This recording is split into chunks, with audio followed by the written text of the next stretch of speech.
Light as a feather when I'm floating through, reading through the daily news, measuring the hurt within the golden rule. Centimeters of ether, I'm heating the speaker. Motivational teacher with words that burn people. Singing the headlines, line with discord. It's either genocide or the planet in uproar. Never good. The rules of paradise are never nice. The best laid plans of mice and men are never right. I'm just a vagabond with flowers for Algernon, an average Joe who knows what the fuck is going on. It's the hope of my thoughts that I travel upon. Fly like an arrow of God until I'm gone. So drifting away like a feather in air, letting my words take me away from the hurt and despair. So I'm keeping it vertical, forever elevator, riding the escalator to the something that is greater. So I'm drifting away like a feather in air, letting my soul take me away from the hurt and despair. So I'm keeping it vertical, forever elevator, riding the escalator to the something that is greater. Taking chances, word tap dancing with wolves in an ice arena out there deep in the woods of Arizona. The sun be out, life's ironic, ain't it? Trying to be Dali when I write surreal life up painted vivid.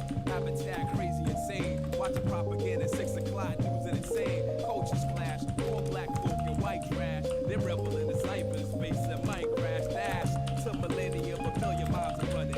At the speed of now, bound no return gunning. Rambo style gun hold child gunning. Ambo plow 2 times loud stunning. When it hits ya, lift you off the earth like, hey yo, take you right back to birth. And niggas wonder why, they might wonder why this shit might happen, but it does.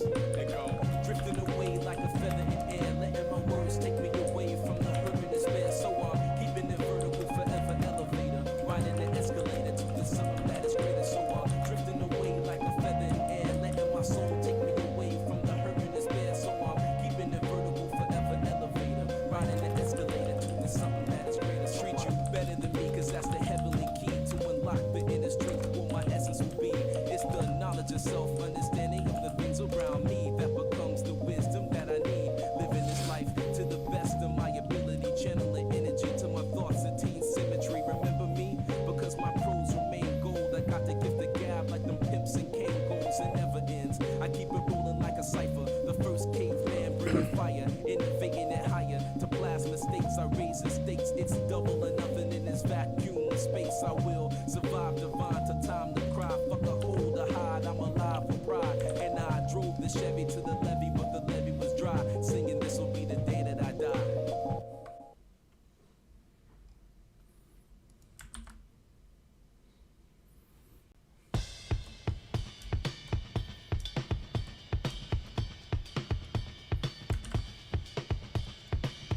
Hey, what's up?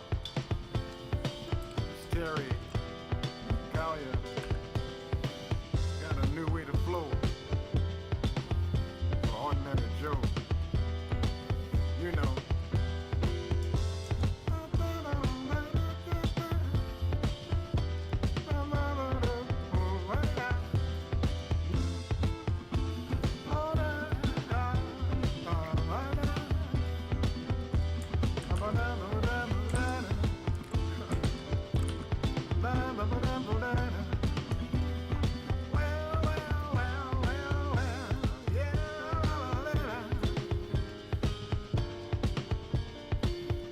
For my opening line, I might try to indicate my state of mind, turn you on, and tell you that I'm alive and just to keep from crying. Pretty music, when you hear it, keep on trying to get near it. A little rhythm for your spirit. Oh, that's what it's for. Come on in, here's the door. Now I've seen the star get high, wasting time in the sky. He thinks it's easy to fly. He's just a little bit freer than I.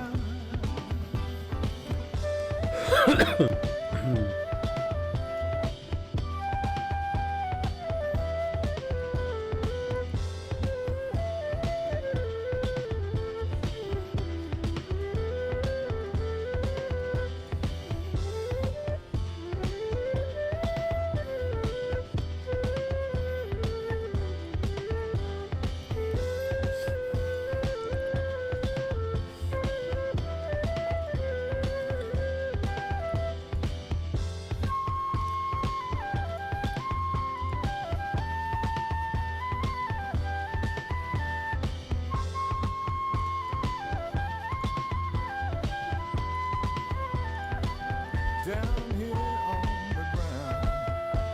When you find folks are giving you the run around, get your game tight. And if you must just take your secrets underground, politicians try to speech you. Man, come on, watch us. Try to teach you. That it will really try to reach you. If you're lost in the sky, that's okay. Come on, right. I'll be the last of the night. I'm just average guy. Each little bird in the sky is just a little bit freer than I. Say, ordinary Joe. Although they say you're just a lazy so-and-so, what they think is real is nothing but an animated puppet show. So don't let time, space confuse you. Don't let name and form amuse you. Well, let Big Joe Williams blues you. In the light of the sun, you can see how to run. I've seen stable get high, wasting time in the sky. He thinks it's easy to fly. He's just a little bit freer than I.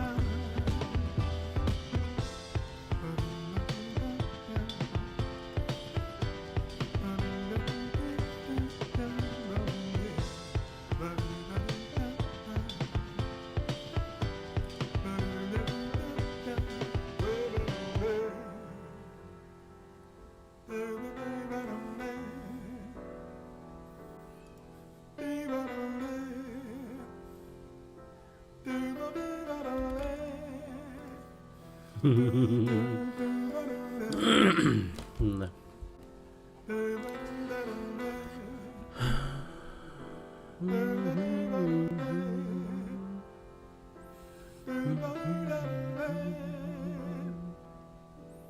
A new way to flow.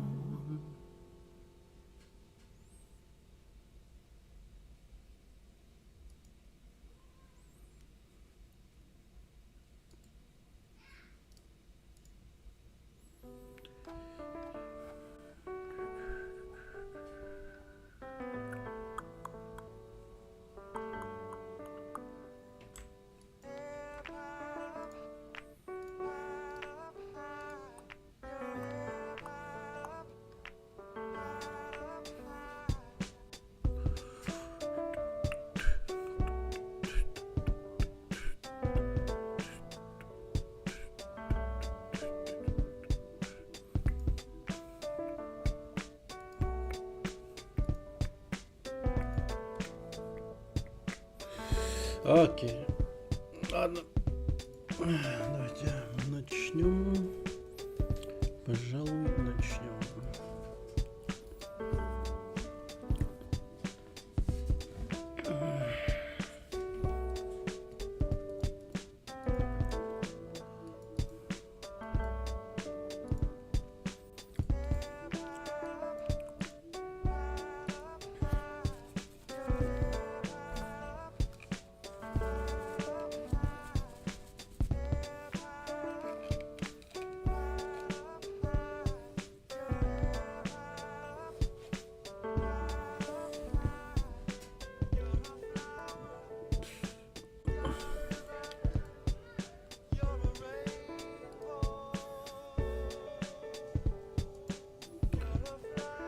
Так, формат обучения.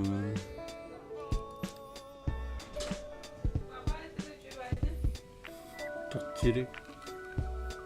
Я не знаю, что будет делать.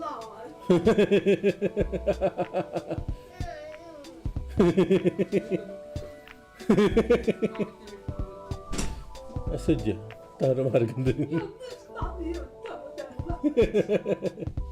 Котенка. Найди себе занятие, мультики смотри. Ургойда тоқамет, папа том туройда.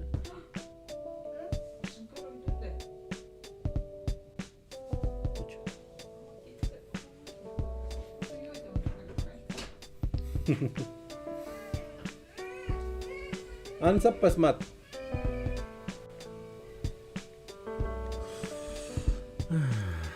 Так.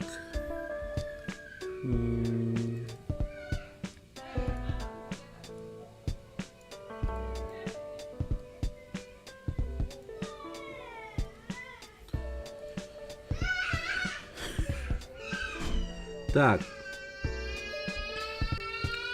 Молодец.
Привет, Владуш.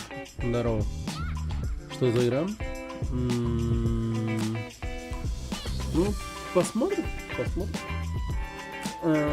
Пока конкретно осваиваю движок. Посмотрим, что потом в конечном счете будет создаваться. По ходу процесса я, так сказать, записываю в тетрадку все, и в конечном итоге железно-бетонно будет план по созданию игры. Так. Аннесап. Посмотри. Так. Ща. Музыку. Потише сделал. Так, все. Вроде готов.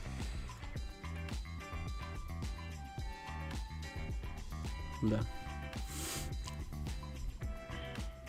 Так, создание скриптов. Вы продолжите изучать возможности редактора Unity и начнете писать на языке программирования C#. Предстоит усвоить много новой информации, не переживайте, если сначала она покажется сложной. Понимание придет на практике. О, C# пришел. Чтобы вам было проще разобраться в новой сложной теме, подготовили методическое пособие о создании и использовании скриптов по содержанию. Методичка соответствует темам видео.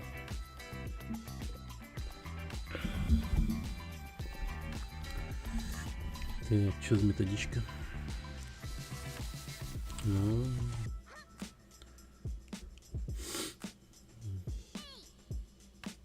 Йоноты.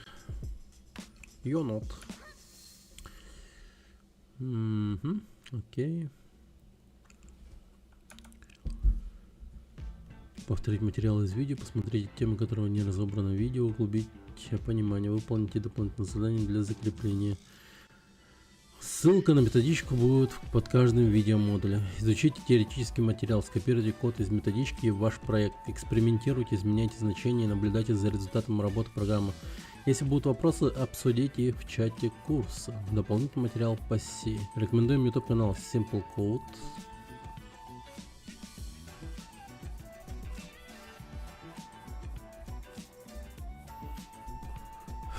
Так, окей.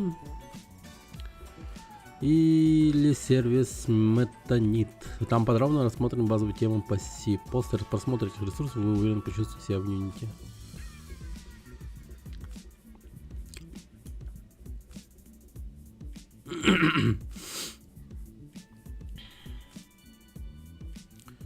один из самых мощных, быстро развивающих, востребованных языков в IT-отрасли. Роль платформа .NET, фреймворк. Окей.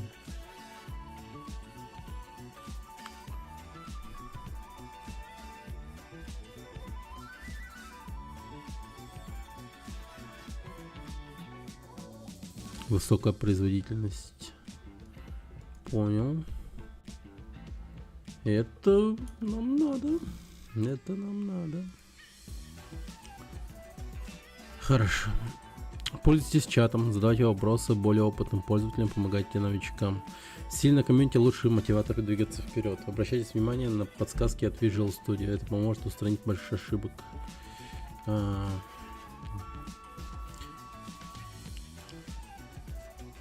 Подсвечивает код, извините.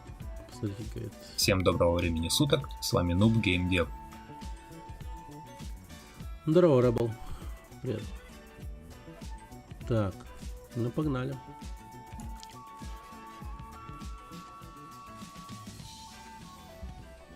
Здравствуйте. В этом модуле мы подробнее рассмотрим переменные, познакомимся, какие операции можно над ними выполнять, познакомимся с логическими операторами и операторами ветвления и условиями, конечно же, поработаем с методами и напишем первую простую игру-викторину в Unity. Начнем с того, что разберемся, что же такое переменная.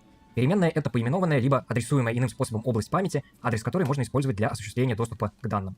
Иными словами, это область памяти, в которой есть значение, которое, в свою очередь, можно каким-то образом менять. В C# переменная обозначается следующим образом. Сначала пишется тип переменной integer в данном случае, далее ее имя и через знак присвоения значения. Хочу обратить особое внимание на то, что равно здесь, в этой записи, это именно присвоение, а не сравнивание. То есть переменный number мы назначаем значение 11. Но, строго говоря, мы можем создавать переменные и без этого обозначения. То есть писать просто тип переменной и имя. При этом переменной будет применено значение по умолчанию. Со списком этих значений вы можете на этой таблице ознакомиться. Если быть кратким, то все примитивные типы данных, с которыми мы будем сейчас работать, имеют значение 0.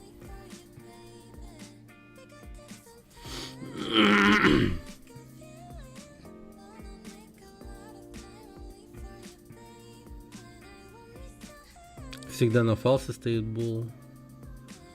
0. Теперь на этом слайде рассмотрим примитивные типы данных, которые у нас есть. В Ебать. самом верху это boolean, логический тип, который возвращает либо истину, либо ложь. Далее идут числовые типы данных и тип данных символьный. Это char, он пишется в Unicode и... Так, музыка, конечно, блять. Так, давай за кашером. и включать в себя один символ. Но самое главное, на что я хочу обратить внимание, это что у каждого типа данных разные размеры. То есть если мы знаем, что у нас наша переменная занимает условно диапазон от 0 до 10, нам нет смысла объявлять ее типа integer и занимать аж 4 байта. Мы можем объявить переменную типа байт и занять всего лишь 1, 4 раза меньше. Но по какому принципу эти все байты считаются? Давайте кратко об этом поговорим. И вспомним для начала, как работает наша привычная десятичная система счисления. У нас есть символы, которые отображают цифры от 0 до 9. И что мы делаем, если нам нужно отобразить число больше, десятку, например? Символа для десятки у нас нет никакого. Мы просто добавляем слева еще один столбец и пишем в нем количество десятков. То есть число 10 можно следующим образом описать. Это 1 десяток, 0 единиц. Число 11 это 1 десяток и...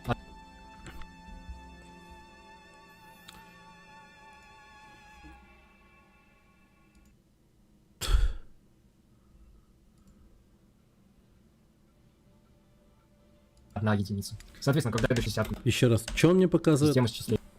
По какому принципу эти все байты считаются? Давайте кратко об этом поговорим. И вспомним для начала, как работает наша привычная десятичная система счисления. У нас есть символы, которые отображают цифры от 0 до 9. И что мы делаем, если нам нужно отобразить число больше, десятку, например? Символа для десятки у нас нет никакого. Мы просто добавляем слева еще один столбец и пишем в нем количество десятков. То есть число 10 можно следующим образом описать. Это 1 десяток, 0 единиц. Число 11 это 1 десяток и 1 единица. Соответственно, когда десятки у нас заканчиваются, добавляем еще один столбец, который у нас уже обозначает сотню. С компьютером же мы общаемся посредством двоичной системы счисления. То есть у нас 0, если сигнала нет, единица, если сигнал есть. То есть отобразить мы можем, в общем, только две цифры. Но логика здесь такая же, как и в десятичной системе счисления примерно. То есть для того, чтобы поставить двойку, мы выделяем еще один столбец слева. И, соответственно, единица в этом столбце будет отображать, что у нас 1 двойка, 0 единиц. Чтобы написать 3, мы пишем 1, 1, 1 двойка, 1 единица. Ну и далее. И, соответственно, так как, например, у переменной типа byte максимальное значение 255, размер памяти, который выделяется на эту переменную, как раз и равен тому количеству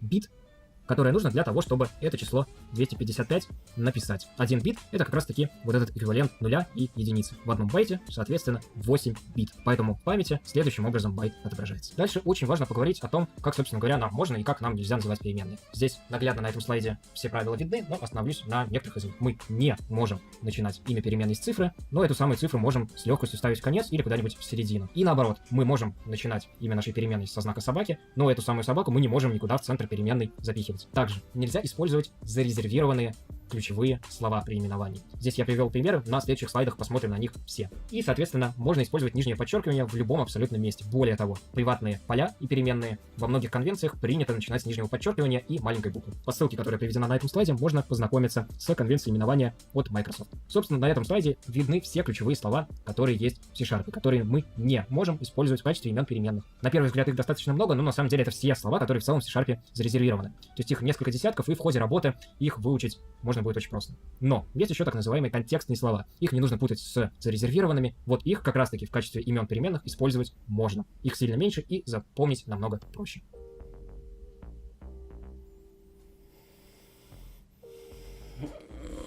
Тяжело.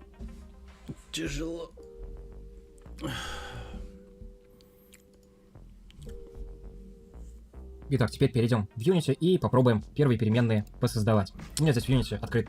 Так, окей. Давай, погнали.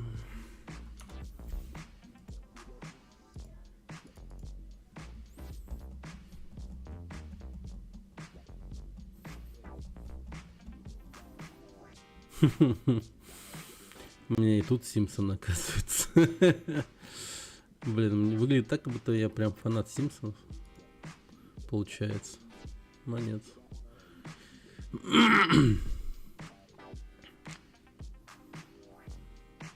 Просто обои классно. Да, у меня везде Симпсон, как будто бы типа. Так, ща.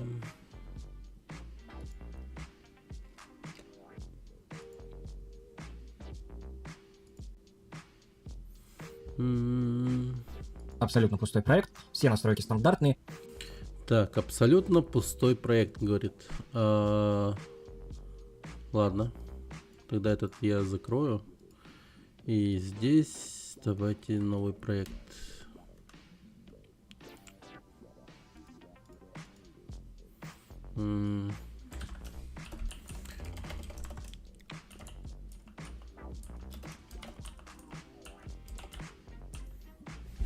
Первый скрипт назовем его.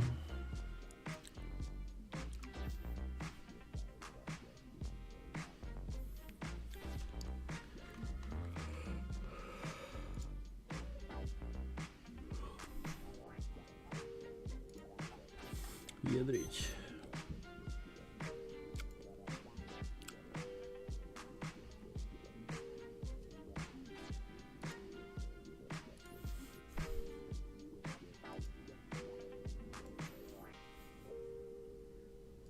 Единственное отличие: при запуске игры у меня интерфейс становится зеленого цвета для того, чтобы был контраст, и я сразу видел, что у меня игра запущена, и случайно что-нибудь не начал редактировать во время этого. Как эту настройку установить? Мы заходим во вкладку Edit, Preferences, и здесь, соответственно, в меню Color выбираю Player Mode Tint, любой, какой захочу. Я установил зеленый, потому что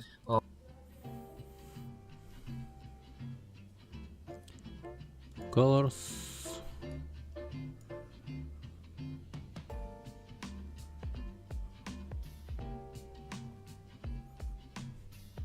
Play mode. Ну.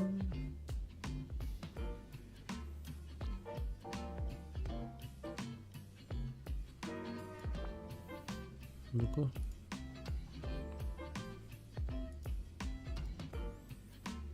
Ну да, это полезная тема. А то часто я вообще забываю.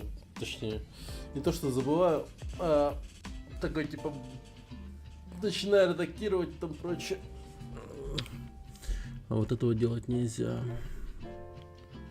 Не то чтобы это приведет к каким-то плачевным типа результатам и там прочее.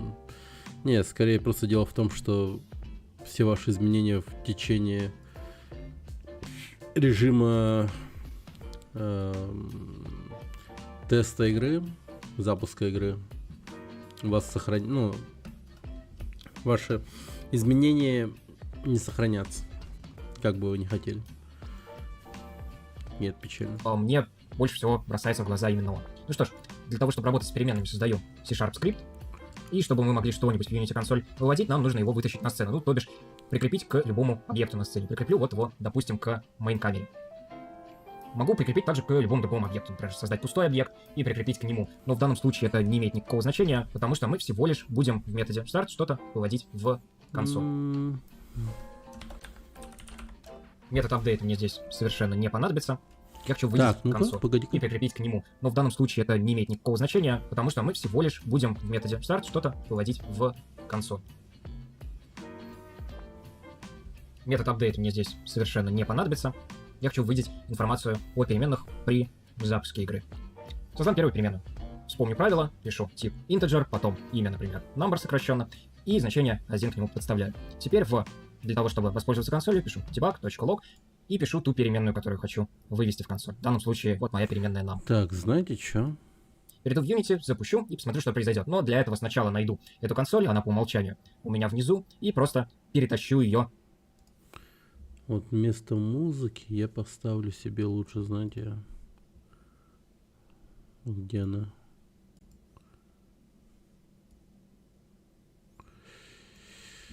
Как она называлась? Типа...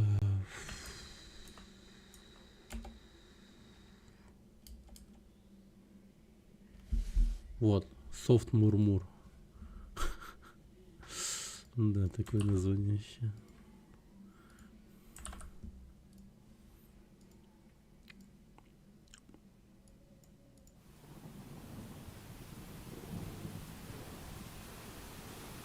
Да, прикольно, прикольно.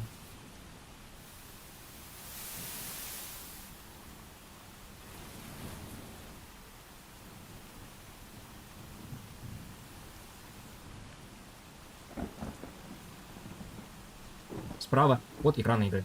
Просто для того, чтобы лучше его увидеть. Запущу игру и получу здесь вывод единицу. Все работает корректно. Далее. Собственно говоря, не буду.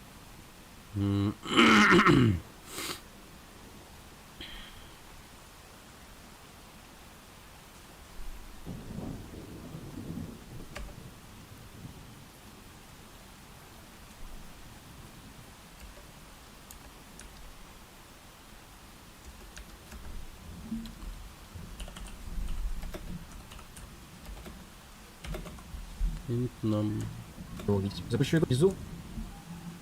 Перейду в Unity, запущу и посмотрю, что произойдет. Но для этого сначала найду эту консоль, она по умолчанию у меня внизу, и просто перетащу ее справа от экрана игры. Просто для того, чтобы лучше его увидеть. Запущу игру и получу.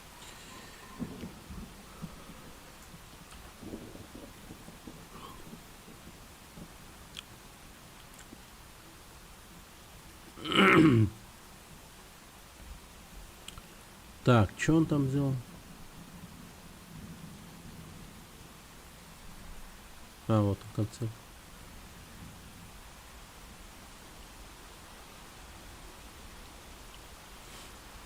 Ищу здесь вывод единицу. Все работает корректно. Далее. Собственно говоря, не буду инициализировать никакое значение. Присвоение единицы уберу. Запущу игру еще раз. И увижу, что теперь у меня вывод 0. То есть...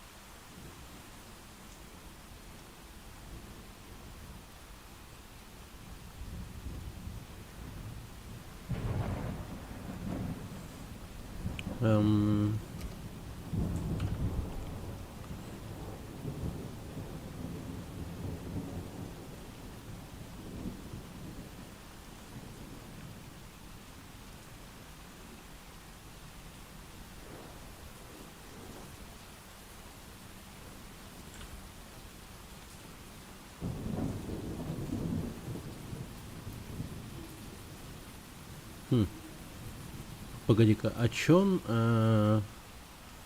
Я не проинициализировал переменную, и все работает. Я хочу выделить информацию о переменных при запуске игры. Создам первую переменную. Вспомню правило, пишу тип integer, потом имя, например, number сокращенно, и значение 1 к нему подставляю. Теперь для того, чтобы воспользоваться консолью, пишу debug.log и пишу ту переменную, которую хочу вывести в консоль. Debug. Лог.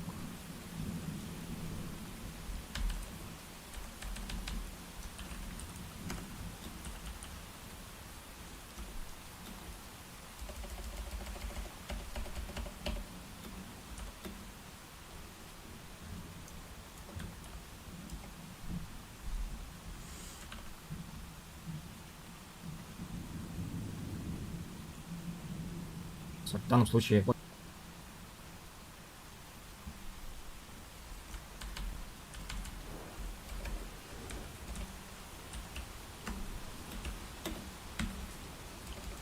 Нет, даже не так. Ага. Без присвоения. вот моя переменная нам.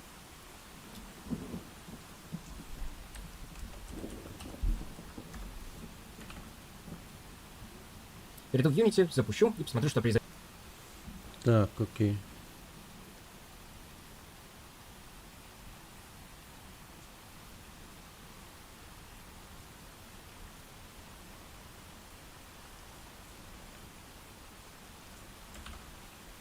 М.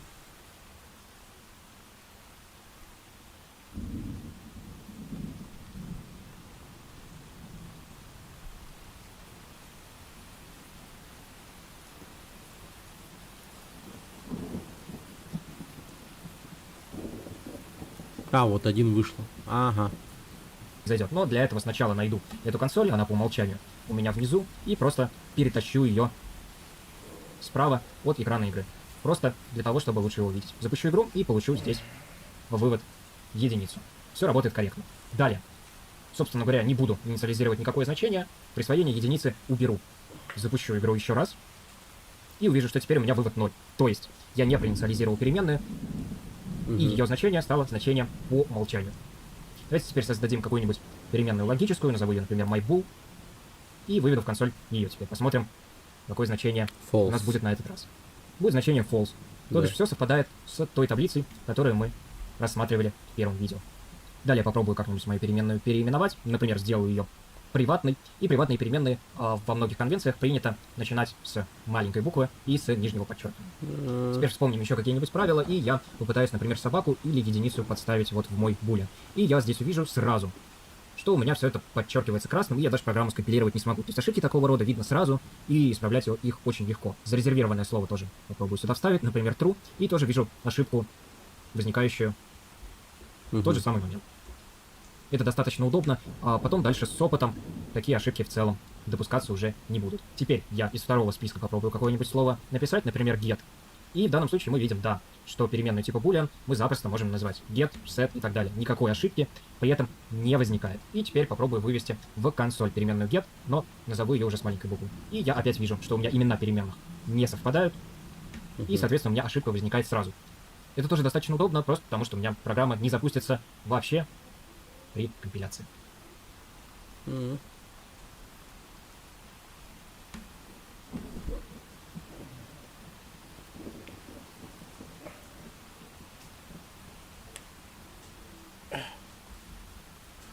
Блин, следующее видео не запускает. Так. Ну и теперь давайте просто создадим скрипт, в котором объявим и проинициализируем несколько переменных разного типа и посмотрим, что будет при этом выводиться в консоль. Я создам первую переменную, например, типа boolean. Назову myBool, установлю ей значение true. Создам также integer, который я создавал уже в предыдущем видео. myInt назову, поставлю значение по умолчанию 1. Создам переменную с плавающей запятой, float, myFloat, и установлю ей значение 1,6. И мы видим, что у нас возникает на этом этапе ошибка. Казалось бы, число мы написали корректно, но оно все равно не воспринимается как float значение. Дело в том, что нам нужно добавить после него надпись f. Соответственно, по аналогии задается переменная типа long, в конце пишется только буква l, соответственно. И переменные типа ulong. Ну, пишется уже, естественно, ul. Ну и теперь попробуем вывести все это в дебаг и посмотреть, а как, собственно, будет выводиться нам значение переменной float и значение переменной long. Создам несколько выводов и поставлю туда имена моих переменных.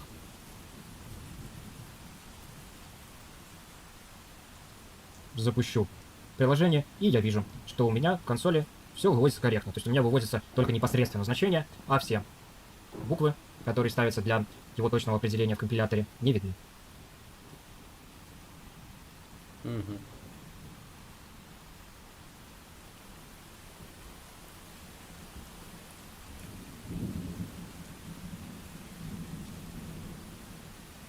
Настало время поговорить об арифметических операциях, которые мы можем производить с переменными. У меня здесь уже подготовлен скрипт. В этом скрипте проинициализированы переменные типа A и B со значениями 6 и 5, соответственно. И переменная z, которая равна сумме переменных A и B в начале. Соответственно, здесь мы видим все доступные бинарные операции. Почему они называются бинарными? Потому что действие производится над двумя операндами. В качестве операндов могут выступать как переменные A и B, так и непосредственно значение. Вот здесь я, допустим, к z прибавляю четверку, от a отнимаю четверку и так далее. Соответственно, здесь все очень просто. То есть эти операции производятся так же, в общем-то, как и пишется. То есть сложение, вычитание, умножение и деление. При этом давайте внимательно посмотрим все-таки на деление. У меня здесь проинициализированы числа с плавающей запятой. Посмотрим, что будет. Когда мы запустим игру, получим ответ 1, 2. Все корректно. Теперь я поменяю типы этих переменных на целочисленное значение. На интеджер, например.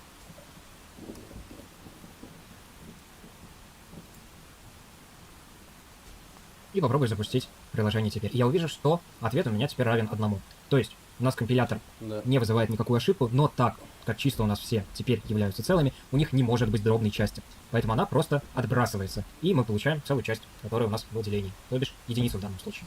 Давайте теперь рассмотрим следующий оператор, который у нас возвращает остаток от деления. Пишется он через процент. И, собственно говоря, мы a делим на b, то есть 6 делим на 5, и получаем единицу в остатке. Все корректно работает. Меняем шестерку, например, на семерку. И получаем в ответе уже 2. Все тоже достаточно просто и интуитивно работает. Но есть еще и унарные операции, то есть операции, которые применяются к одному операнду. Это инкремент и декремент. Инкремент — это операция, которая прибавляет к переменной единицу. Декремент — это операция, которая, соответственно, отнимает единицу. Давайте рассмотрим первый вариант. Я пишу плюс а и вижу, да, что а у меня увеличивается на единицу. Но возможен еще и второй вариант написания, когда эти самые два плюса я пишу после переменной а. Давайте запустим и посмотрим. И мы видим, что выводится семерка. Из этого можно сделать, на самом деле, вывод. Сейчас я выведу а уже после этой операции и увижу, что выводится сейчас сначала 7, потом 8. Почему так происходит? Потому что при префиксной записи этой операции, то есть тогда, когда мы плюсы добавляем до переменной а, у нас сначала а увеличивается на единицу и возвращается сразу. Соответственно, когда мы пользуемся постфиксной записью, то есть плюсы ставим в конец, у нас сначала мы получаем значение а и выводим его, а только потом к нему прибавляется единица. Естественно, операция декремента работает совершенно аналогично. То есть мы можем пользоваться как префиксной записью, так и постфиксной. Пишется она по аналогии с инкрементом, то есть либо минус-минус, либо в начале, либо в конце. Также есть еще вариант упростить запись вида. А равно а плюс 1 вот здесь. То есть мы увеличиваем к переменной а, к ее значению прибавляем какое-то число. Пишется это следующим образом. Пишется а плюс равно 1. То есть, соответственно, первая запись и запись, которая была написана только что, абсолютно эквивалентны. То есть мы можем прибавлять какое-то определенное значение, единицу, как в первом случае, или, соответственно, другую переменную, как во втором случае. То же самое работает и с другими операциями. То есть мы можем написать минус равно, умножить равно и делить равно.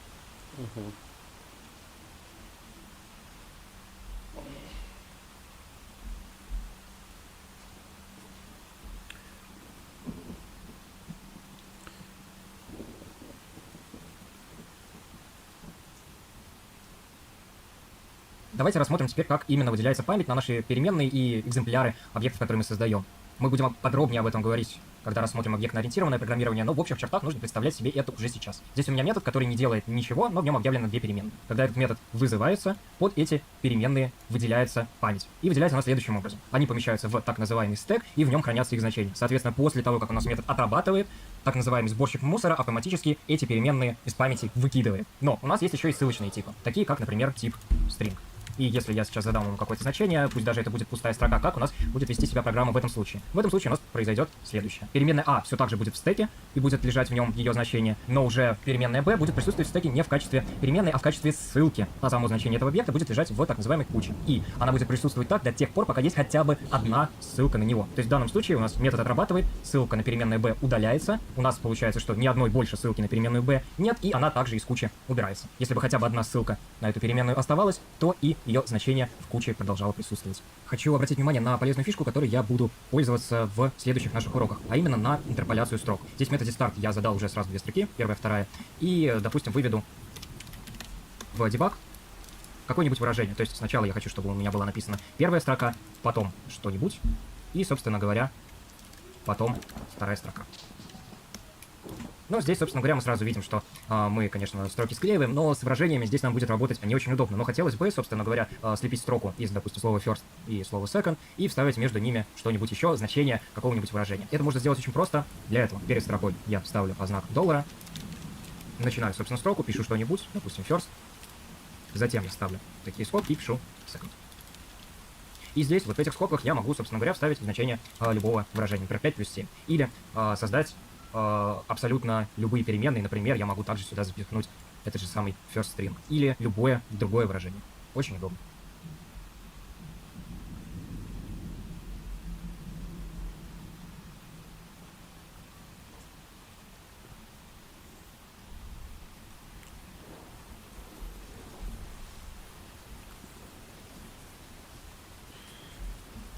Но все же перейдем в Unity. И в этом уроке рассмотрим, как, собственно, привязывать методы к кнопкам и их вызывать. Для этого я на пустой сцене создам себе холст, canvas, перейду в двухмерное отображение, потому что, в общем-то, трехмерное мне здесь ни к чему, я буду работать с плоскостью. Внутри canvas создам пустое изображение в качестве фона, растяну, нажав Shift и Alt его на весь экран, на весь canvas, и поставлю ему, ну, например, черный цвет. Теперь в canvas создам панель, уберу у нее совсем альфа-канал на 0, потому что мне здесь прозрачность нужна максимальная. И уже здесь создам кнопку в центре. Для того, чтобы надпись на кнопке читалась, немножко ее увеличу. И текст, который в ней находится, поставлю ровно в центр и нажму на свойство Best Fit, для того, чтобы он автоматически растягивался до, соответственно, максимально возможного размера. Отлично. Установлю ее обратно в центр. И напишу ей какое-нибудь название, например, Press V. Все, в целом, базовый сетап у нас на этом готов. Запустим приложение, посмотрим, что происходит. Вот кнопка вполне себе нажимается. Ну, естественно, никакой код к ней не привязан, ничего после этого нажатия не происходит. Для того, чтобы происходило, нужно написать скрипт. Я создаю пустой скрипт, называю его button script и, собственно, помещаю на какой-нибудь объект. Здесь мне не понадобится ни функция start, ни функция update. Здесь мне нужен просто метод, который я буду по нажатию этой кнопки вызывать. Сделаю его обязательно личным, для того, чтобы иметь возможность привязать его к кнопке. Назову его onPress. И буду, допустим, сюда что-нибудь выводить. Например, информацию о том, что кнопка у нас все-таки была нажата. Теперь для того, чтобы привязать к этой кнопке какое-то событие, мне нужно к компоненте button, вот здесь в поле onClick нажать на плюс. Пустое поле для игрового объекта мне нужно перетащить тот объект, на котором лежит скрипт, в котором мы только что писали этот метод. Скрипт этот, ну, в данном случае можно привязать к любому объекту, к canvas, например. Соответственно, canvas перетаскиваю в то место, куда нужно перетащить объект, и дальше в функции выбираю мой скрипт, он называется buttonSample, и тот метод, который я только что создал, то есть onPress. Все, теперь можем запустить, понажимать на кнопку и посмотреть, что же произойдет. И мы видим, что нам выводится сообщение о том, что мы нажали на кнопку. Но это все не очень интересно, давайте немного прокачаем наш скрипт, сделаем хотя бы какой-нибудь счетчик. Для этого я объявлю переменную типа integer, целочисленную, задам ей значение 0, и в debug log буду уже выводить ее инкремент. То есть напишу плюс а. Не забуду сохранить и посмотрим, что получается сейчас. И сейчас мы видим, что у нас, да, все работает как счетчик. Но опять-таки, не очень это все интересно. Просто потому, что мы сейчас работаем с консолью, и canvas у нас, в общем, на нажатие никак не реагирует. Хотелось бы, раз мы пишем счетчик, чтобы этот счетчик был, так сказать, полнофункциональный, чтобы он что-то нам на canvas выводил. Для этого я в моей панели создам текст. Точно так же, как на кнопке, сделаю его немножко больше, расположу по центру, установлю галочку напротив свойства Best Fit и сделаю его белым, просто чтобы он был заметен на фоне. Немножко повыше его подвину. Отлично. И теперь для того, чтобы иметь возможность каким-то образом к этому тексту обращаться, в скрипте я создаю, собственно, переменную для него. Переменная это должна быть типа текст. И эти переменные, для того, чтобы иметь доступ и создавать переменные такого типа, мне нужно подключить unityengine.ui. Отлично, подключили. Теперь я могу создать, собственно говоря, переменную для текста. Назову ее текст.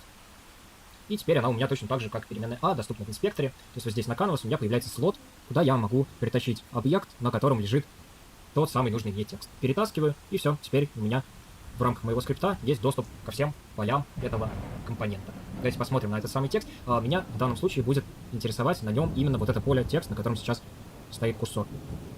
Как к нему обратиться? Я пишу название переменной, в данном случае текст, и потом через точку пишу название нужного поля, то есть снизу вверх. Поле у меня тоже называется текст. Не самое удачное, конечно, название для переменной. Но тем не менее, пишу, здесь уже вывожу а должна быть строкой в данном случае, поэтому я вызываю стандартный метод toString, который наш интеджер просто преобразует к строке. Строго говоря, хочу также обратить внимание на то, что вместо названия переменной текст я могу ввести и любое другое, более удачное, например, в данном случае. Точно так же могу получать доступ и к любым другим полям, к фонд-сайзу, например, к фонд-стайлу и, собственно говоря, к любому полю, который на компоненте текста у меня присутствует. Ну, давайте все-таки, раз у нас счетчик, переназовем текст на counter, чтобы, ну, собственно говоря, большая ясность была в коде, и запустим проект. Посмотрим, что происходит. И мы видим, что по нажатию, да, у нас действительно инкрементируется значение, и, ну, получился хоть очень простой, но все-таки уже работающий кликер. Давайте по умолчанию установим только ему значение 0, чтобы было понятно, что у нас есть индикатор, куда что-то выводится. И в целом вот так выглядит немножко лучше. Это можно также установить и в методе start, для того, чтобы не трогать компоненты. Я просто говорю, что counter.text равен 0. И теперь я могу просто из компонента визуально его убрать, и при запуске игры у меня в любом случае будет вызываться метод start и ставится 0.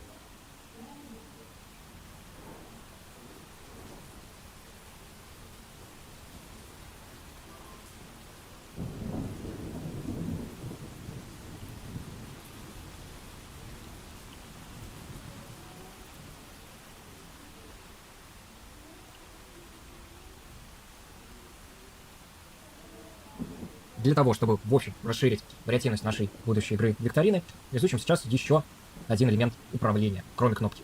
Так называемый input field. Находится он все там же. В UI называется input field. Создаю его в моей панели, немного его все так же увеличу и посмотрим, что внутри этого input field есть. Мы видим, что здесь присутствует два дочерних объекта. Это placeholder. Placeholder — это тот текст, который у меня в самом начале высвечивается. И, соответственно, текст — это тот самый текст, который будет содержать контент, вводимый в этот самый input field. Ну, так как я его увеличу также и, собственно говоря, placeholder с текстом, установлю их по центру, запущу и посмотрю, как это все работает.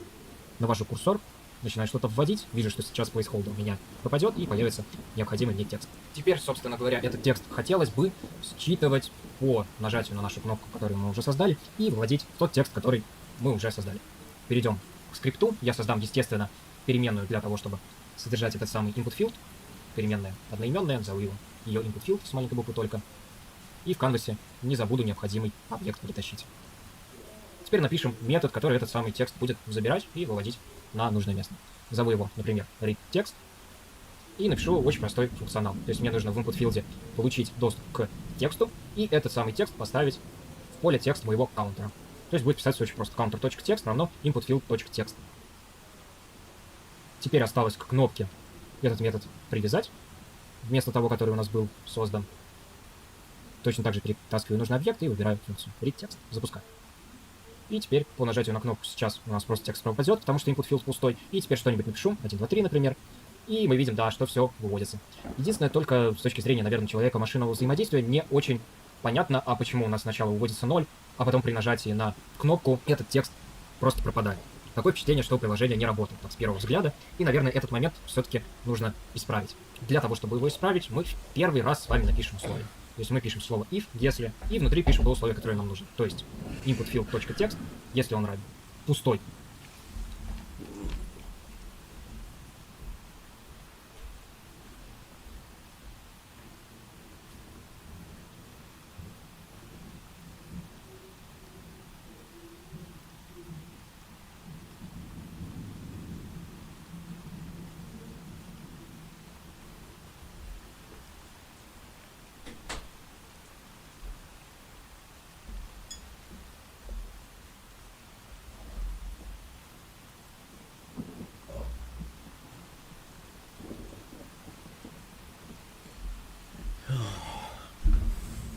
Охереть, смотря это видео, реально заснул несколько раз.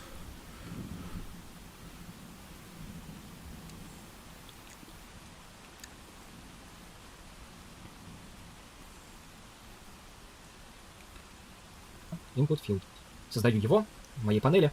немного его все так же увеличу и посмотрим, что внутри этого input филда есть. Мы видим, что здесь присутствует два дочерних объекта. Это placeholder. Placeholder — это тот текст, который у меня в самом начале высвечивается. И, соответственно, текст — это...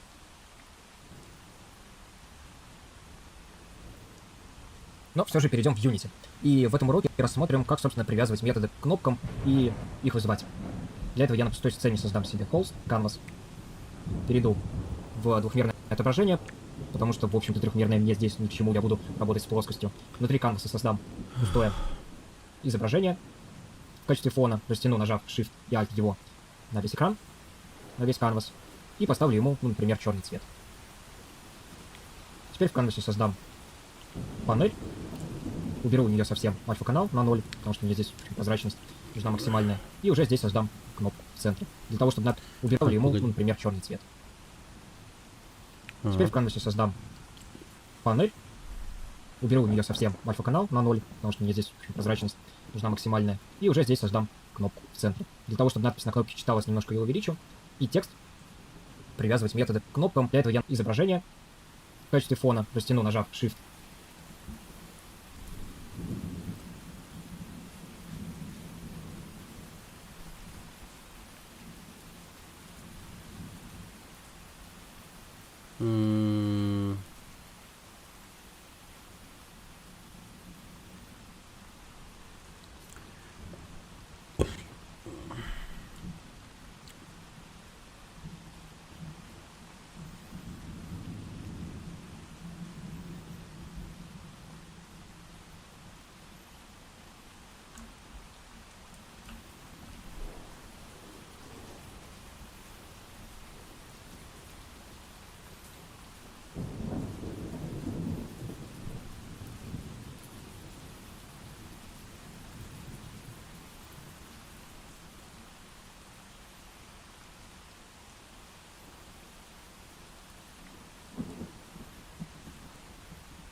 И Alt его на весь экран, на весь канвас, и поставлю ему, ну, например, черный цвет. Теперь в канвасе создам панель. Уберу у нее совсем альфа-канал на 0, потому что мне здесь прозрачность нужна максимальная. И уже здесь создам кнопку в центре. Для того, чтобы надпись на кнопке... Так.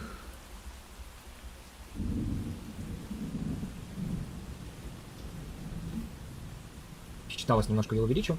И текст, который в ней находится, поставлю ровно в центр и нажму на свойство Best Fit, для того, чтобы он автоматически растягивался до, соответственно, максимально возможного размера. Отлично. Установлю ее обратно в центр. И напишу ей какое-нибудь название, например, Press Me.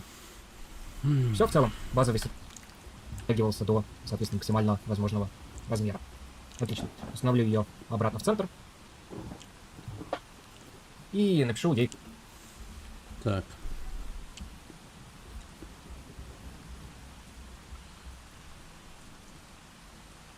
Панель.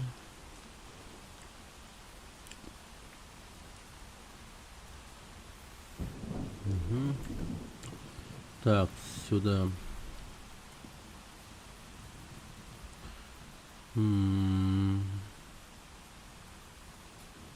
Что он там?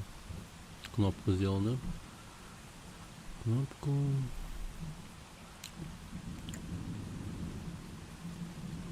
И какое-нибудь название, например, центр. Уберу у нее совсем альфа-канал на 0, потому что мне здесь прозрачность нужна максимальная. И уже здесь создам кнопку в центре. Для того, чтобы надпись на кнопке читалась, немножко ее увеличу.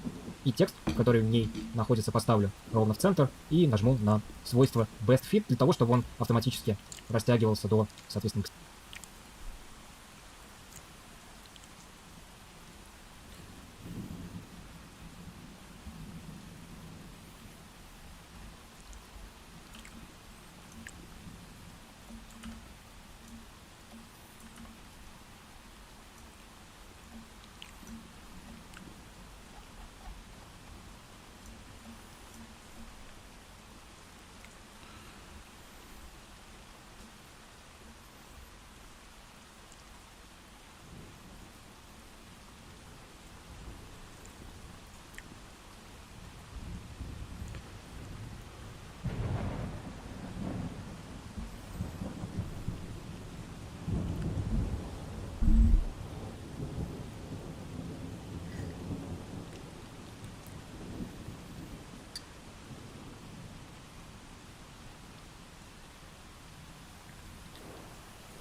Так.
Я чего-то не понимаю, я чего-то не то делаю, блин, что за хуйня?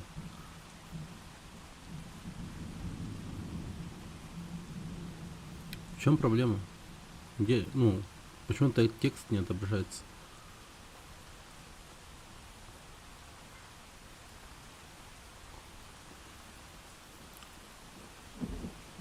Максимально возможного.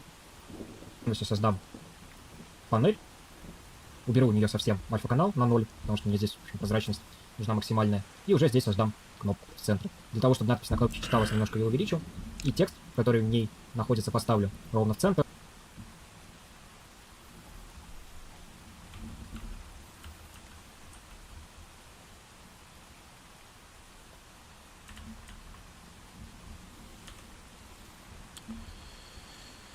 Так.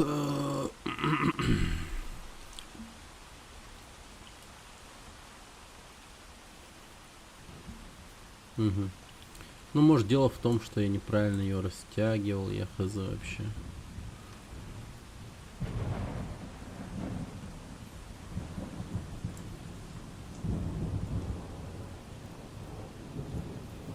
Но текста тут тоже как такового не видно.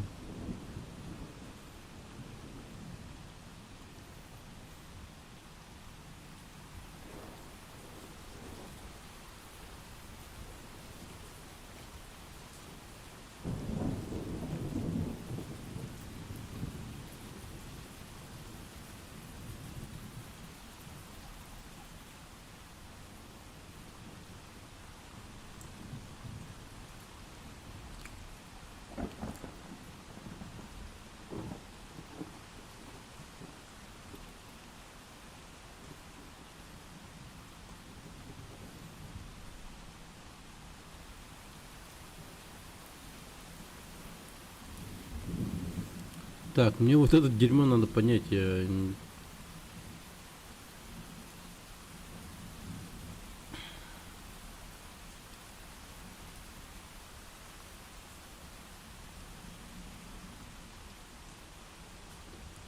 Может быть дело в том, что, блядь, типа шрифта в принципе нет.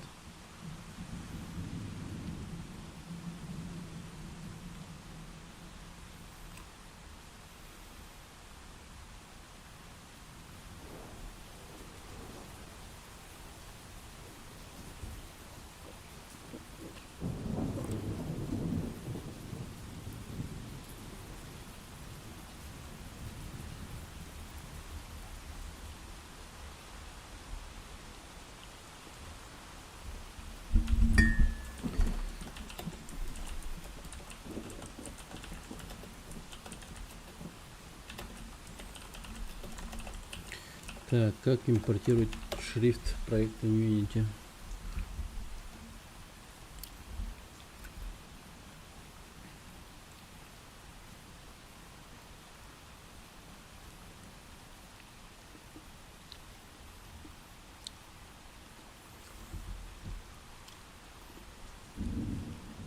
Так, оказывается, неважно. ТТФ, тип или ОТФ. Это не имеет значения.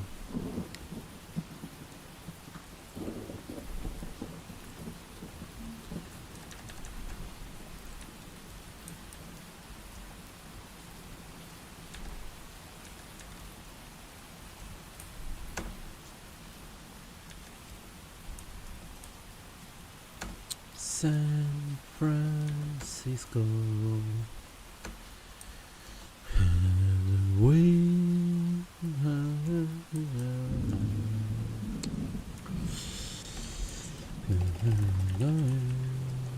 San Francisco.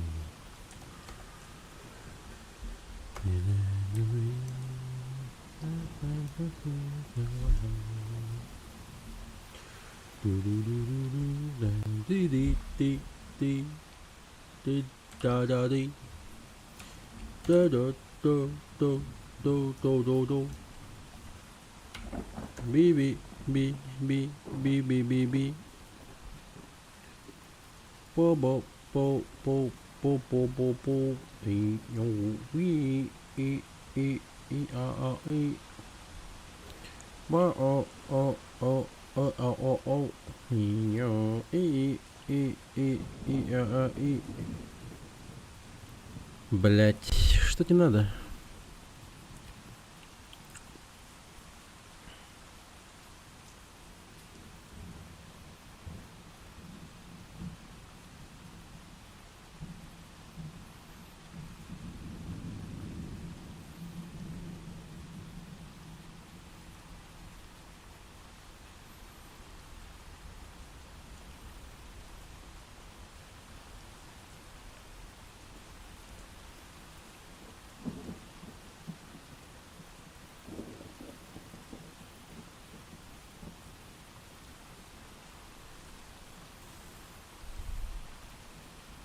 Что-то я не понял прикола вообще.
Так, погодите. Текст Mesh Pro.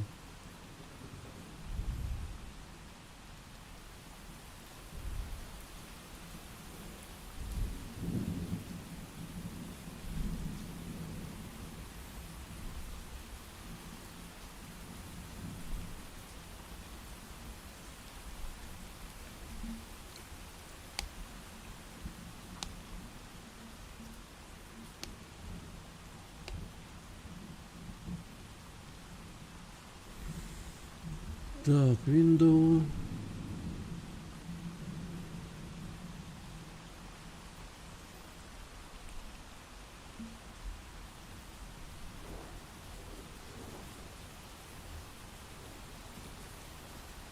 Бля, серьезно?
Ёпта.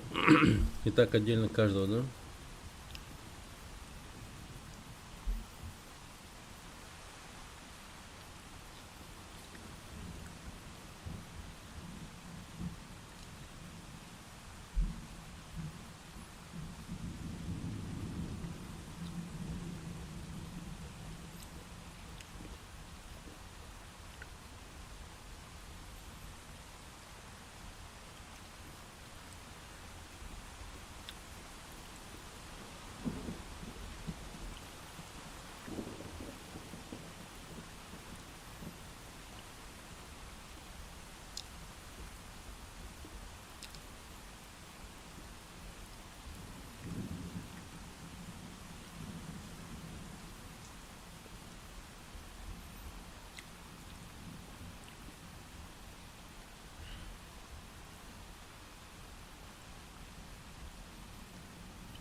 Ничего себе.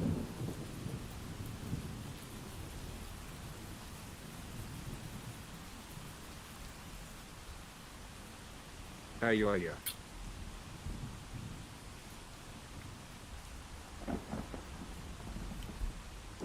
О, здорово, токарь.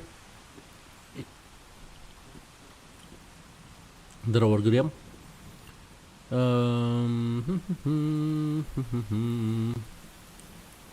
Ну что, как получается? Ну да, так. Сейчас дошли до скриптов, и они, ну, сейчас базу скриптов толкают. Математические функции и тому прочее. Я только сейчас узнал, что Apple считает, что 8 гигабайт на MacBook работает лучше, чем 16 гигабайт на ПК. Это ли не еще одно подтверждение того, что они просто издеваются над своим пользователем? Я восхищаюсь этой компанией в том плане, что они делают одно и то же, или ничего нового по сравнению с другими, но при этом заявляют такую наркоманскую дичь, и это все равно покупают. Да, привет, малыш. Я в какой-то момент даже уснул, пока смотрел вот эти вот видосы скиллбокса по этим скриптам. Я не шучу, время всего, ну, было 4:30. Я просто сидя уснул к хуям. Да.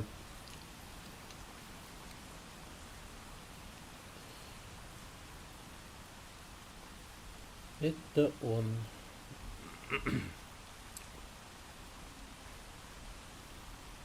Нет, дождь. Ну, понимаешь, токарь, похоже на дождь. Человек может подумать, что это дождь. Прикинь. Токсичная ты, сука. Так, ща.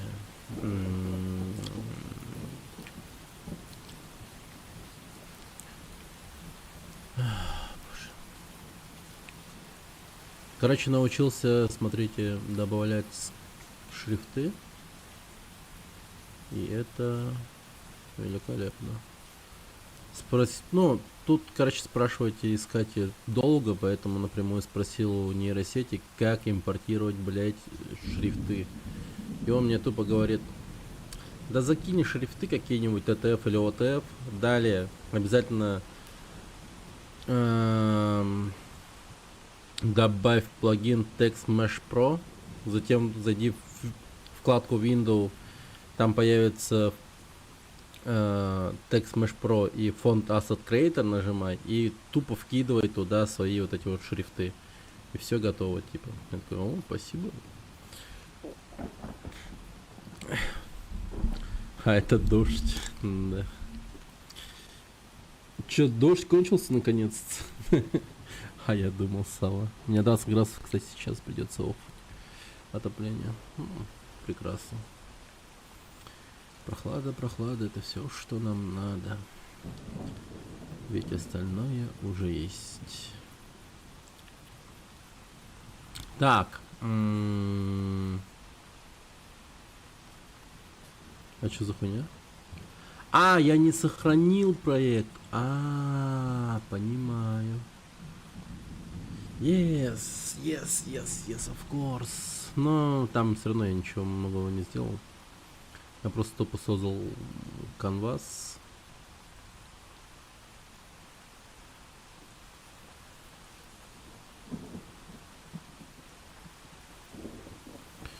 Так, сделал канвас, сделал внутри image, сделал ему наполнение вот так вот, сделал его темным. Далее в этот же канвас добавляю панель, делаю панель прозрачным. Далее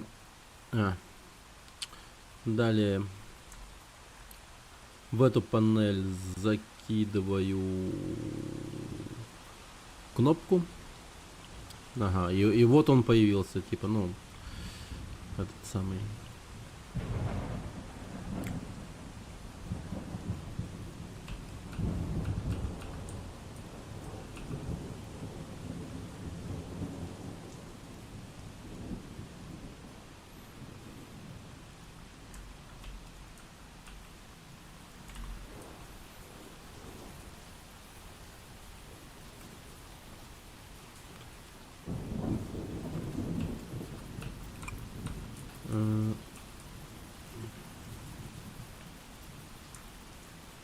Угу. Вот сделаю вот так примерно, поставим его посередине. Текст берем автосайз, видимо, и сюда я закину, давайте, да, шрифты работают. Все прекрасно, прекрасно. Так, отлично.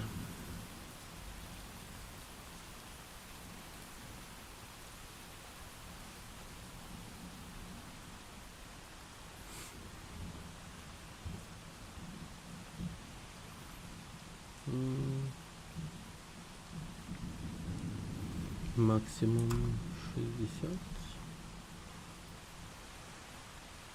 И нажму на свойство Best Fit для того, чтобы он автоматически растягивался до, соответственно, максимально возможного размера. Отлично. Установлю ее обратно в центр.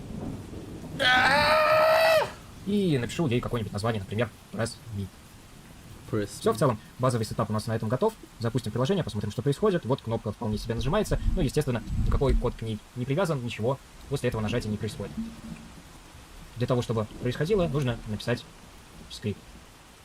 Я создаю пустой скрипт, называю его button script. Button Sam. Так, ладно.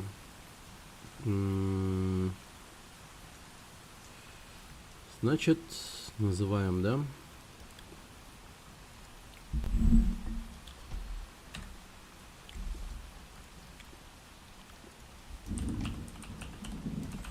Так, button текст, пускай будет. И тут у нас будет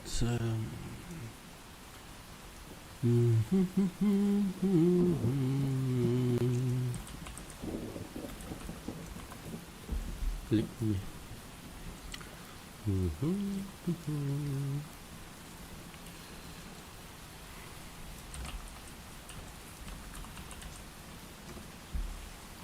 Button script. И, собственно, помещаю на какой-нибудь объект.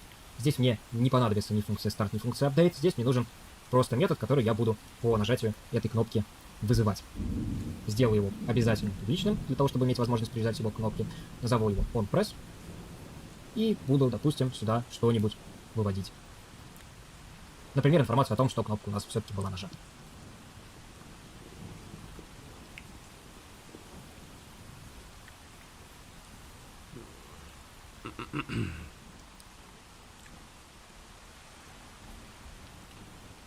Так. Вот, button script видно. Мгм.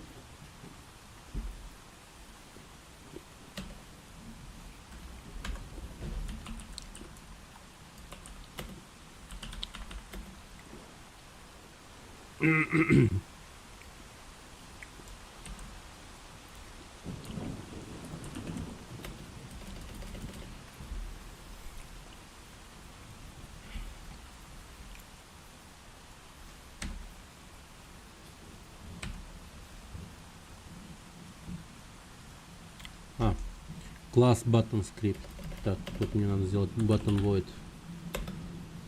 Назад его. Button.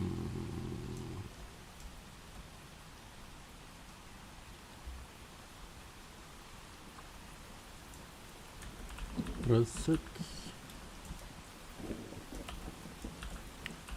Debug. Log.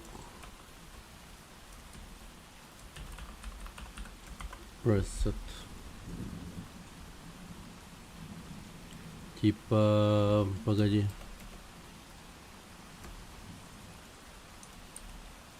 Мне вот интересно, я нигде не проебался. Button.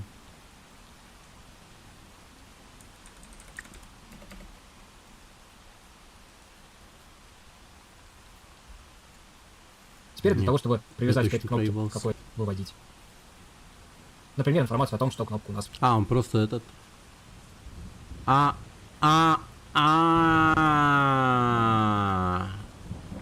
Блин.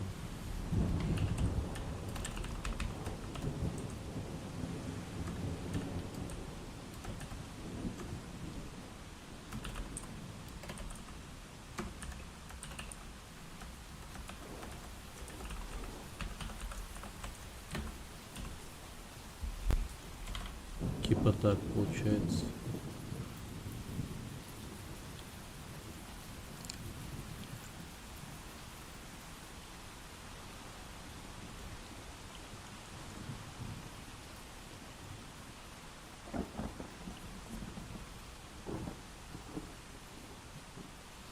А я куда привязал? Я привязал скрипт вообще не туда. Вообще не туда привязал. Я к тексту его привязал.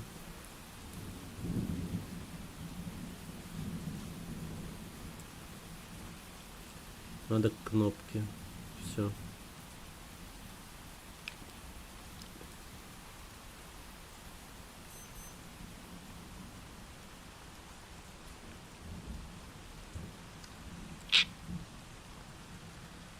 Ну, все равно не то. Не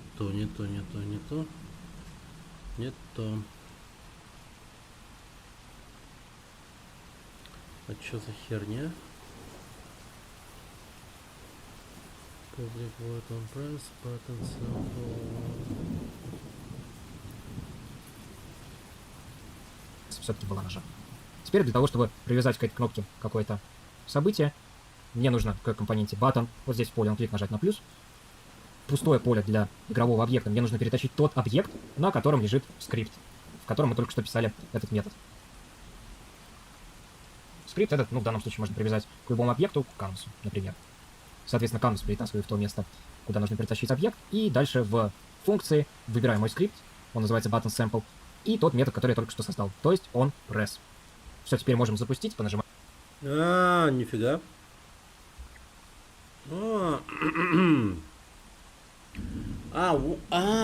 То есть так.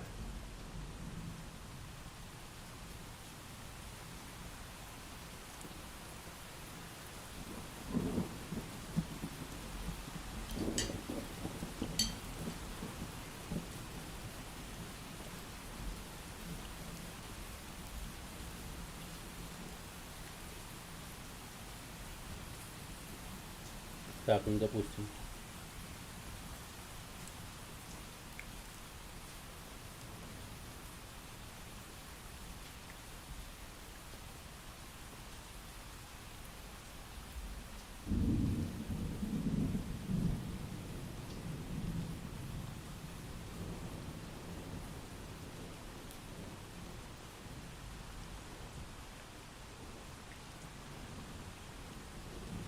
Так, и допустим, если я добавлю сюда вот этот вот button script на image.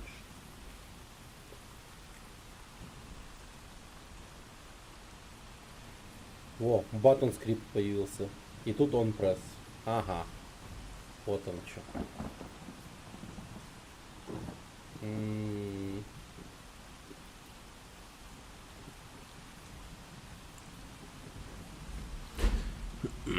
Не такой бум.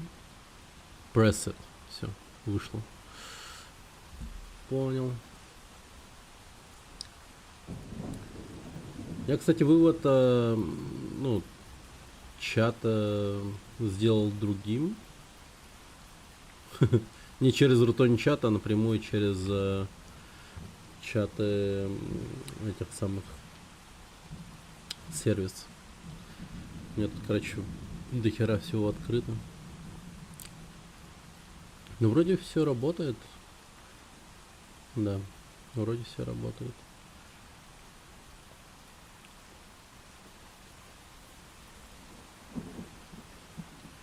Угу. Окей. Нажимать на кнопку и посмотреть, что же произойдет. И мы видим, что нам выводится сообщение о том, что мы нажали на кнопку. Но это все не очень интересно. Давайте немного прокачаем наш скрипт. Сделаем хотя бы какой-нибудь счетчик. Для этого я объявлю переменную типа integer, целочисленную. Задам ей значение 0. И в debug log буду уже выводить ее инкремент. То есть напишу плюс а. Не забуду сохранить и посмотрим, что получается сейчас. И сейчас мы видим, что у нас, да, все работает как счетчик. Но опять-таки, не очень это все интересно. Просто потому, что мы сейчас работаем с консолью, и Canvas у нас, в общем, на нажатие никак не реагирует. Хотелось бы, раз мы пишем счетчик, чтобы этот счетчик был, так сказать, полнофункциональный, чтобы он что-то нам на Canvas выводил. Тупо кликер Для делаем. этого я в моей панели создам текст. Точно так же, как на кнопке, сделаю его немножко больше. Расположу по центру. Установлю галочку напротив свойства Best Fit и сделаю его белым, просто чтобы он был заметен на фоне. Немножко повыше его подвину. Отлично. И теперь для того, чтобы иметь возможность каким-то образом к этому тексту обращаться, в скрипте я создаю, собственно, переменную для него. Переменная это должна быть типа текст. И эти переменные, для того, чтобы иметь доступ и создавать переменные такого типа, мне нужно подключить unityengine.ui. Отлично, подключили. Теперь я могу создать, собственно говоря, переменную для текста. Назову ее текст.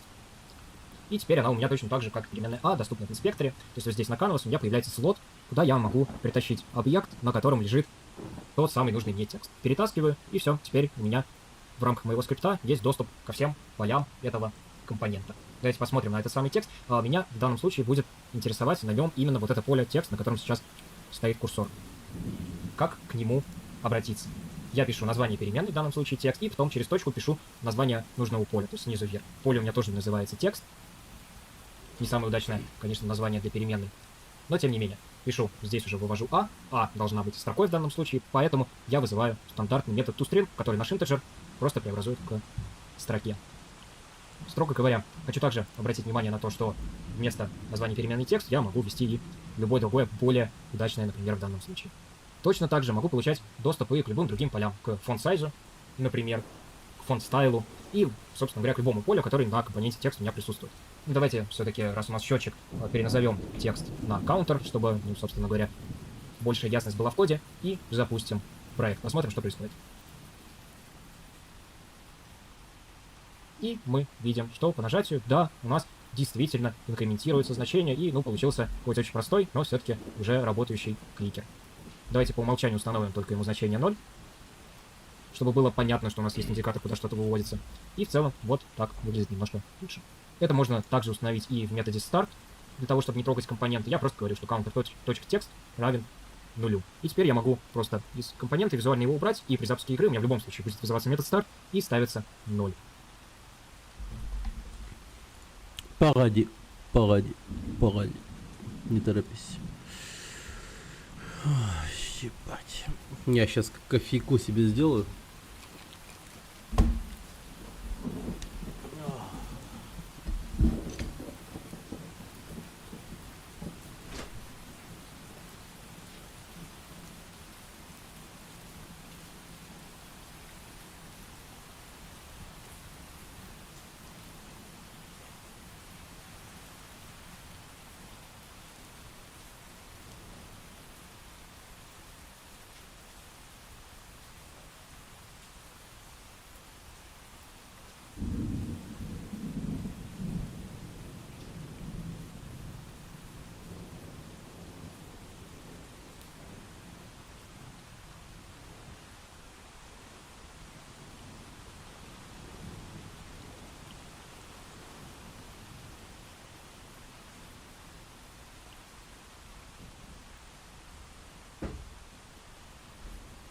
Это я передумаю. Просто воды.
Так.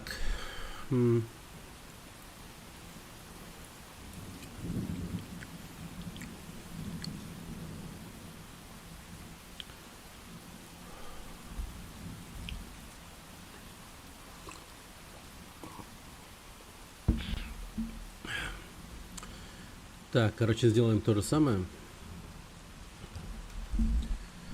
Чтобы работать с текстом, мы подключаем Unity Engine.ui, типа библиотека работы с, видимо, с юзер-интерфейсом, там типа с канвасом, скорее всего, текста и бата, ну вообще все входит, скорее всего, не знаю. И тут мы создаем публичную переменную, которая у нас типа текст. Назовем ее click counter. Угу. Создаем переменную единого числа а, которая по умолчанию у нас будет равна нулю. Так, ага.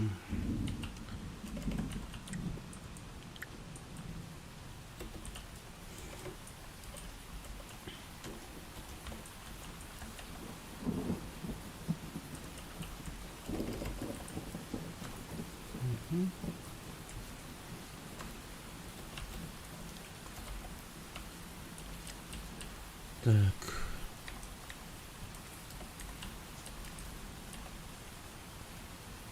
Public void on press здесь.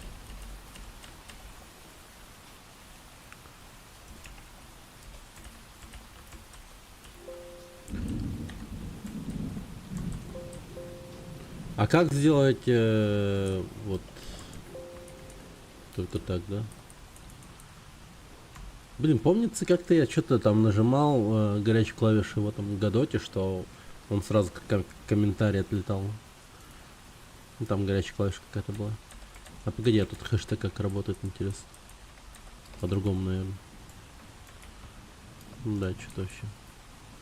А тут целую строку мы комментируем. Так. Клик counter текст. Присваиваем значение плюс а. Дальше toString.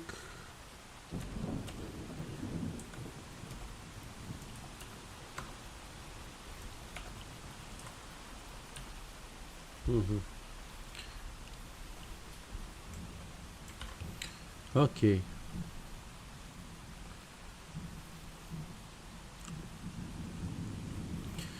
Далее здесь в панели мы создаем UI текст.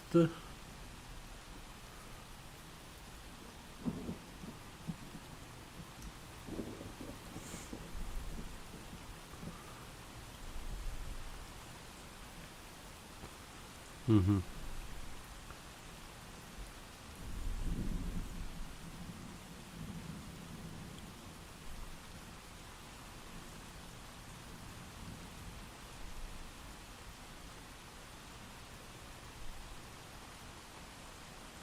Угу. Или что-то такое сделать. Где-то же было тут.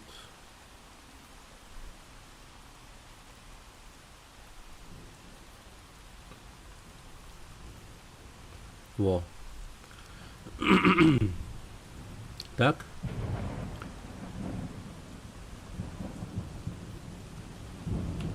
Ноль.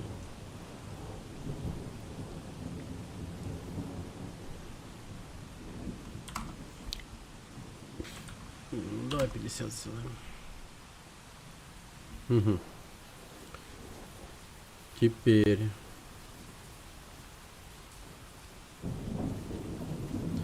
при нажатии на кнопку у нас должно происходить плюс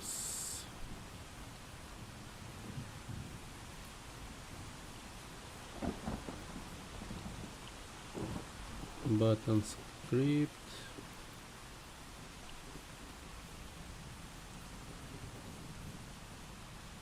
А, погоди. Оно уже происходит. Да, неправильно. Все, ну-ка, погнали.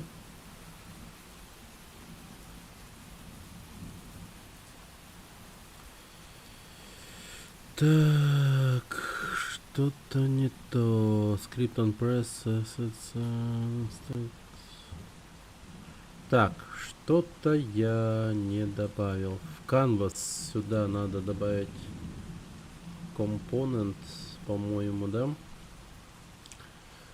Да, наверное, надо добавить.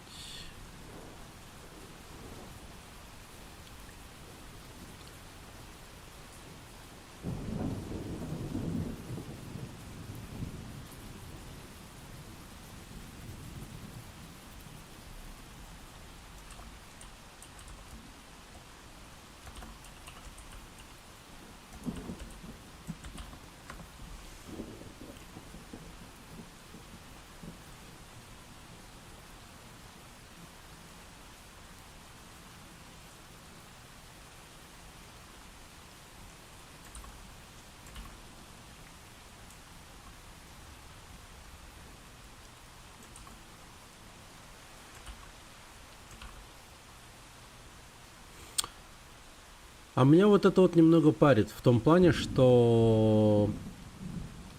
А как он понимает...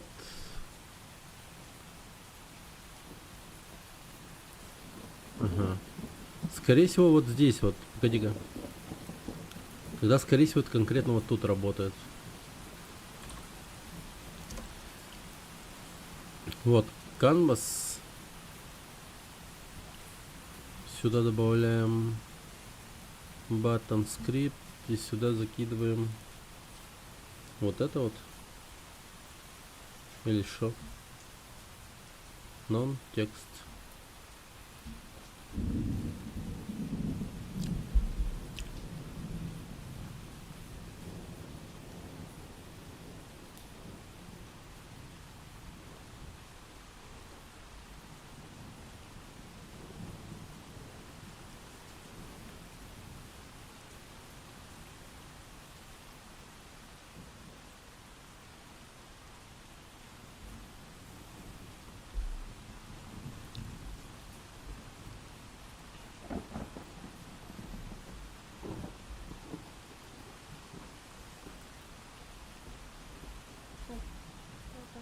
М.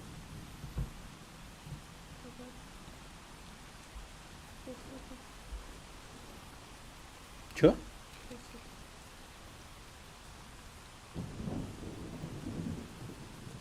Это с подозрением спам 9. Кто-то вот звонил из этого номера. Спам. Это просто спам.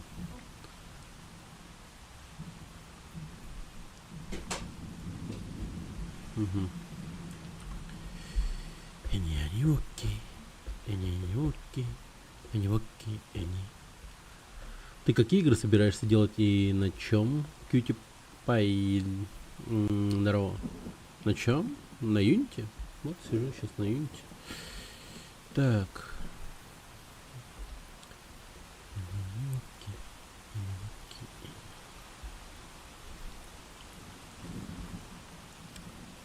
Порно-игры на какой?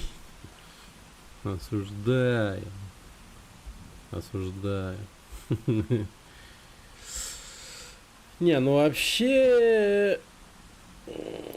Я хз, как это работает, но... Каким-то хером вдруг мне в рекомендации типа начал закидывать всякие разные видосики по типу...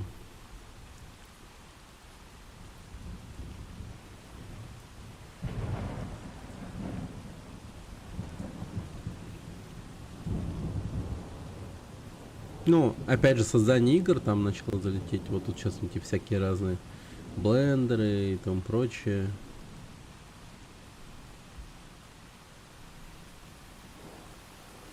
Но тут была одна такая, блин, где он? Bad Knight, по-моему, назывался.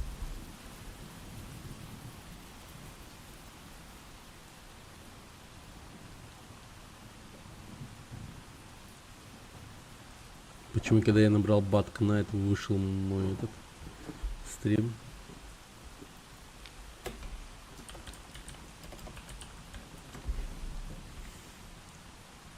Вот эта вот игра.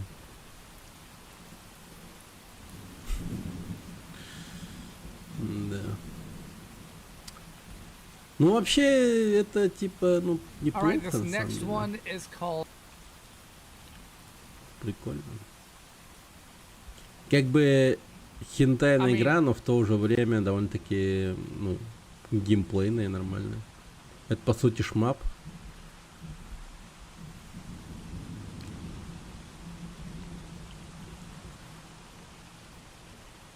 Скролл шутан.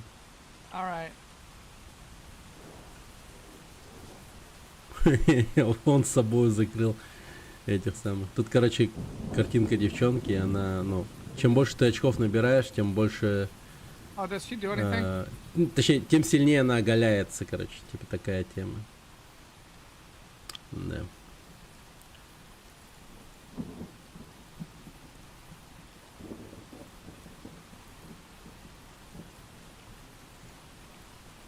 Игра довольно-таки такая, да. Оу, щит. Там прям... Да. Да. Если так подумать, как будто бы, ну, идея на самом деле не такая уж и плохая.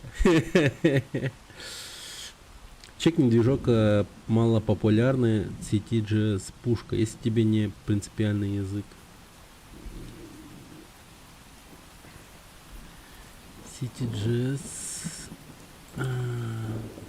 На десктопе и мобилку можно залить. Не, ну я, конечно, заценю, типа, но пользоваться им 100%, конечно, не буду.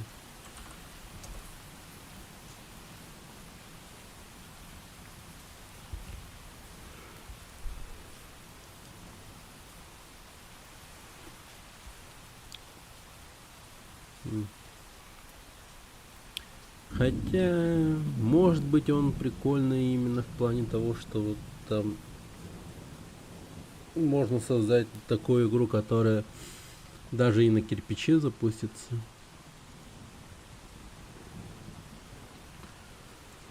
Может, там производительность хорошая в итоге. Привет! Сегодня я расскажу о моем главном событии у нас. Все это у нас описано в документации. Также мы можем на любую вещь навести том наши по X появления горизонтальное вертикальное. Здесь достаточно изменить целиком всю скорость. Далее. Любые 2D игры. ЦП, который Понятно. есть для этого огромного босса, описан эффект взрыва, где раз, два, три, 4 эффекта сразу. У каждого можно независимо менять настройки, как оно спавнится, где оно спавнится, да, и можно делать довольно быстро, визуально классные сложные эффекты. Также есть настройки стилей для интерфейса, для текстовых надписей. Можно еще внедрять свои собственные шрифты, чтобы ваша игра выглядела красиво, аккуратно на всех устройствах, вне зависимости, установлены ли там нужны шрифты или нет. И также у нас есть, например, детям объяснить на уроках, как работать с котом. Вы также можете не только этот видос показать, но и также открыть гайд. Это вот, да, наверное, одна из мелких деталей для начинающих, которые я пропустил. Есть встроенный гайд, который показывает вот именно основным ресурсам и так далее. Также у нас есть Discord сервак. Интересно.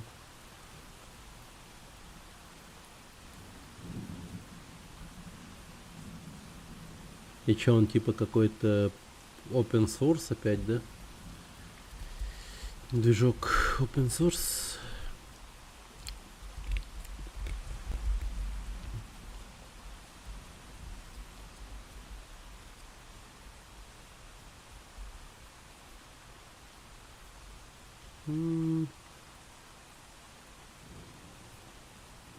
Мизрил Гайринч.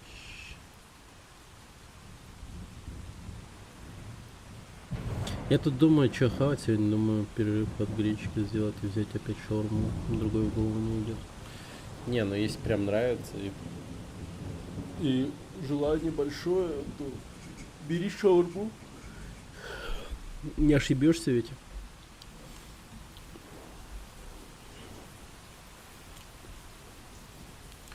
Шаурма. Хорошо. Если ты знаешь, откуда брать, типа, хорошую шаурму. А пицца, роллы, суши, они могут испортиться даже в том месте, где ты всегда его покупаешь, типа. Ну, именно в том плане, что хер пойми, как там, ну, что за человек может стоять, готовить эту самую пиццу.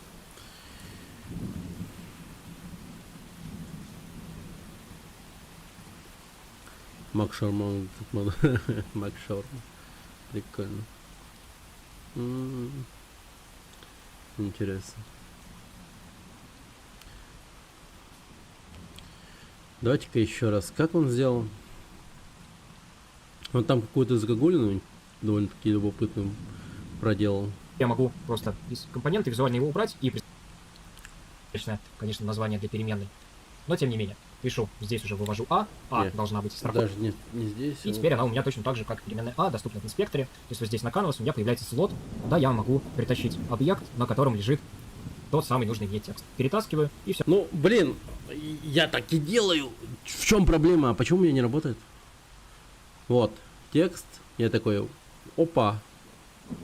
И нет, ни хера. Не пашет. Почему?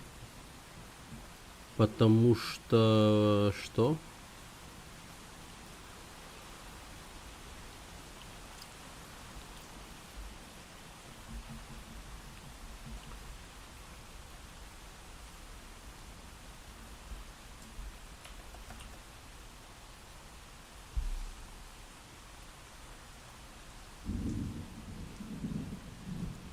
Текст mesh, он, может быть, должен быть.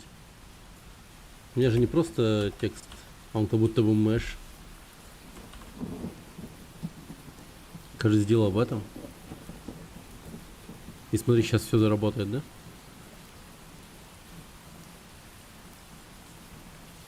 На. Не, нихуя. В чем прикол, вообще не понимаю.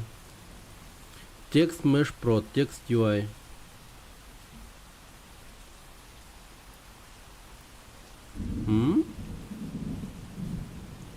В чем проблема-то?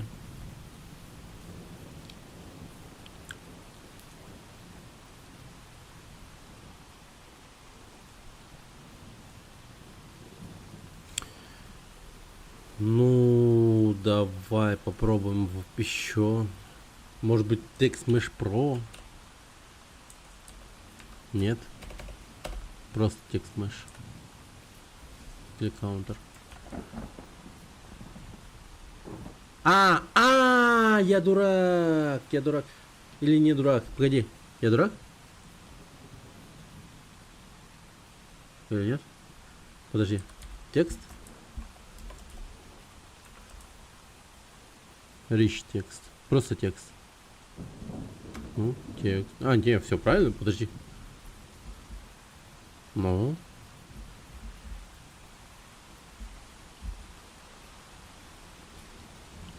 Кликаунтер. Как будто со скриптом все в порядке. Но привязка скрипта не в порядке. Вот что.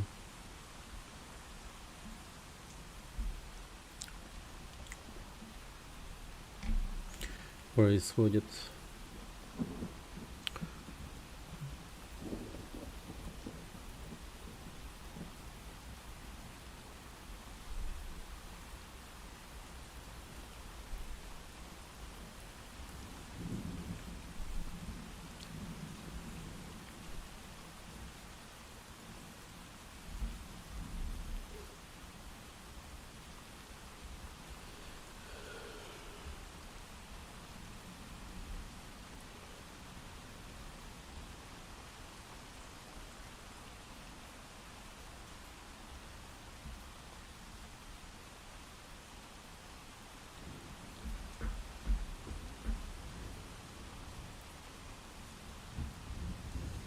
Ну, допустим, если я это возьму, он перекинется, хотите сказать?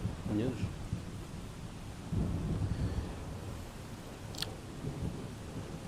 А если я назову просто текст? Ну.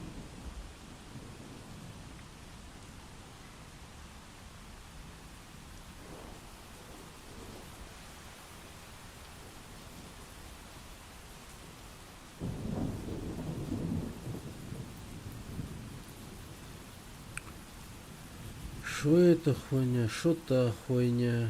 Оба хуйни.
М.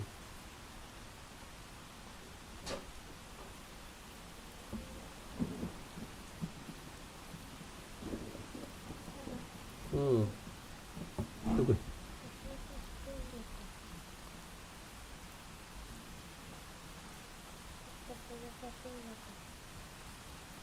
Нравится это, да? Похоже, что... Это...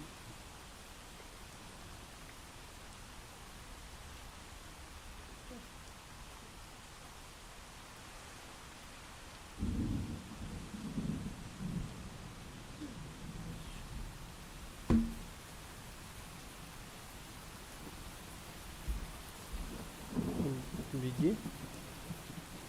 Момент бата. Монобу.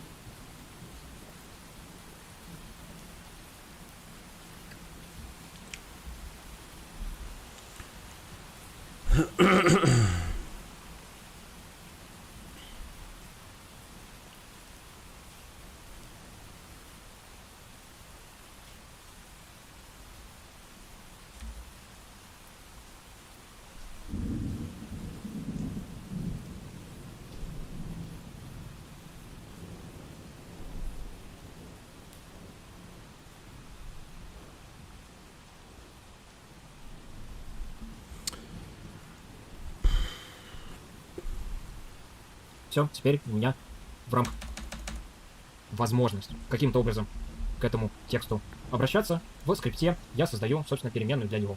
Переменная это должна быть типа текст. И эти переменные, для того, чтобы иметь доступ и создавать переменные такого типа, мне нужно подключить unityengine.ui. Отлично, подключили. Теперь я могу создать, собственно говоря, переменную для текста. Назову ее текст. И теперь она у меня... А, блин, погоди. А, погоди. Не, погоди.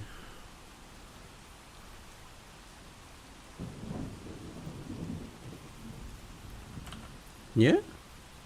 Или да? Как будто бы...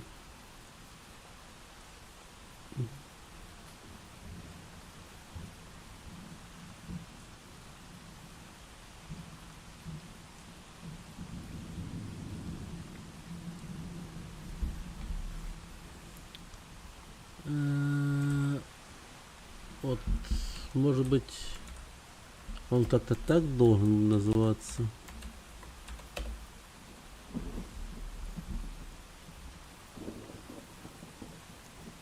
То есть напрямую click counter текст. Может быть, так должно быть? Да? 0 ошибок, 0 предупреждений. То есть я должен был вот так вот его назвать. И я такой беру в Canvas, захожу сюда, удаляю этот компонент, добавляю его обратно. И один хуй не добавляется. Что за дерьмо? Точно так же, как переменная А доступна в инспекторе. То есть вот здесь на Canvas у меня появляется слот, куда я могу притащить объект, на котором лежит тот самый нужный мне текст. Перетаскиваю, и все. Теперь у меня в рамках моего скрипта есть доступ ко всем. Текст, текст, текст, текст. Текст. А если, блядь, я его назову текст?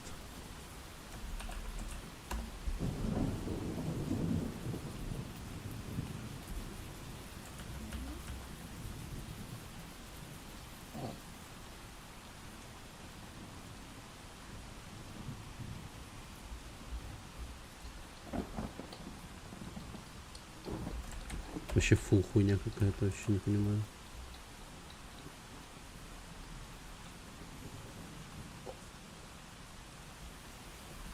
ТМП текст. Привет, Руин. ТМП текст.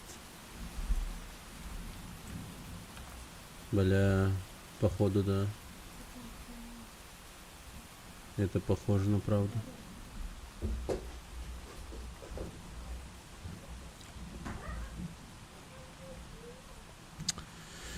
Да, спасибо, спасибо.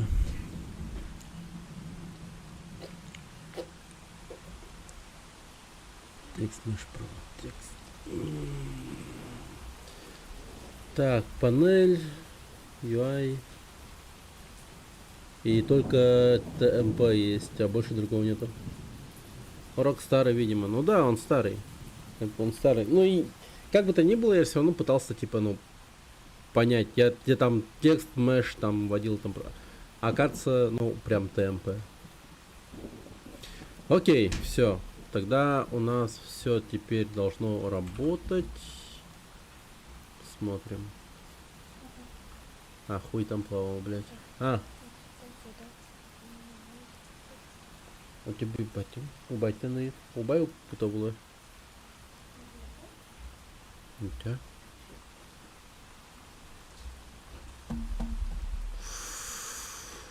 Так, он пресс. Так, клик counter текст. Ага. Все правильно. Не, он есть. Он же есть у меня. А как он отвязался? Ясно. Все.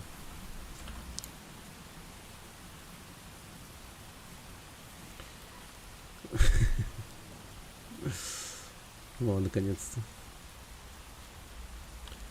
Кликер. Грандфолл, здорово. Все, красиво сделали. Шрифты подобрал хорошие.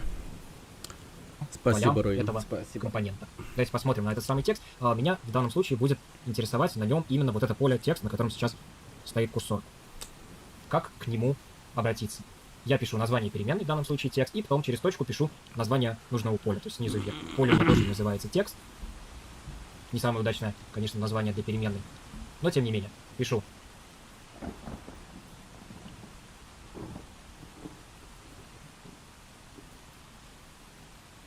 И, соответственно, текст — это тот самый текст, который... Для того, чтобы, в общем, расширить вариативность нашей будущей игры викторины, изучим сейчас еще один элемент управления, кроме кнопки. Так называемый input field. Находится он все там же в UI, называется input field.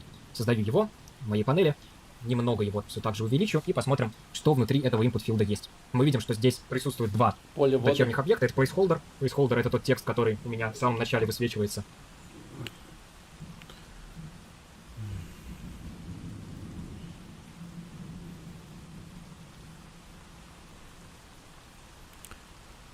TMP Input Field, наверное, будет называться.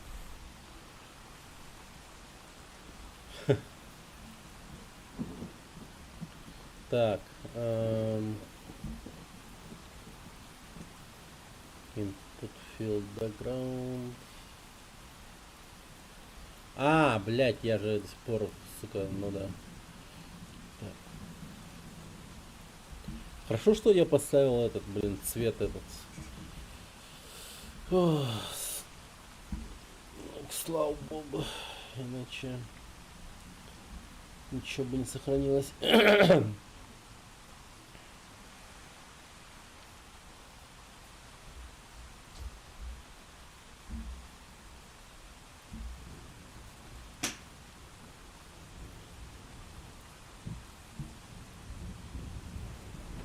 Enter текст.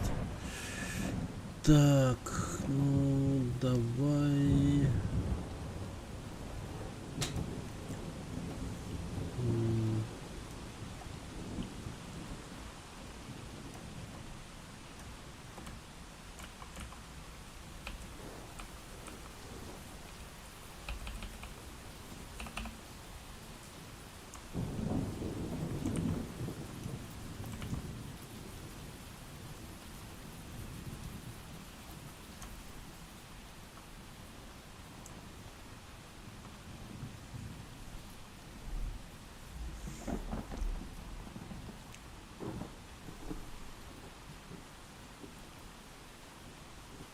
Single line.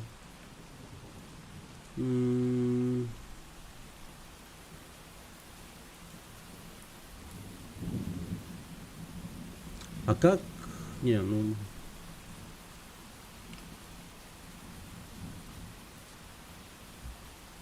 Текстерия. Вот, скорее всего, вот это вот оно. Placeholder. Ага, во, нашел. Окей. Так, клик у нас здесь.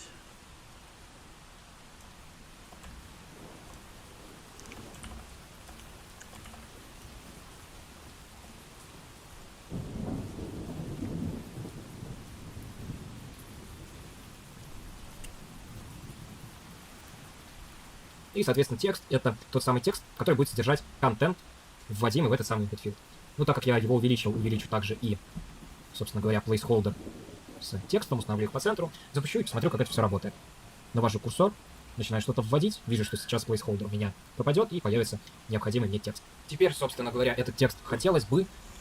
Так, хотелось бы делать вот таким. Угу.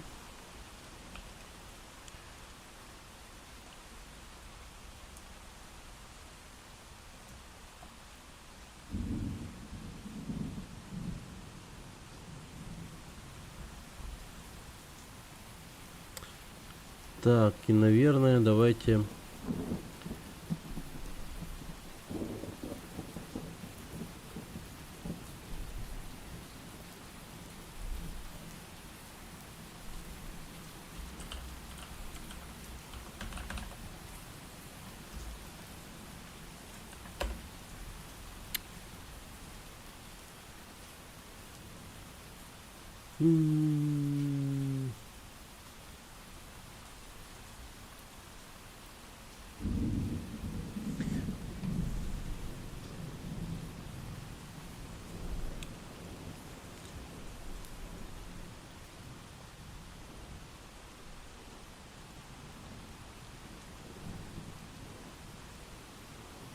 Давай регуляр.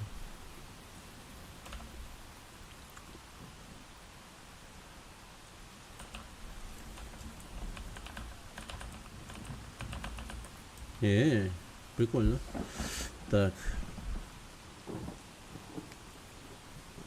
Считывать по нажатию на нашу кнопку, которую мы уже создали, и вводить тот текст, который мы уже создали. Перейдем к скрипту. Я создам, естественно, Чё он переменную для того, чтобы вводимый в этот самый... Считывать данные, которые мы вводим, и... Ну, так как я его увеличу также и, собственно говоря, placeholder с текстом, установлю их по центру, запущу и посмотрю, как это все работает. Навожу курсор, начинаю что-то вводить, вижу, что сейчас placeholder у меня пропадет, и появится необходимый мне текст. Теперь, собственно говоря, этот текст...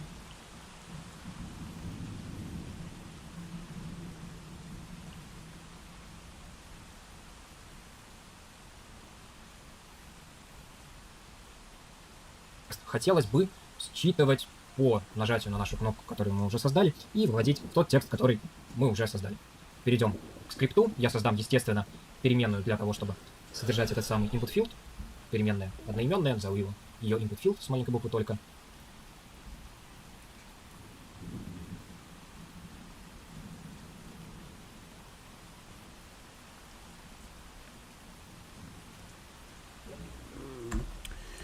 Так, public tmp input field.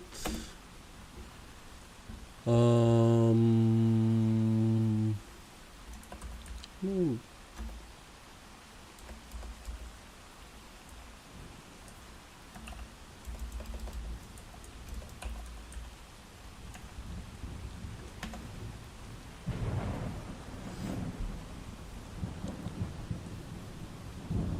окей. И в канвасе не забуду необходимый объект притащить. Теперь напишем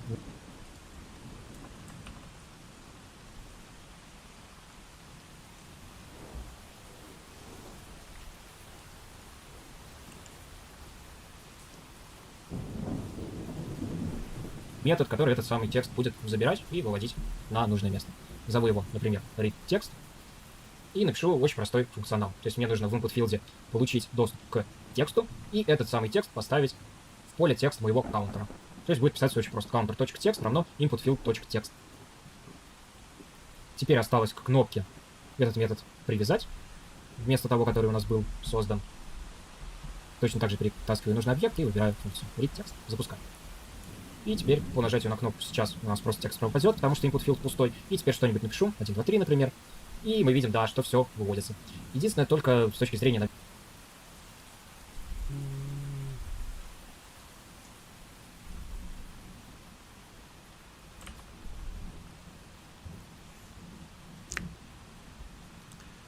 Так, сейчас подождите.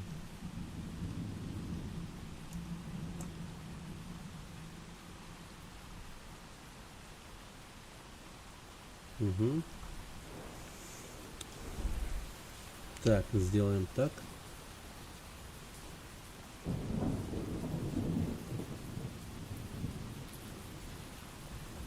Допустим, так.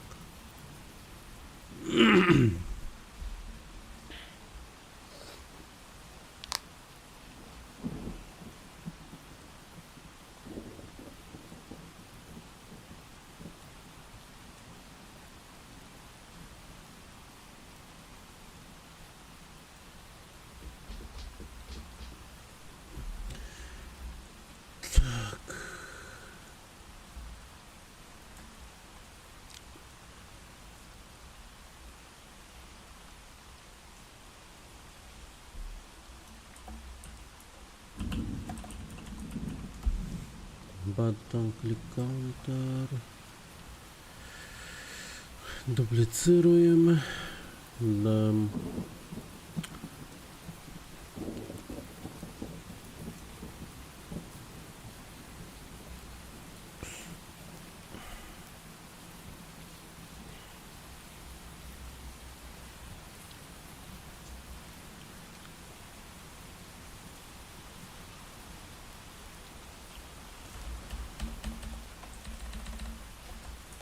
Input field.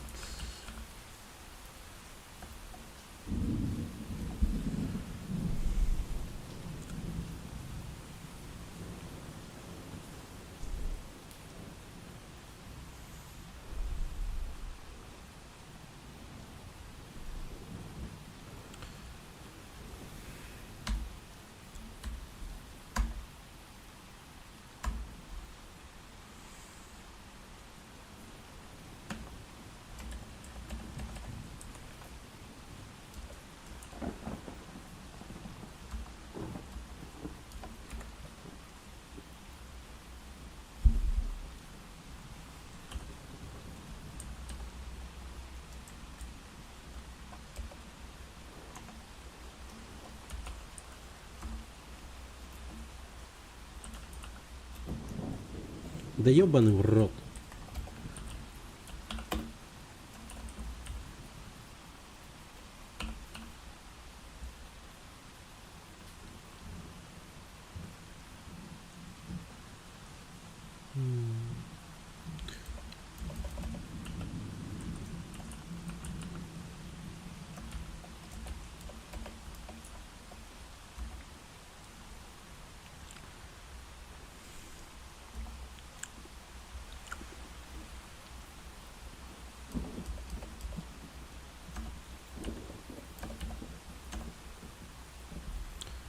Так, публикует on field.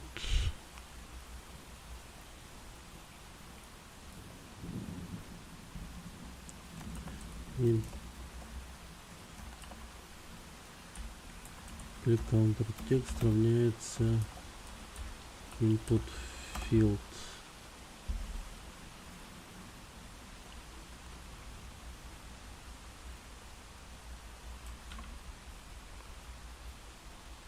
Вроде, погоди, две ошибки. А, ну да. Запятой.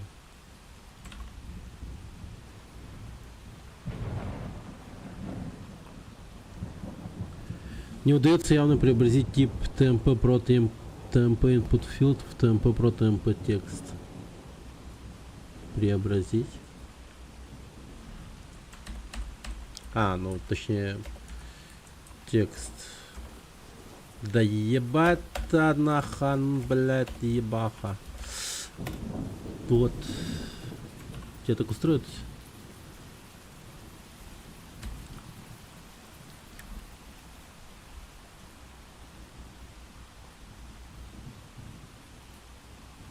Погоди, а как он там написал-то? Наверное, человеком ошибся. Именная, назову его. Ее input field функционал. То есть мне нужно в input филде получить доступ к тексту и этот самый текст поставить в поле текст моего каунтера. То есть будет писаться очень просто. Counter.text равно input field.text. А, текст.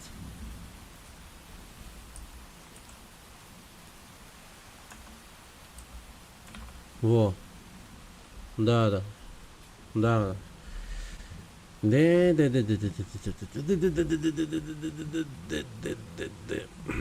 Мгм. Так. Ну или текст. Вот тут.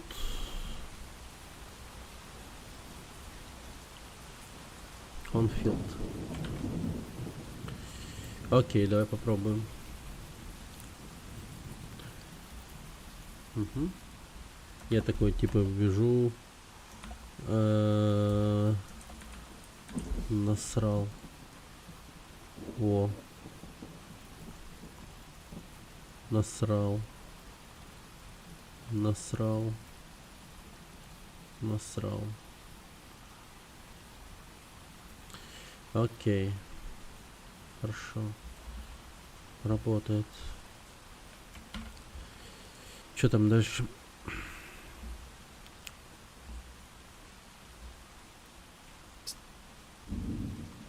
Теперь осталось к кнопке этот метод привязать, вместо того, который у нас был создан.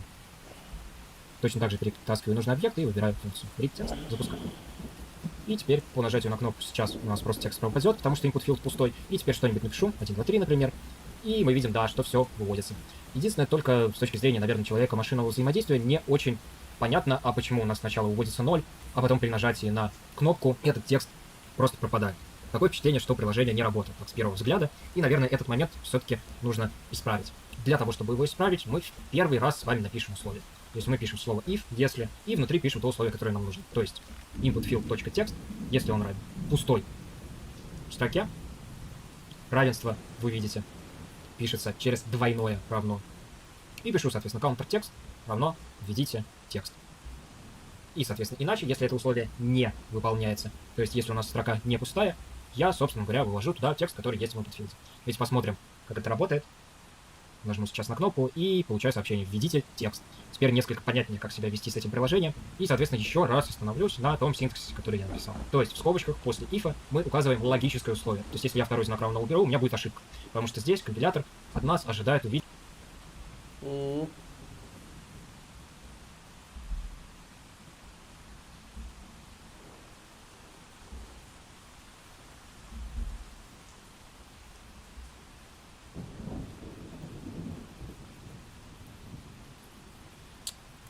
Окей.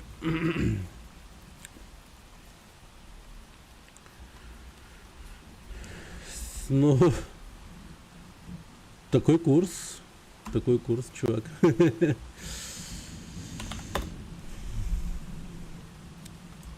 Такой курс, черт побери.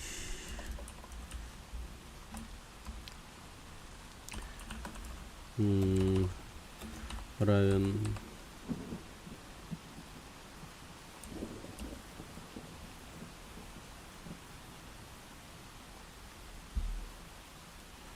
Тогда click counter текст равняется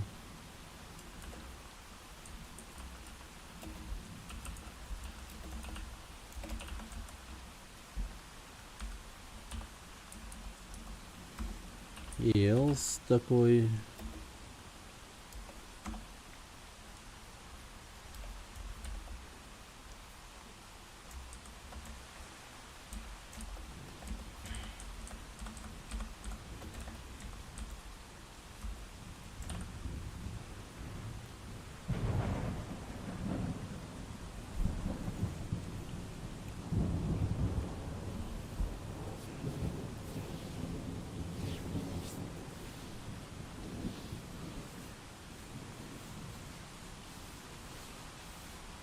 Ну да. Погоди, а тут в чем трабл?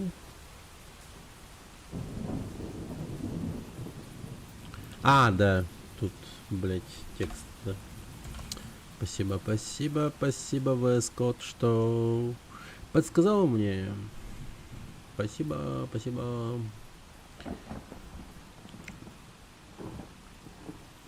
Enter your text.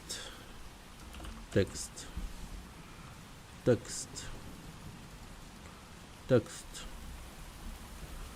Текст. Текст. Окей.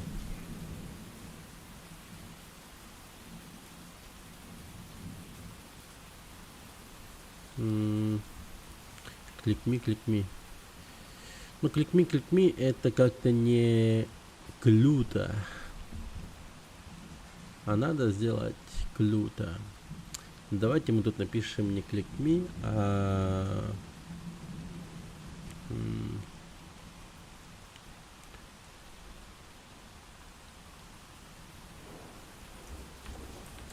Send me.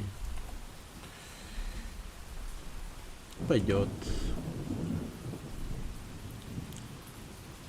Видеть именно какое-то условие. То есть в данном случае я написал равенство, результат выполнения этого условия либо истина, либо ложь. Истина, соответственно, если у нас в input field тексте пустая строка, ложь, соответственно, в противоположном случае.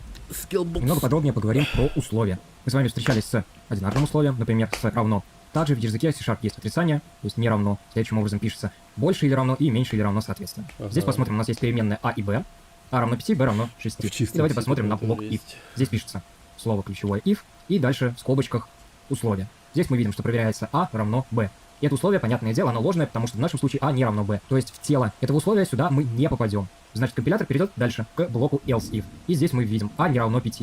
Ну а у нас равно 5. Поэтому это условие тоже ложное. Сюда мы тоже не попадаем. И значит переходим к else. Видим, что здесь условия никакого нет. И если вот здесь эти два условия не выполняются, сюда мы переходим в любом случае. Поэтому сейчас у нас программа выведет в дебаг тройку. Но мы можем с вами также и комбинировать условия и делать какие-то более сложные выражения. То есть, например, мы хотим, чтобы у нас А равнялось Б, и при этом Б обязательно должна была быть равна шестерке. И только шестерке. И здесь нам нужно объединить. Нам нужно, чтобы выполнялось и первое условие, и второе условие. В этом случае мы, собственно, пишем логический оператор и. Пишется он таким образом, и пишем наше второе условие. Соответственно, b равно 6. Но при всем при этом, допустим, хотим добавить еще, что должно выполняться это условие, или же, например, а должно быть меньше, чем 10. В этом случае пишется оператор или. Выглядит он вот так, как две вертикальные черты, и, собственно, пишем наше следующее условие. А меньше 10. И в этом случае мы попадем сюда, в это тело, в том случае, если у нас либо истина вот эта часть, либо истина вот эта часть. В нашем случае истина, собственно говоря, это и левая, и правая часть, поэтому в любом случае мы попадаем вот сюда. Соответственно, наша программа уже к блоку else if не перейдет.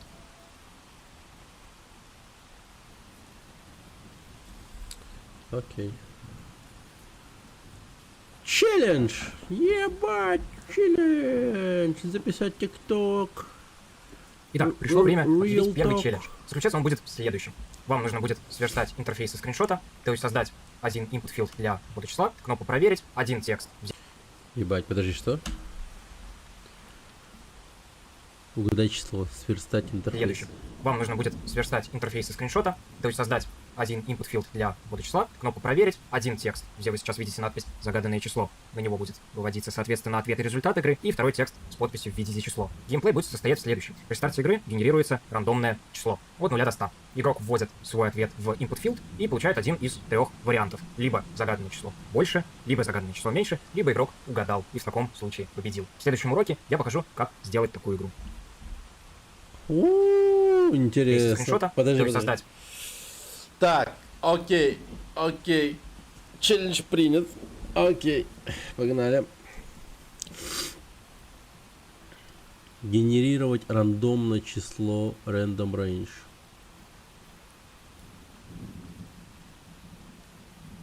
Так, то есть...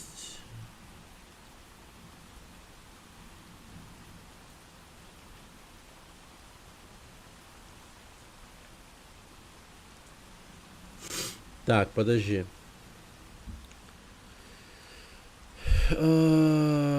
Так, получается, что?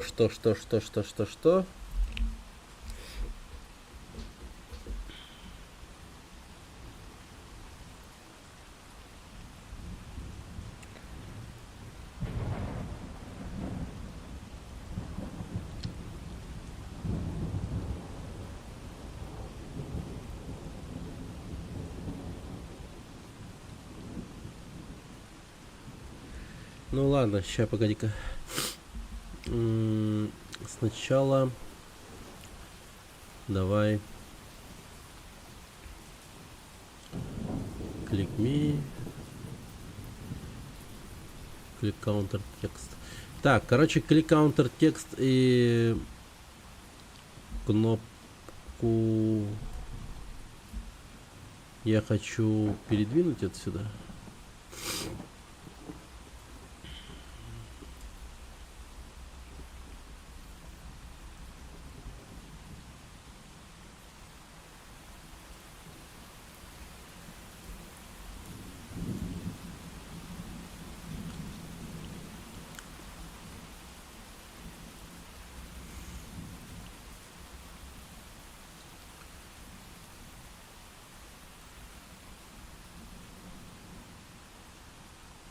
Мгм. И тут я добавлю текст. Напишем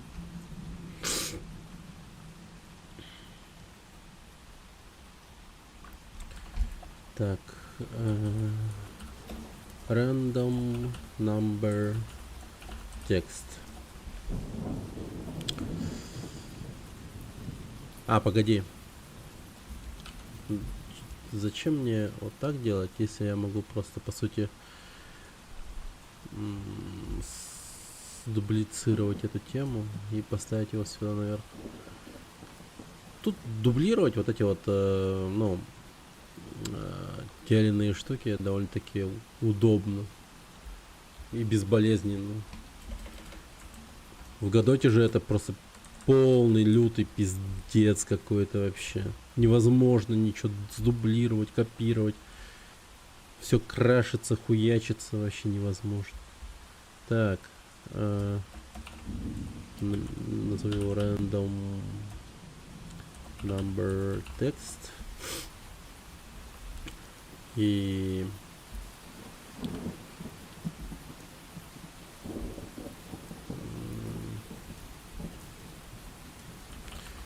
guess my number.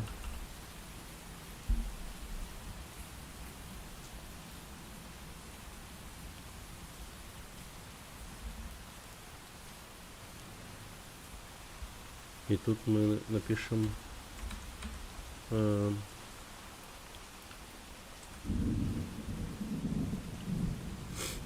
пускай так будет.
Угу. Теперь.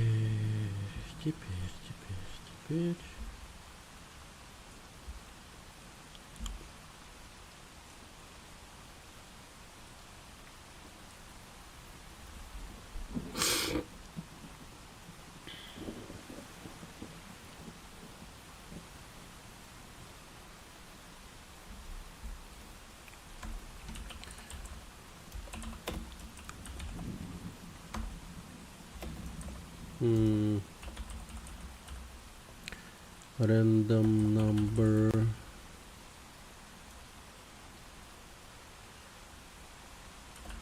text.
Random number generator, блять.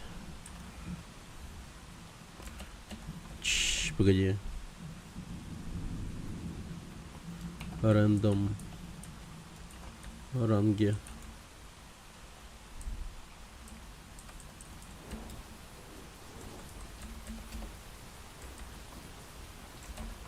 Подожди.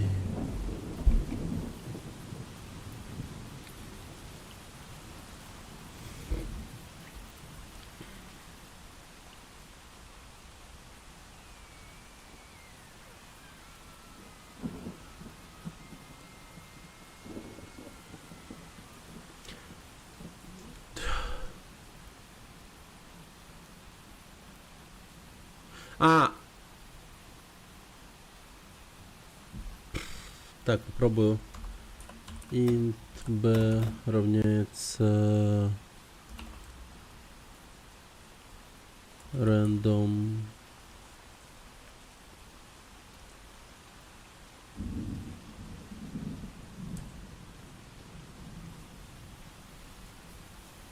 криптография security.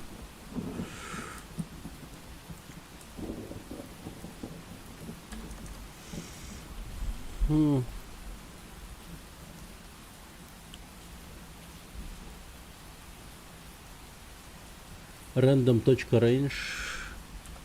Random.range. 0 101. Ага. Користак. Окей.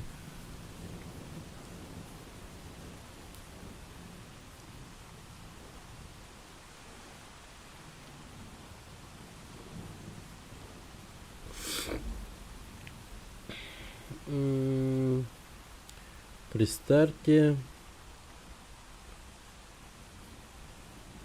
random number text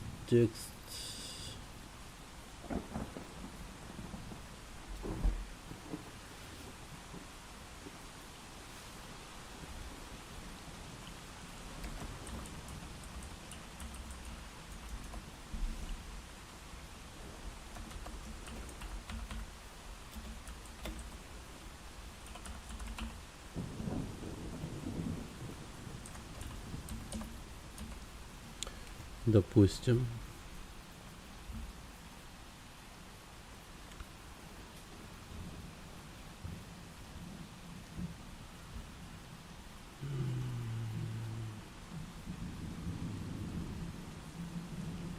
Так.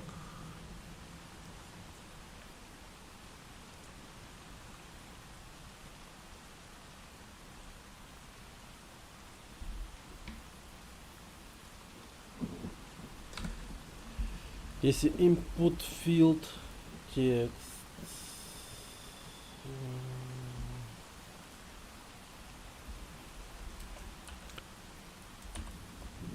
меньше, точнее меньше, чем b,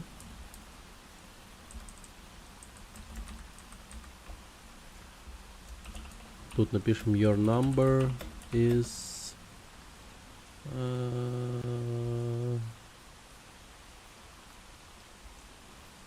smaller. Давай напишем.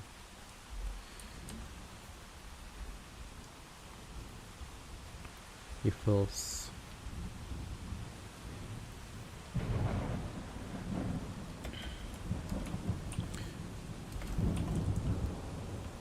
Input field text больше, чем b.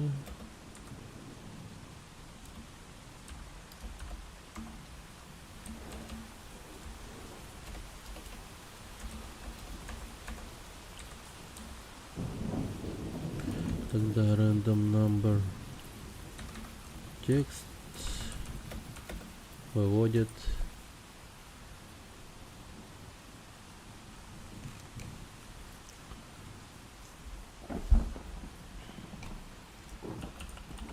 your number is bigger.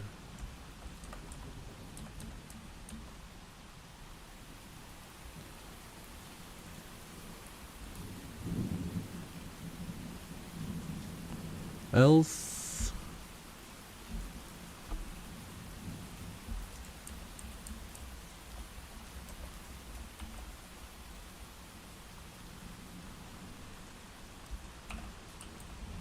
your guess is right.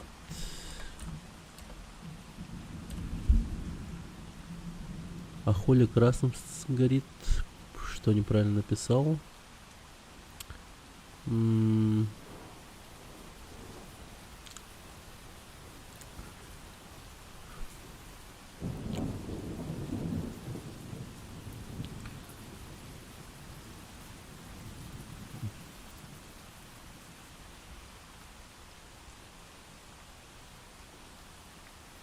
If else.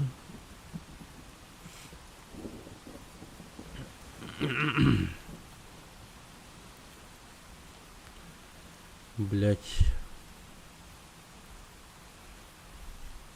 А чё не так-то?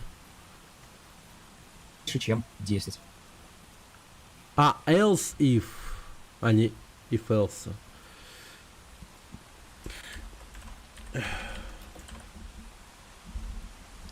Else if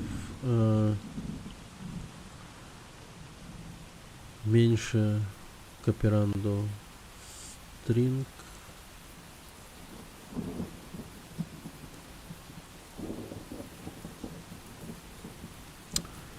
Так, окей, подожди. Ща, погоди.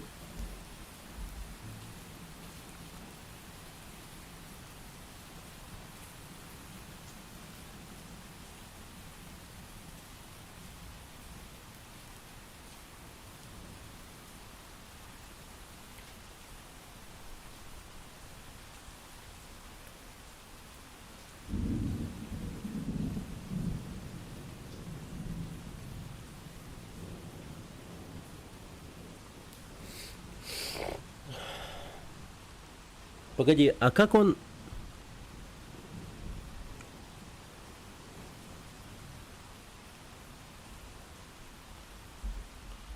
Int... int...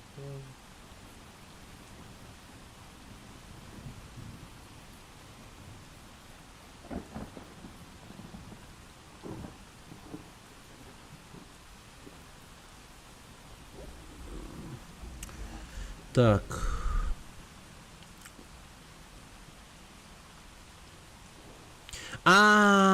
Погоди, я понял.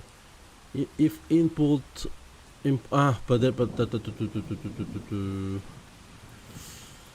Так.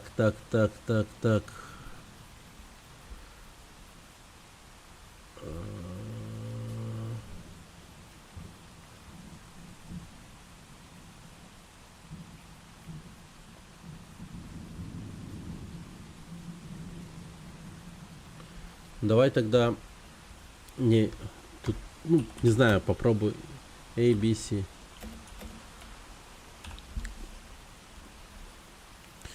И тут, короче, скажем, if input field text равняется C,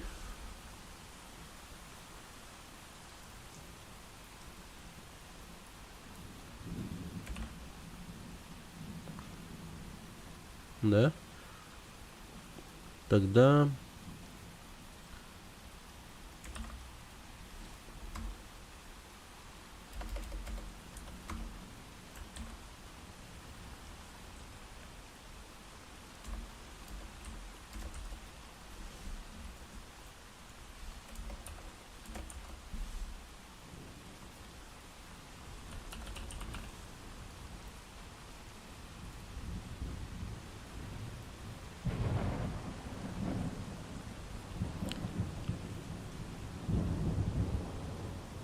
если input field text равняется into, по сути,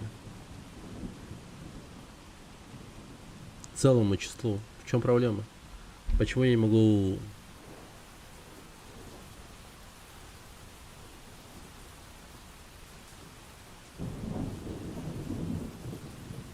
так написать?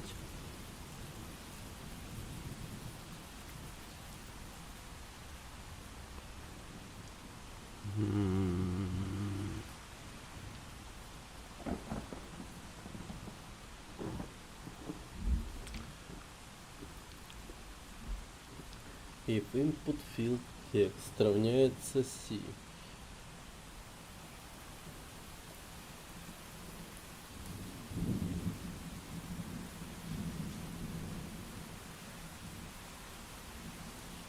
Погоди, а если написать не C, а просто into?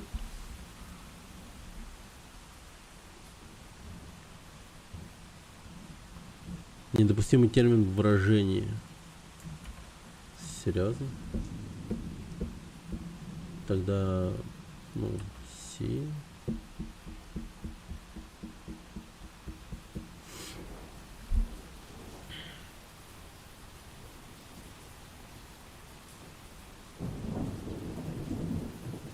А что если я напишу, блять,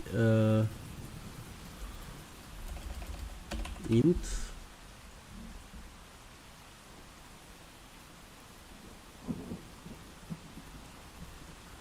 Имя random number text не существует в текущем контексте.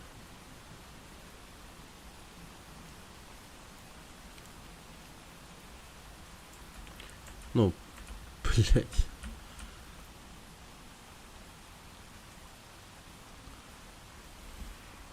Нет, погоди. Погоди.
Так, random number текст пишет такой guess my number при старте.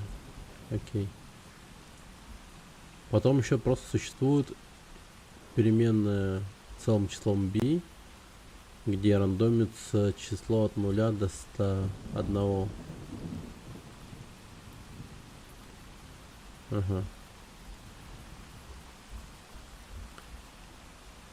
Хорошо. Дальше. В public void on field мы добавили условие. Input field text равняется.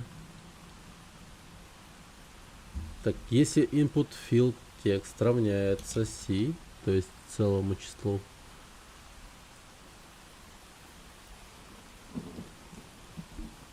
я хотел написать, но if input field text равняется, ну, может быть написать int, но это не помогает, по-моему, никак. Да.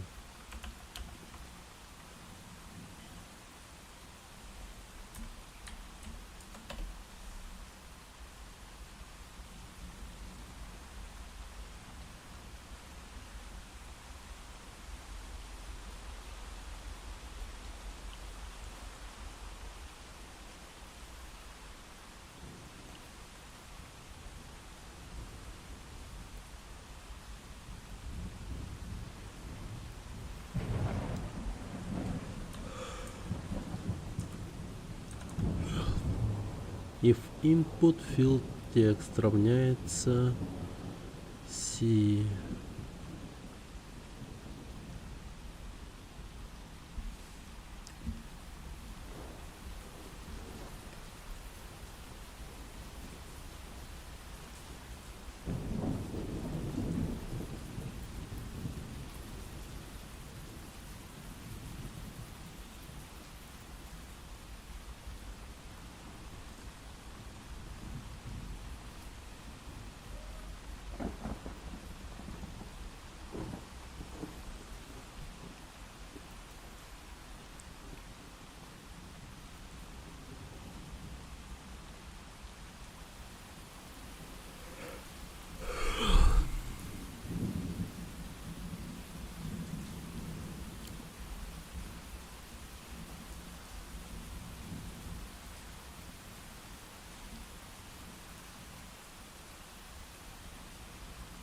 Элемент интерфейса поля, позволяющий пользователю вводить свои данные, условные выражения if else.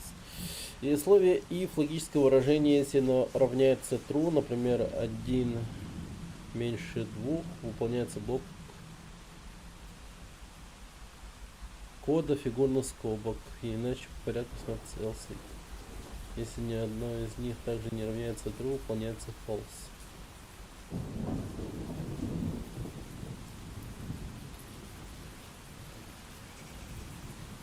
Так.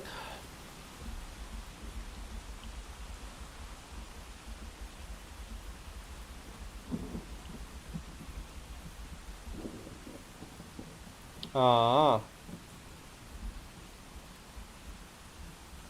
Ага.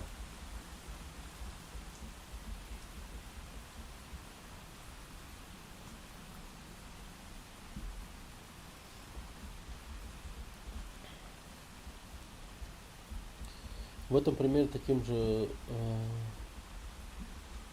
переменным публичным будет обращаться через точку. В остальном это работает так же, как и следует.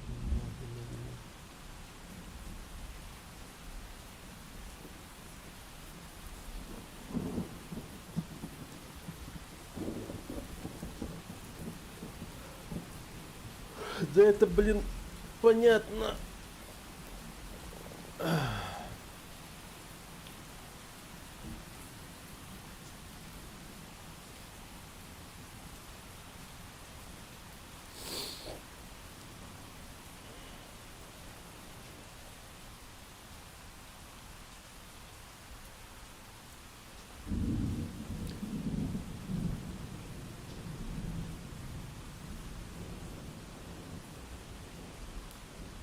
Ёпта.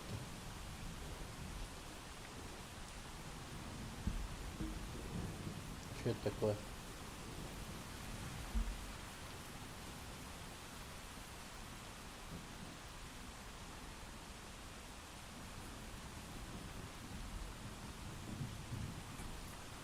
Перед началом первого челленджа давайте еще раз зафиксируемся на некоторых моментах. Именно разберемся с терминологией, чем отличается объявление переменной от ее инициализации, что такое методы и в частности, что... Сейчас, погоди-ка.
Ну, давай рассказывай. Что такое статические методы?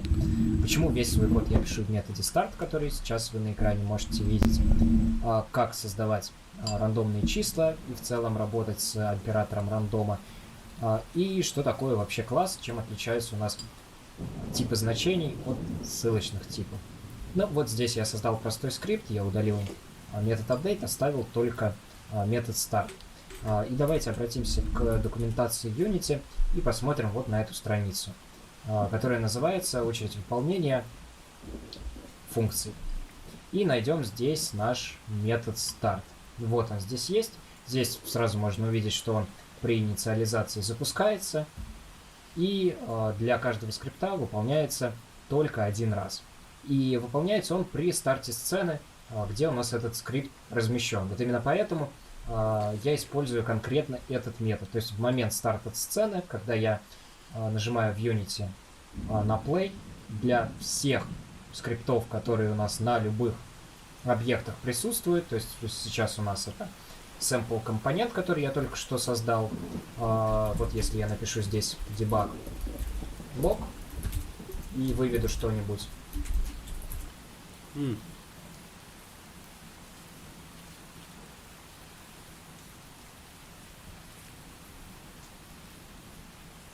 Так, получается...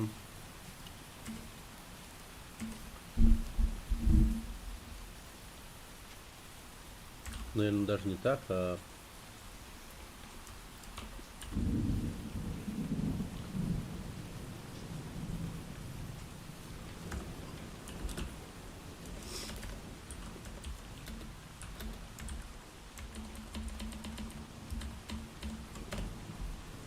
Вот так. Во! О! Так, хорошо. Когда я вызову этот скрипт, то он у меня вызовется вот в тот самый момент, когда загрузится эта самая сцена, и один раз, ну что вот можно здесь заметить. Именно поэтому мы сейчас работаем практически только в консоли, работали точнее до этого момента. Поэтому нам очень удобно использовать этот самый метод. Здесь, кстати, советую обратиться к документации и в целом почитать, что вообще в Unity бывают, какие методы и функции вообще в целом у нас есть. Но сейчас мы в рамках первых наших уроков сильно вдаваться в подробности не будем. Это не так, чтобы очень важно прямо сейчас. И давайте еще раз разберемся с тем, что такое объявление переменной и что такое инициализация переменной. Я создам какую-нибудь переменную А вот в таком виде. То есть я пишу только ее тип и ее название. Ну, могу написать какую-нибудь другую. Могу, например, строчку создать. Для этого напишу string str, ну и тоже поставить точку с запятой. Таким образом, мы видим, что никаких значений в этих переменных нет, но, тем не менее, они у нас вот в коде уже присутствуют. Если я наведу сюда мышку, я увижу, что мне Visual Studio напишет, что переменная str объявлена, но ни разу не использована. Ну вот, как раз таки объявление — это вот именно вот то, что написано в этих строчках. То есть мы объявляем тип переменной, пишем ее имя. Никакое значение сюда не кладем. А если мы сюда какое-то значение положим, то есть я напишу, что a равно нулю, и скажем, строчка равна пустой строке, ну или, допустим, строке с пробелом, вот в этом случае я уже проинициализировал эту строку, то есть положил на нее значение в данном случае и ссылку на объект в случае со строкой. Почему ссылку на объект рассмотрим чуть-чуть попозже, чем вообще отличается string от инта, и почему в первом случае integer — это переменное значение, во втором случае string — это ссылочная переменная. И давайте как раз посмотрим, в челлендже будет необходимо задавать рандомные числа. Давайте посмотрим, как с этим самым рандомом поступать. Я сначала напишу.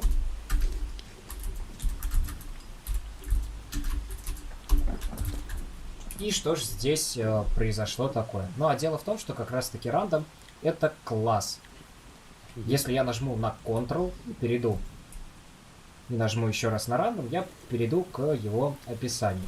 И здесь я увижу, что вот действительно у меня написано, что это класс random, и в шарпе он вот следующим образом описан.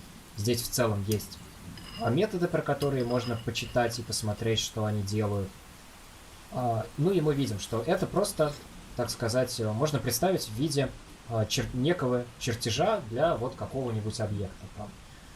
Но я хочу с ним поработать внутри ведь моей программы.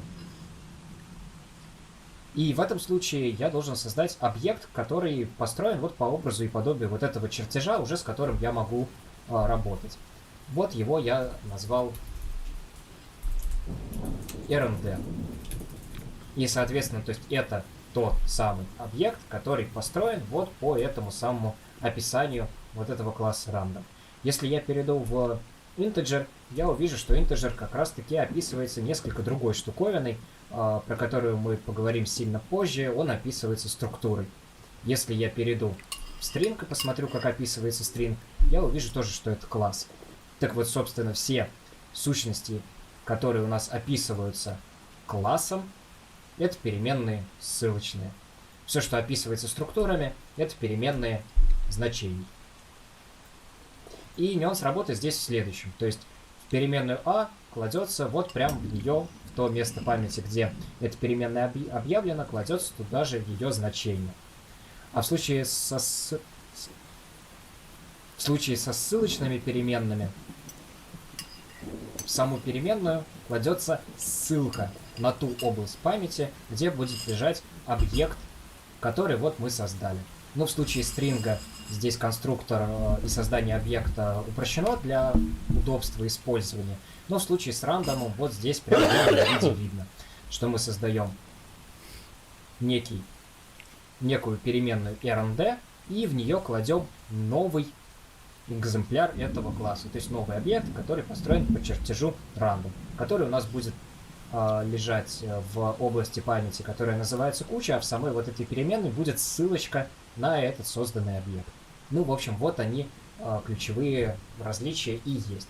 И теперь у нас есть этот класс, и мы хотим в переменную какую-нибудь типа integer положить рандомное число в диапазоне, ну, допустим, от 4 до 6.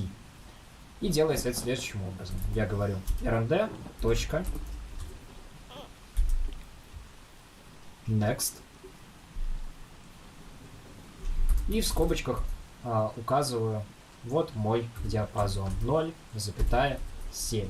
Семерку пишу я потому, что если я посмотрю, как описывается у меня этот метод next, ну, после того, как мы решим вот эту ошибку возникшую, я увижу, что на самом деле правое значение, которое указывается здесь, не включается в диапазон. То есть на самом деле у нас диапазон от 0 до 6 включительно. От 0 включительно, естественно.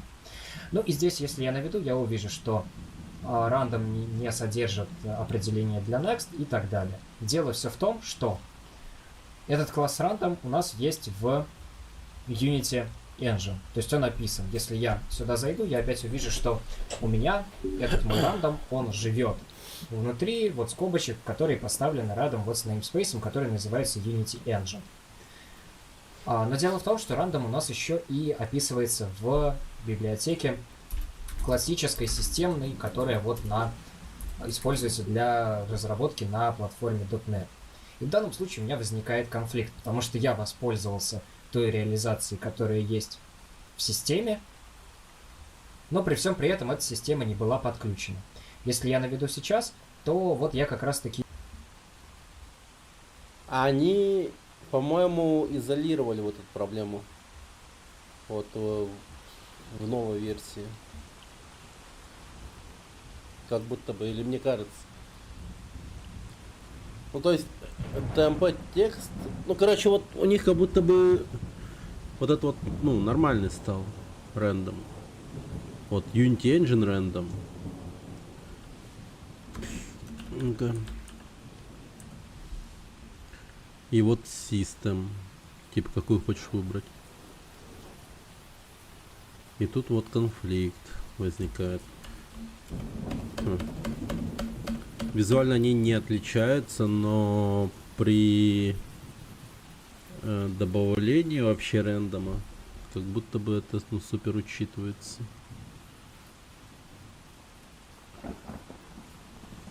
А, смотрите, сломал. Ну-ка. Random System.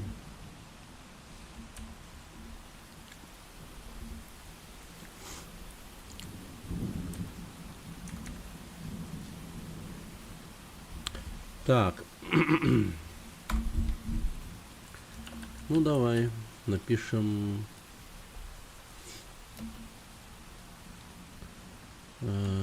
RNG new random.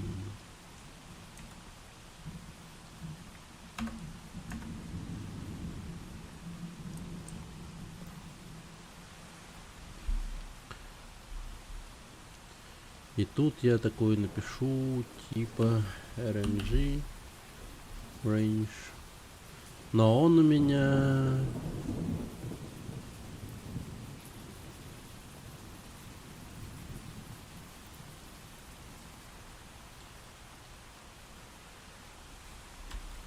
нет, это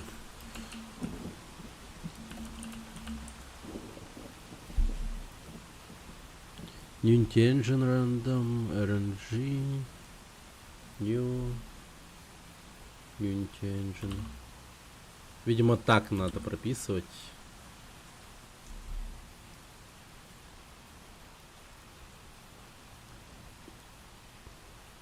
D.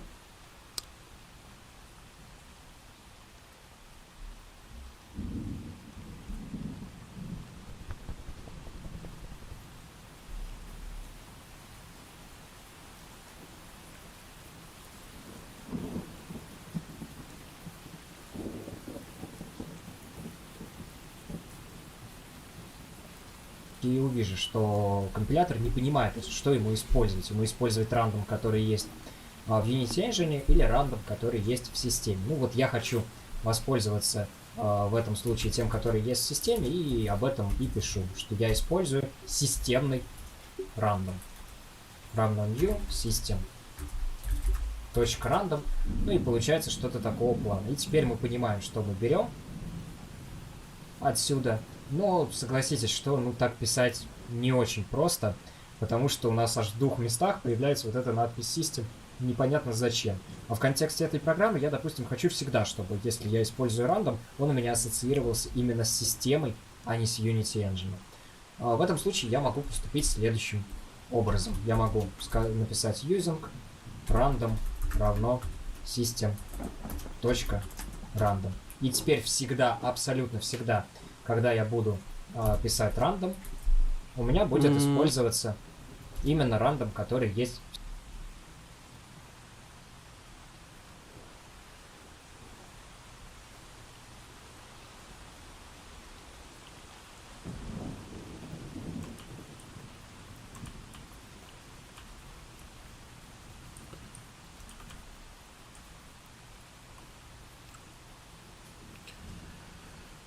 Так, using random равняется system random.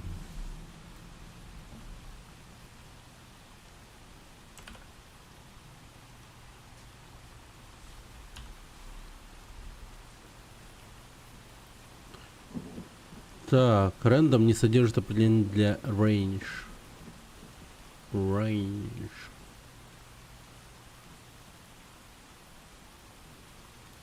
Why? Why? Погоди. В системе. И даже вот теперь я могу систем отсюда. Погоди, то есть в рейнже по сути вообще нет, да? Есть только next.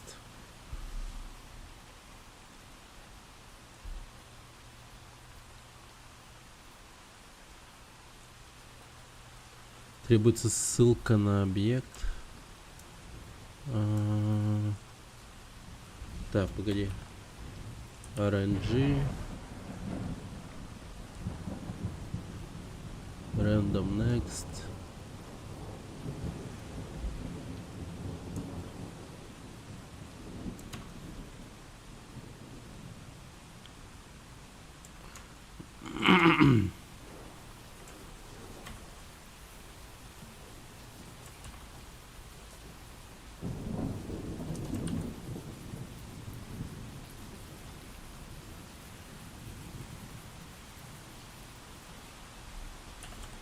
int b.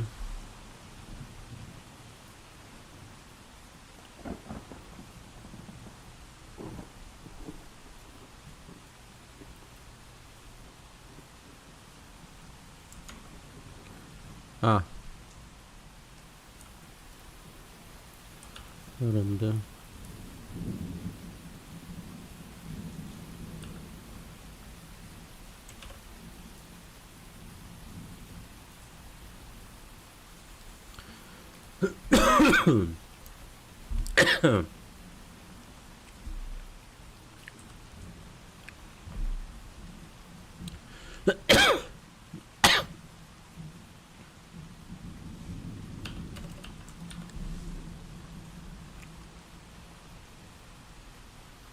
РНД не существует в текущем контексте.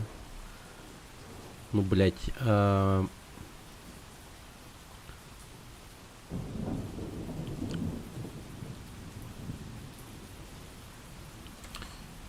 Давай объявлю его random RND.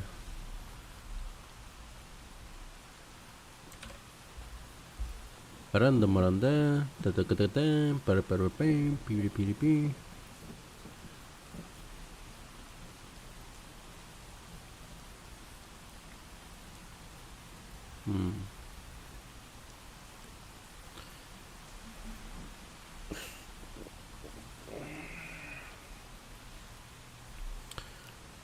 Ёпта, это вообще жопа.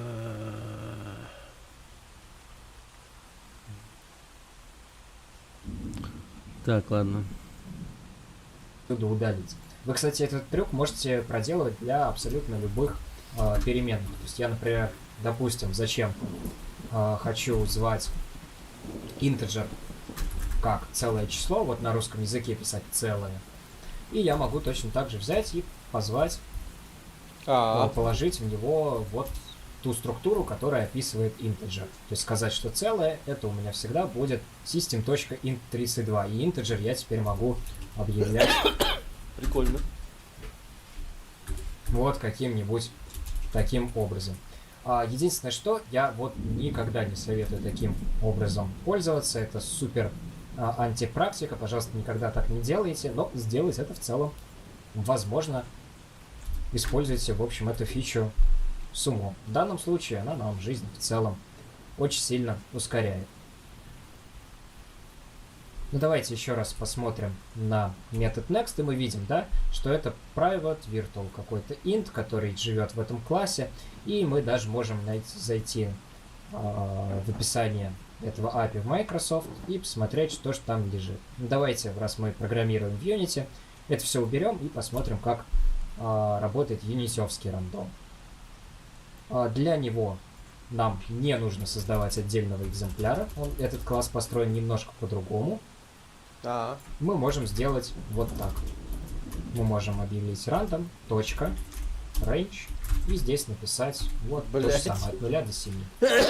Я так делал уже, сука. И теперь давайте перейдем к определению. В чем же у нас отличие между рандомом, который мы писали до того, и рандомом, который мы писали здесь? Потому что, ну, казалось бы, и там мы создавали, обращались к классу, и здесь вот тоже написано класс. И почему в одном случае мы создавали экземпляр, и у него звали, через точку писали random, а здесь мы ничего не создавали, мы просто написали random, и потом вызвали вот эту .range. А все дело в том, что как раз-таки у нас здесь в Unity перед рандомом стоит слово static. И это слово как раз нам позволяет использовать вот этот метод, который написан здесь, не создавая экземпляра класса. То есть мы можем сразу написать random, ну то есть то имя, где существует вот этот вот наш метод, который мы хотим позвать, он существует в классе random, и просто через точку к нему обратиться. И здесь сразу, если мы нажмем опять-таки Ctrl, перейдем в random, если вдруг мы забыли, мы не помним, как нам этот метод звать, мы можем здесь запросто перейти к определению, нажать на плюсик, открыть сводочку, и здесь написано все вообще, что нам нужно. То есть здесь написано, что у нас возвращается нам, мы получаем integer рандомный между минимумом и максимумом. И этот минимум и максимум, здесь вот видно, что минимум пишется слева, максимум пишется справа. Ну, мы то же самое сделали в нашем скрипте. Минимум написали слева, максимум написали справа, и у нас все замечательным образом работает. Мы сюда можем также, мы можем, ну, например, захардкодить где-нибудь минимум у нас равен нулю, int максимум у нас равен 7, и положить сюда вот эти значения, которые живут у нас в переменных. Да. То есть написать, допустим, здесь не 0, а минимум. Здесь не 7, а максимум. В целом тоже можем так жить. Главное, чтобы у нас вот здесь было написано какое-то значение типа integer. Еще раз говорю, если не помните, какие значения нужно писать, переходим к определению и читаем, что здесь написано. Абсолютно всегда это можно сделать, да еще и сводки простые и понятные. В случае, если что-то у нас живет в каком-нибудь классе нативном C#, а не в юнитовских методах, очень часто это еще и на русском языке пишется.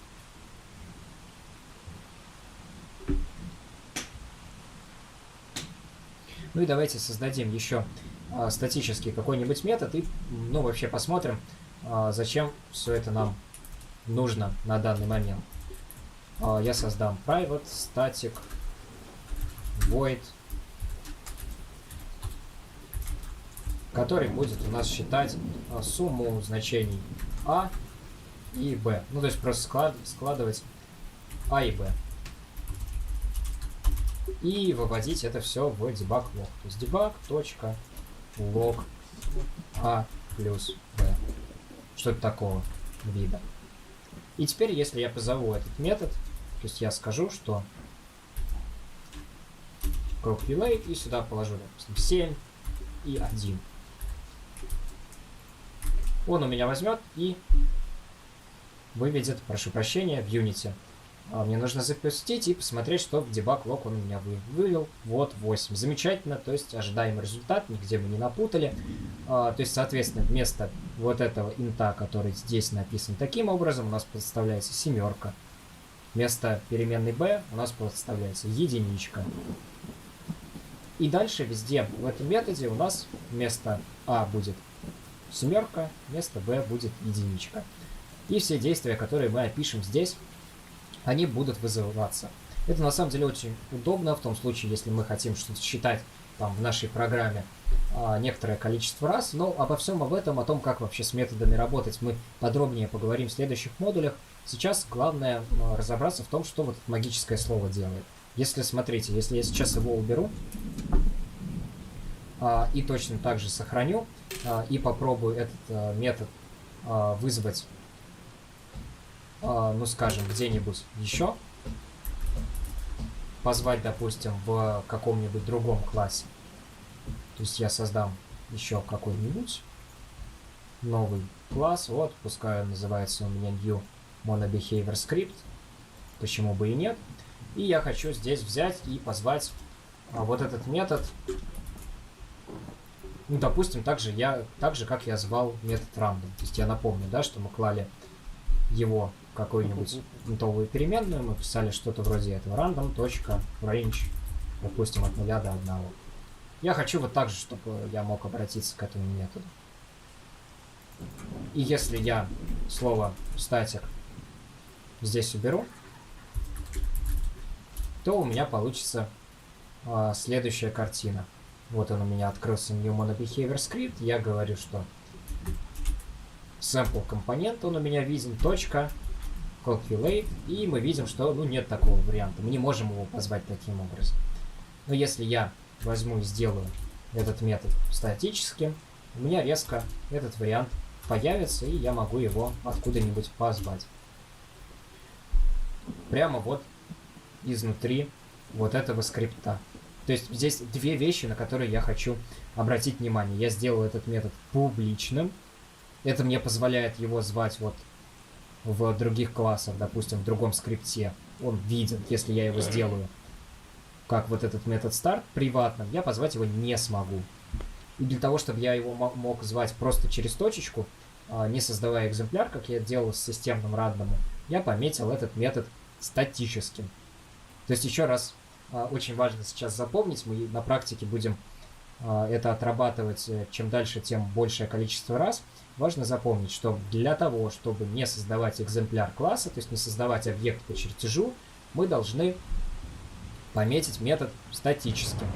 Чтобы пользоваться методом внутри класса, мы тоже его должны пометить статически. Если мы хотим пользоваться методом только в объектах, которые мы создаем по чертежу, и только в них, мы статик не пишем, мы делаем их просто публичными. Ну и, соответственно, дальше на практике мы будем отрабатывать эти техники все больше и больше итеративно, чтобы это становилось понятнее и понятнее. Таким образом, давайте подведем итог всего того, о чем мы сейчас говорили. Инициализация переменной — это присвоение ей какого-то значения или ссылки на какой-нибудь объект. Объявление переменной — это просто операция, в которой мы пишем тип переменной, в моем случае integer, и ее имя, int c. Это объявление, это инициализация. Метод start мы пишем всегда и всегда его вызываем, потому что это именно тот метод, который один раз вызывается при запуске сцены, при инициализации сцены. И, соответственно, методы мы помечаем статиком для того, чтобы иметь возможность вызывать его в том же самом скрипте, в котором мы пишем, и иметь возможность вызывать его извне, в других скриптах, не создавая для этого экземпляр класса. Я напомню, да, что экземпляр класса, допустим, вот создать по чертежу, по вот этому описанию, которое мы создали в sample компоненте, можно следующим образом. Точно так же, как для рандома, точно так же для любой штуковины, которая классом обзывается. Мы можем сказать, что sample компонент, ну, какое-нибудь имя ему придумаю, вот sample компонент с маленькой буквы, например, равно new sample компонент. И теперь у нас что происходит? У нас теперь внутри вот этой переменной лежит ссылка на еще один экземпляр вот этой вот штуковины, которая у нас описана здесь. То есть она у нас присутствует в сцене, потому что я ее повесил вот сюда. Она есть в сцене один раз, и она будет в сцене во второй раз, когда я помещу на сцену вот этого скрипт, потому что мы здесь еще раз sample компонент создали. Ссылки, которые были в рамках этого модуля рассмотрены, будут приложены в описании к уроку.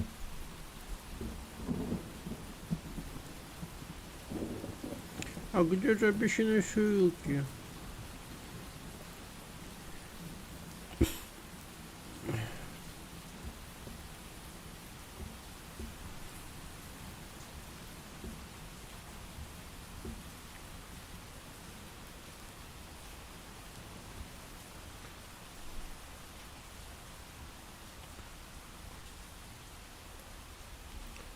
Осветим еще несколько важных моментов, с которыми вы можете столкнуться во время выполнения первого челленджа. Ну, во-первых, давайте посмотрим, как работать с вводом данных, самым простым, который есть в Canvas. Я для этого создам сам по себе Canvas, нажму, как обычно, отображение, ну, вот таким образом. И создам в этом канвасе вот такую штуку, которая называется Input Field. Увеличу ее, поставлю все так же по центру. И давайте посмотрим, из чего она состоит. В этом Input Field у меня есть placeholder. И в этом placeholder, как можно заметить, есть вот компонента, которая называется текст. Ну и здесь написано Enter Text, и Enter Text написан сейчас вот здесь на сцене. Ну то есть, соответственно, мы запустим и посмотрим. Это тот самый текст, который в качестве, ну, собственно, этого самого placeholder и отображается. Если я сейчас нажму и начну что-то здесь вводить, у меня этот текст исчезнет и заменится тем текстом, который я сейчас ввожу. Единственное, что это все красивее выглядело, поставим в центр и немножко увеличим размер. И теперь посмотрим вот сюда и увидим, что здесь есть просто текст. И это тот самый текст, который мы будем вводить. То есть, видите, я что-то ввожу, и этот текст у меня меняется вот здесь. Ну и давайте посмотрим, как нам с этим жить и как нам отсюда какие-то значения брать. Я в рамках прошлого модуля создал вот с дефолтным названием MonoBehavior Script, я его перенесу на Canvas И теперь для того, чтобы воспользоваться этим input филдом, мне нужно позвать и каким-то образом ссылку на него дать, чтобы обращаться именно к нему. И здесь есть два варианта решения этого вопроса. То есть input field у нас живет в UnityEngine.ui. Обязательно нужно подключить. Я создаю переменную,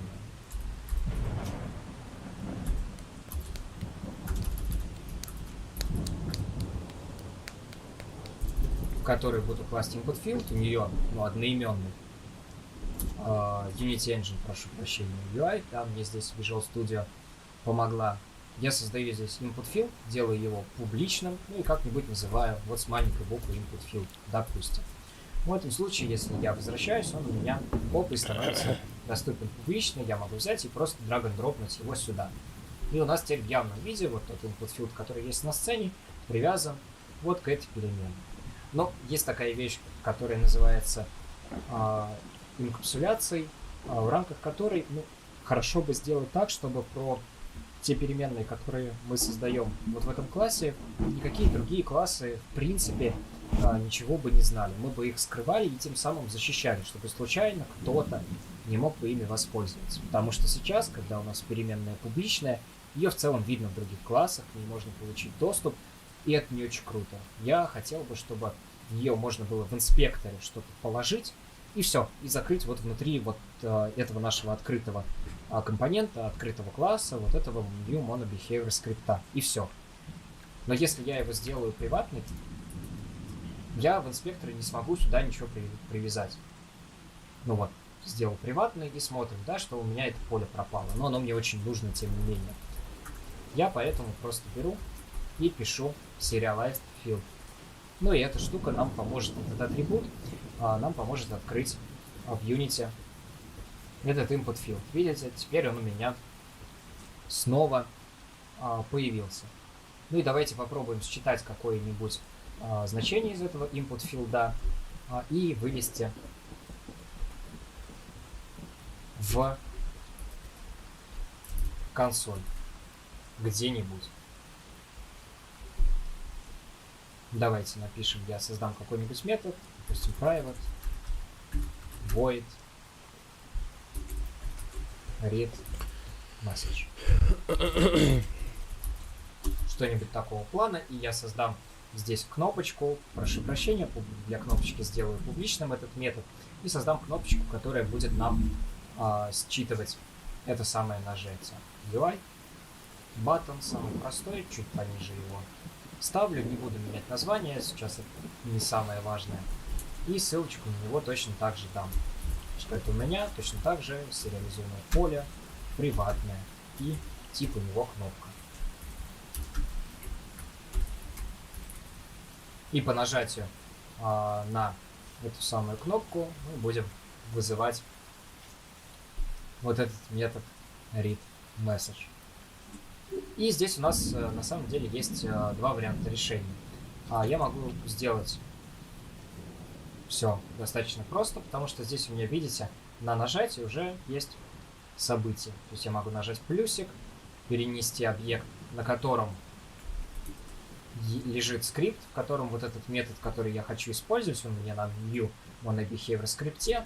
New monobehavior скрипт находится на canvas. Вот я перетаскиваю поэтому сюда canvas и вызываю, что ж такое нам нужно вызвать. Нам нужно вызвать read message.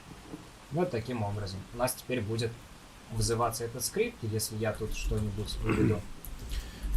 Блять, тут я думаю, что за нахуй. Теперь будет вызываться вот этот самый бит каждый раз. Вызову. Открою консоль, и вот мы поедем. Вот у меня ёбаный урод, бит оказывается, каждый раз скорости не было. Все, вот. Совсем забыл об этом, это же YouTube. Ну, а нам нужно тем временем считать из нашего input филда что-то. И считать нам нужно не просто что-то, а нам считать нужно текст. И текст у нас живет вот внутри, как мы уже посмотрели, внутри вот этой компоненты, внутри вот этого текста, поэтому здесь мы на самом деле можем взять и поменять ссылочку, потому что нас не интересует input field в общем, здесь нас интересует только вот этот текст. Поэтому я переназову, скажу, что это input field текст, и сюда этот текст уже перенесу. А сюда кнопочку перенесу вниз. И таким образом Давайте что-нибудь теперь здесь выведем. Вот из этого самого input field текста нам нужно что? Нам нужен компонент, который называется текст, и вот эта вот штуковина, которая тоже называется текст, одноименный. Нам нужно вот его позвать и вывести. Как это делается? Ну, следующим образом. Мы берем input field текст, обращаемся к его вот этому самому полю текст, и кладем его куда-нибудь его вводим, то тот же самый debug log можно взять и вывести. Input field .text. Ну, все легко и просто в этом плане, все замечательно, все будет у нас работать. Перехожу обратно сюда и начинаю спамить. Вот у меня то же самое, текст пустой, что-нибудь сюда ввожу, нажимаю опять, и вот начинает выводиться вот этот текст. Все тоже супер, все удобно. Но что нужно сделать, если мы хотим ввести цифру и работать дальше с этим input field, с этим значением, как с цифрой. Ведь получится, если я опять-таки нажму на Ctrl или просто наведу на этот текст, мы увидим, что это строка. А нам нужно взять это и в цифру прибавить. Но делается это следующим образом. Мы объявляем int, какую-нибудь переменную, вызываем метод, прошу прощения, класс, который называется convert, и метод, который называется int32, и кладем туда вот этот самый текст, который мы вводим. Ну и теперь я в debug log давайте буду выводить как раз таки вот эту переменную a. Как понять вообще, что нам нужно в этом конверте звать? Еще раз призываю всегда пользоваться, переходить к определению и смотреть вообще, что у нас здесь есть. И если я найду здесь toInt32, вот он у меня есть, мы видим, что может конвертироваться. То есть различные типы, там и float, и integer, и вообще все что угодно. И если я перейду к определению, вот здесь видите, плюс я на него нажимаю, и я читаю, что вот эта структура, она у нас вызывает и конвертирует к int. Ну, если мы знаем, что int у нас живет в 32, это тоже можно все достаточно просто посмотреть. Я все жду, сука, ответа на тему, как мне вот именно этот, ну, как бы заебался ждать ответ. Я вот, знаешь, типа, мог бы давным-давно найти ответ с помощью нейросети, на самом деле. Точнее, не то, чтобы вот именно, ну, меня бы нейросеть давно уже научила бы, типа, как это сделать правильно. И в тексте бы, ну, нормально бы мне расписал это все, мне кажется. А он, блядь, мне какую-то, ну, вроде прикольную какую-то тему, вот serialize field, вот это вот, возможно, понадобится, типа. Сам int, и перехожу к определению int, и я вижу, что на меня перекинуло на страницу, которая называется личная структура int32. Вот именно. Ну, блядь. Вот такой вот, ну, прям вообще не люблю. Ладно, короче, давай попробуем. Сейчас попробуем.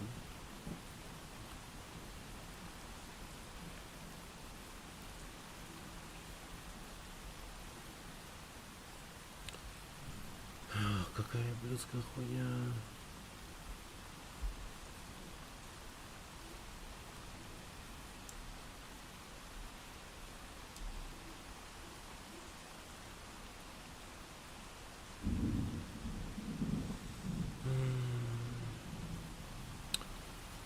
Тогда вот все это мне, кажется, не надо было.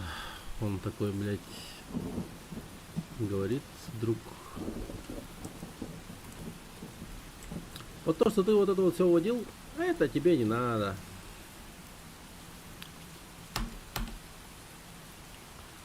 Это все такое ненужное. Просто вводишь сюда такой, говоришь random .range. Но я так уже вводил, по-моему. Просто.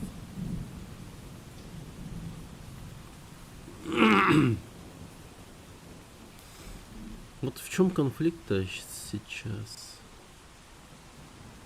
Почему он типа... А, вот систем надо было убрать, видимо, да. Почему он там наверху появился? Вообще без понятия.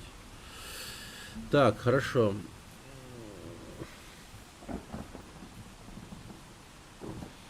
Дай попробую поговорить с нейронкой.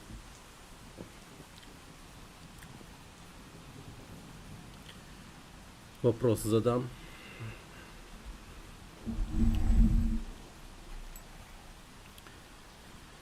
Так.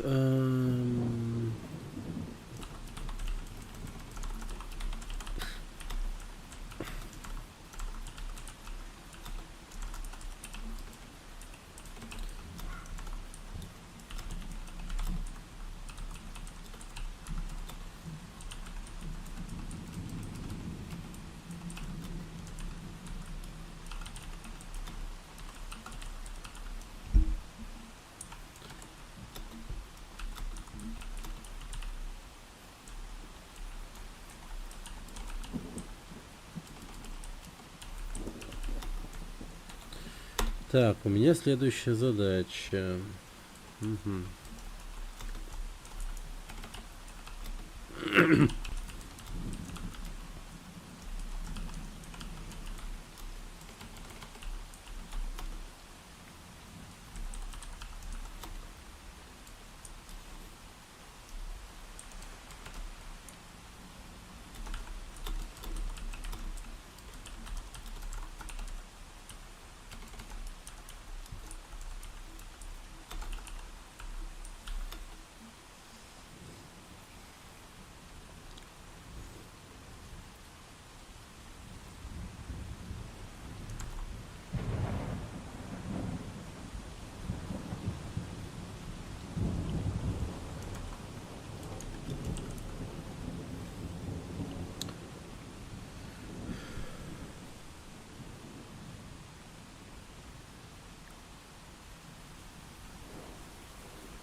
Так, мне нужно сделать так, что...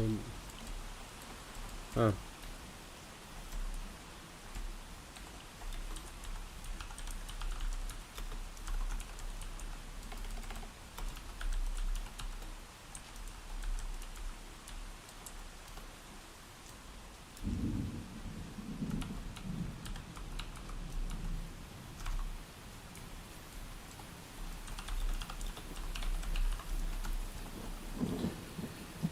Так.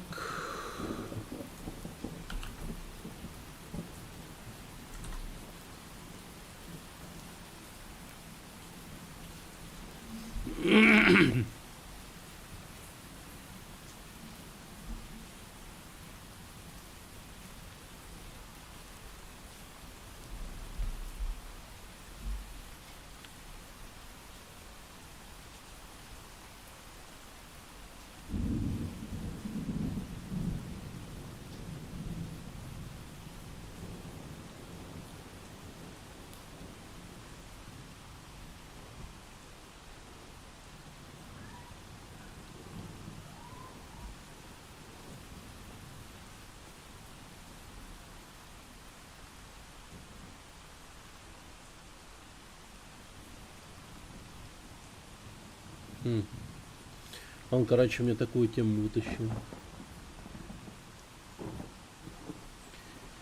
Так, ваш код требует небольших правок для правильной работы. В частности, вы не сохраняете сгенерированное случайное число для последующего сравнения. Также есть проблема с тем, что вы сравниваете строки, вызывая input field текст с числами переменной b. Вам нужно конвертировать текстовые значения из input field в число. Вот исправленный вариант вашего скрипта.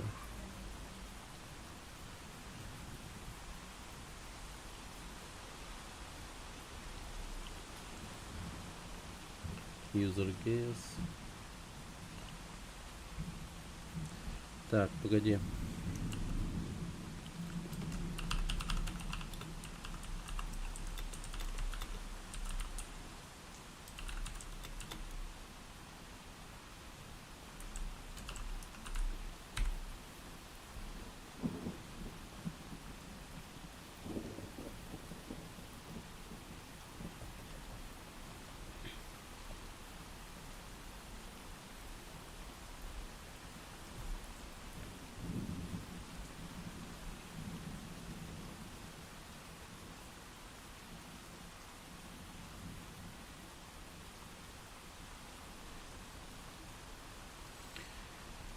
Так, сохранение случайного числа. Так, ваш код int p.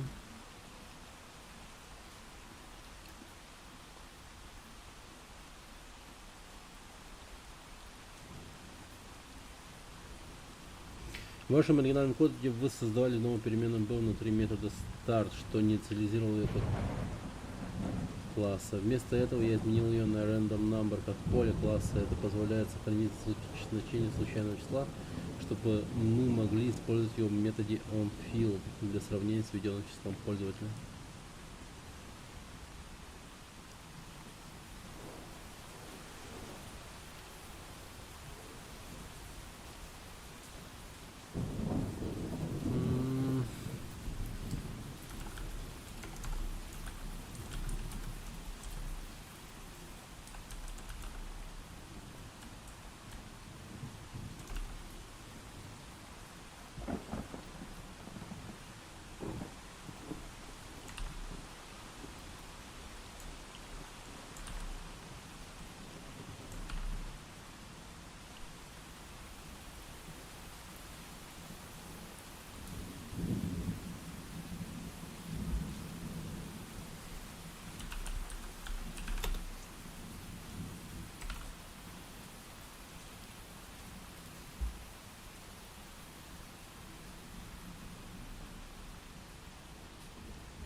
А зачем она дала приват?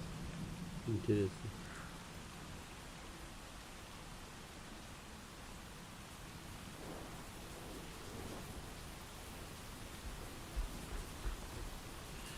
Ладно, спросим. Преобразование текста в число.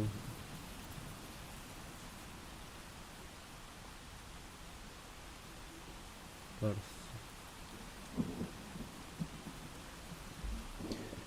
Вместо попытки выполнить неявное сравнение между строкой input field text и числом было принято решение использовать int tryparse. Эта функция пытается преобразовать строку в целое число и возвращает true, если преобразование прошло успешно. В случае успеха введенное значение сохраняется переменной userGuess, и так. Это устраняет потенциальные ошибки, если пользователь ведет нечисловое значение, например, букву.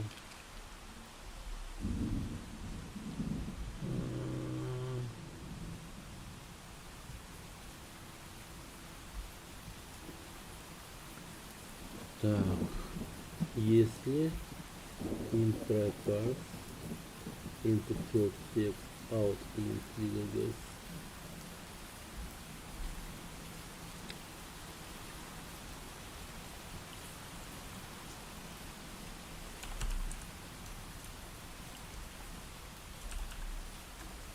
tryparse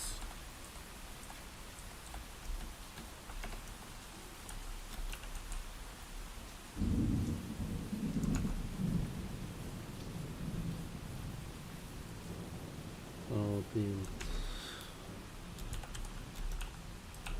userGuess.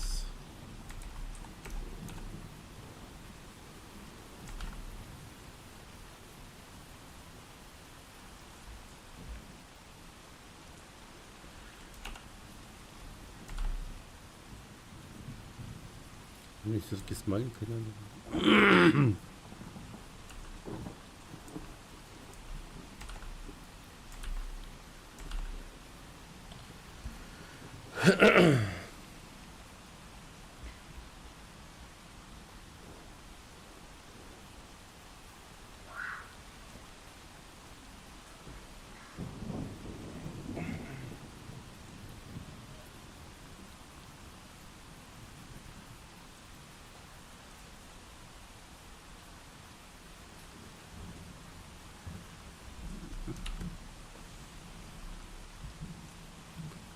Рандом.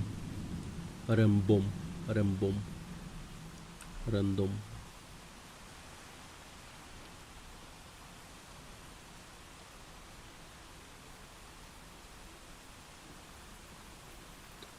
Так.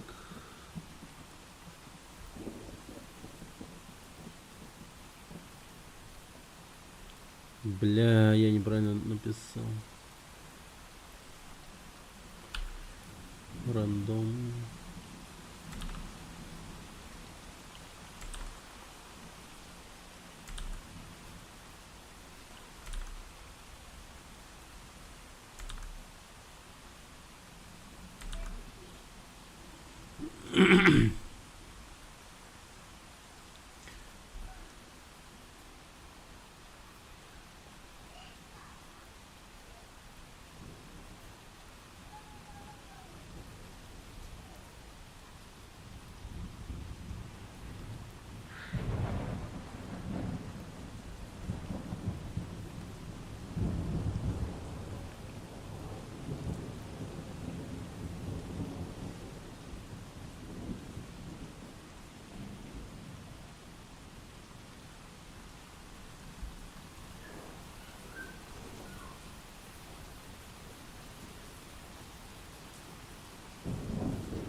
Я вдруг понял, что да.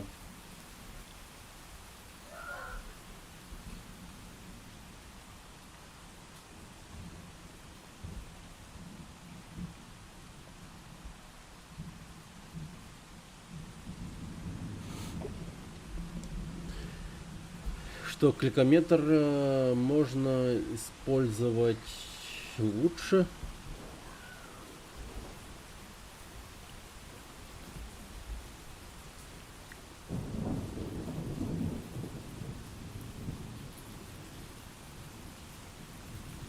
И вот эта вот кнопка не понадобится. Я его просто тупо удаляю.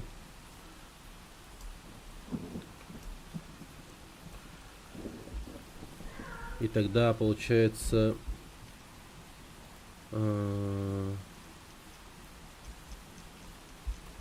не кликометр, он будет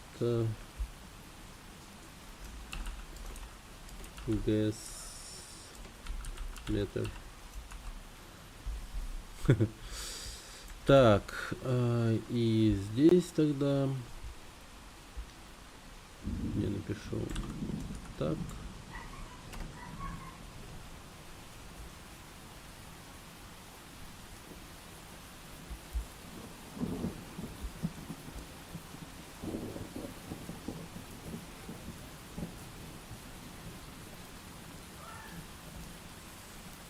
Угу. И сюда я добавляю всю эту тему.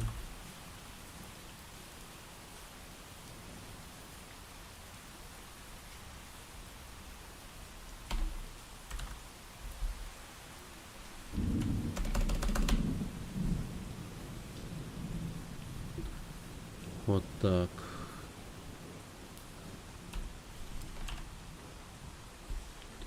User guess. User guess.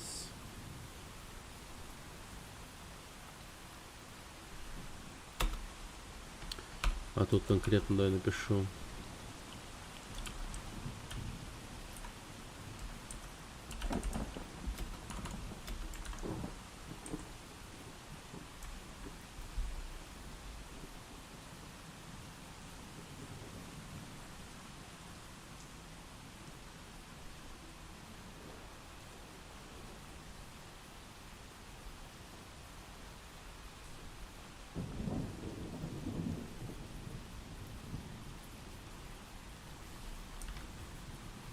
Разве?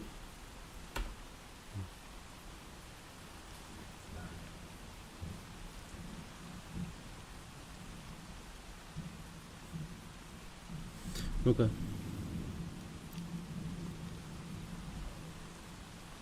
If user guess. А, просто без... А, да? Вот так вот, что ли, просто? Невозможно применить к операнду типа string и int. А, подожди. Блять, как там было-то?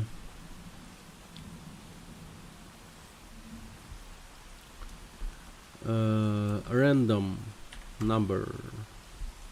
Во, все.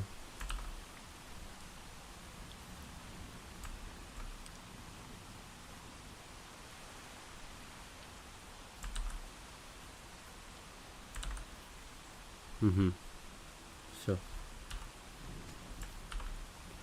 Вот это вот я не понял, почему здесь else.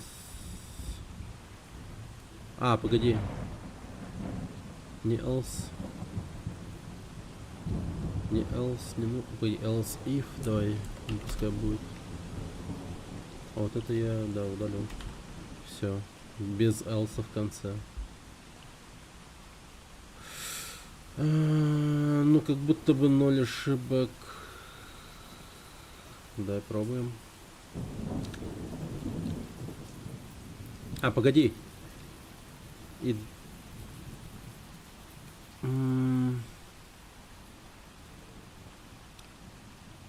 И тут, наверное, когда мы вводим клик, клик, to string, будет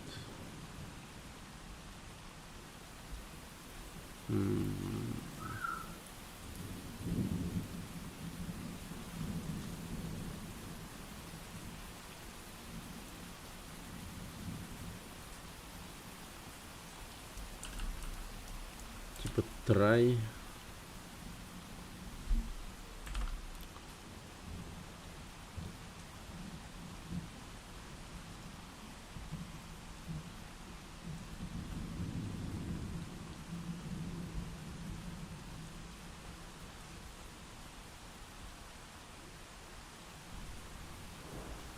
Блять.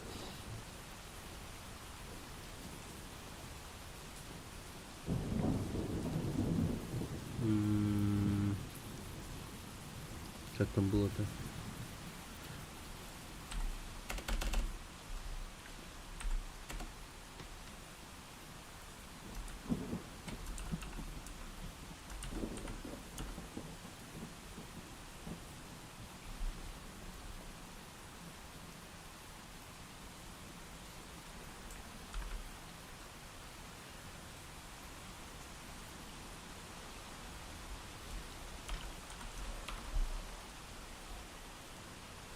Нет? Ай, поебать тогда. Пускай вот так остается.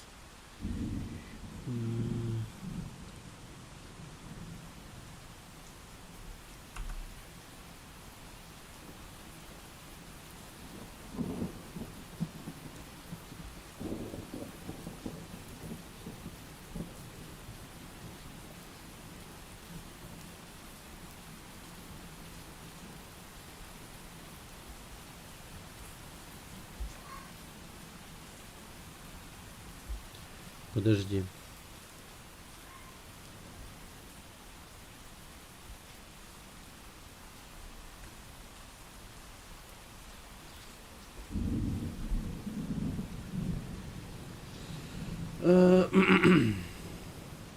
Random number text. Random number text. А, ну я его просто, блядь. Да, все, погоди-ка.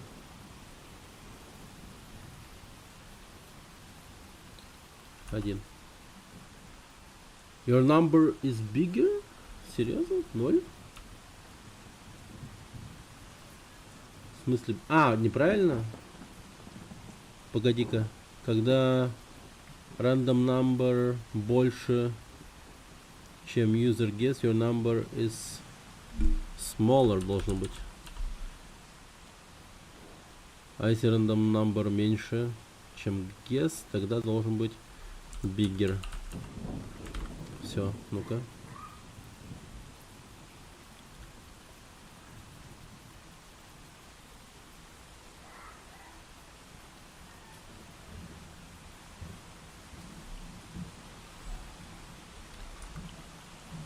Your number is smaller.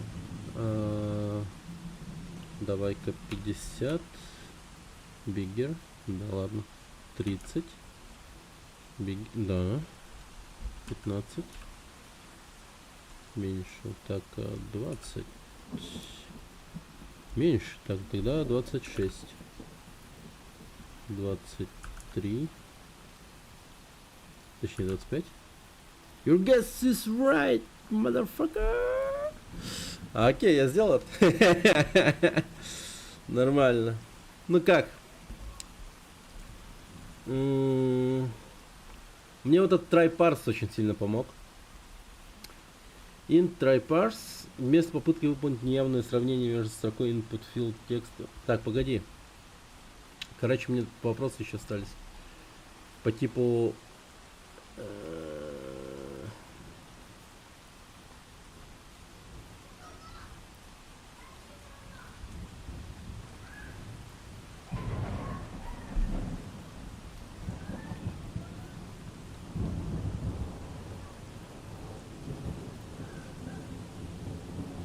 По типу...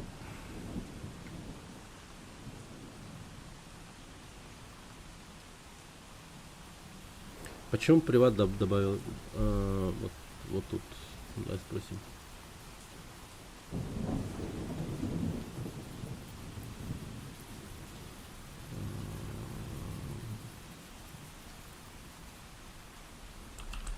Так, почему здесь ты добавил приват?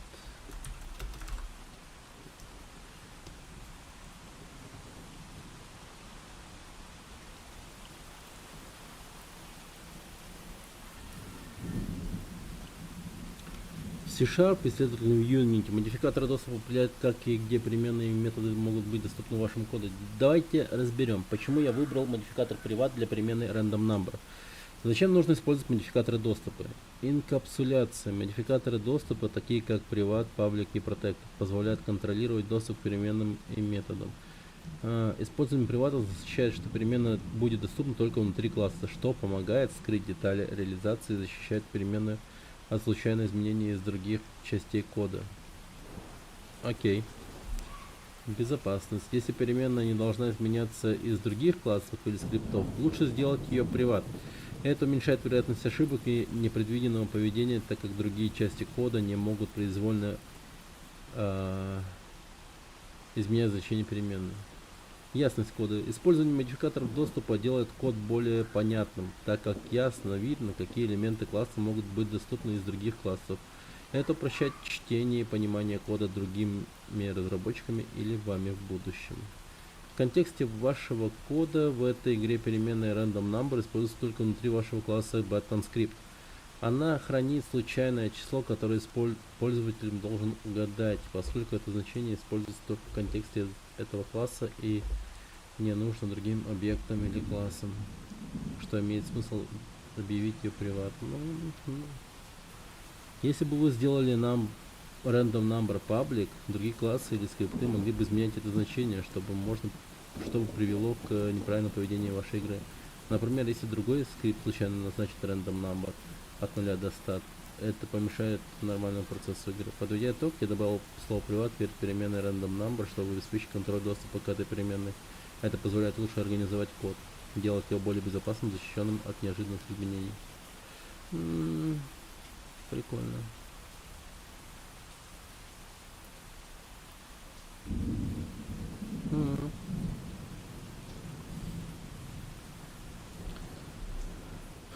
Так. Давай-ка улучшим все это дело.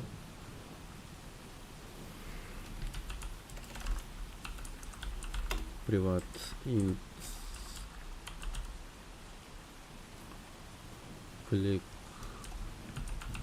кликметр.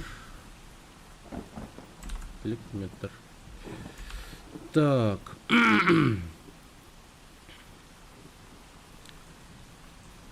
Когда мы выбираем guess, делаем правильный guess, нам нужно сделать так, чтобы random number. Опять загадался заново.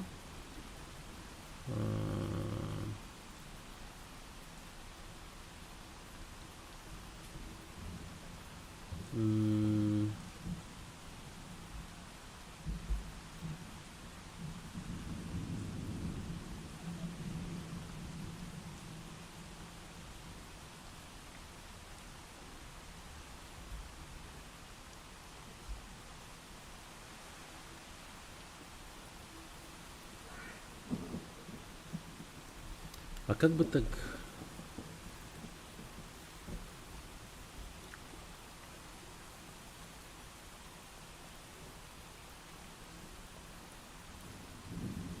А, подожди, ну-ка.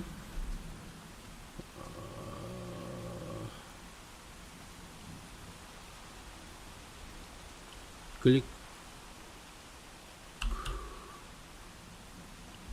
Counter текст. Текст равняется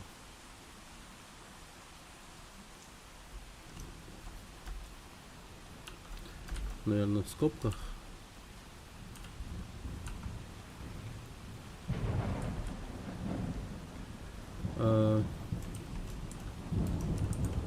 your guess score is. И тут я добавлю кликметр.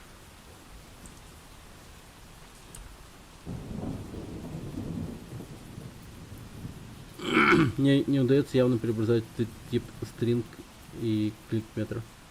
String. В смысле? А? Чё, блин?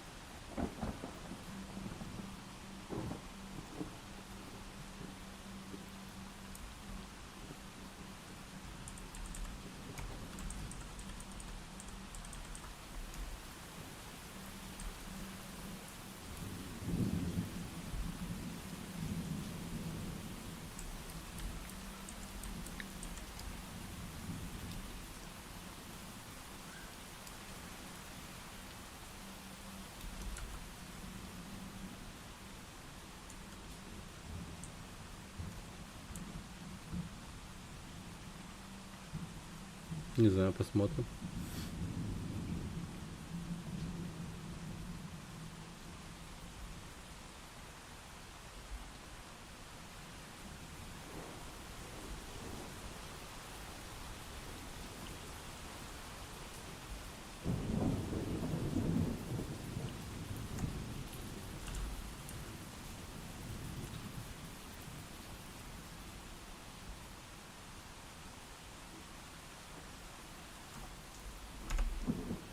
Ну, вот это вот тупо, мне кажется, но попробую. Попробую. Мало ли, вдруг сработает. Так, давай 1, 50, 30, 26, что ли, опять? А, 20, нет, 15, 10. Да ладно. 5, 3, 4, 1. Ага. Ну тогда я просто уберу эту строку.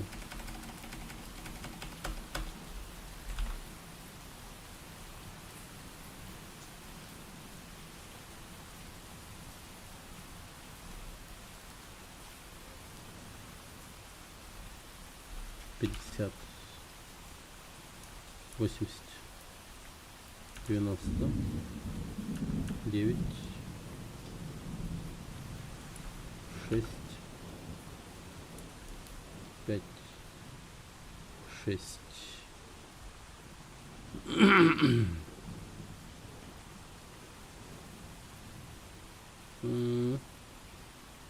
Ну, немного... Не то, что немного, это вообще не работает.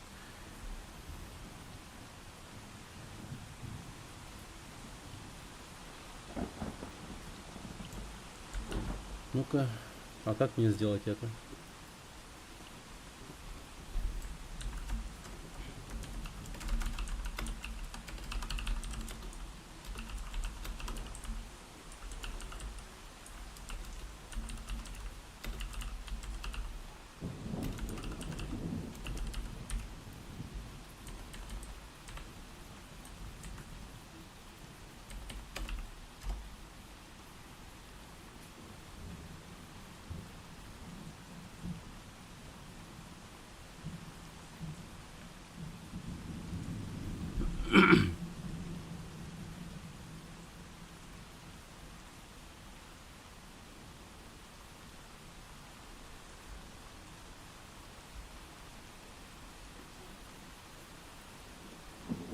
Погоди, это реально так работает? Ну почему?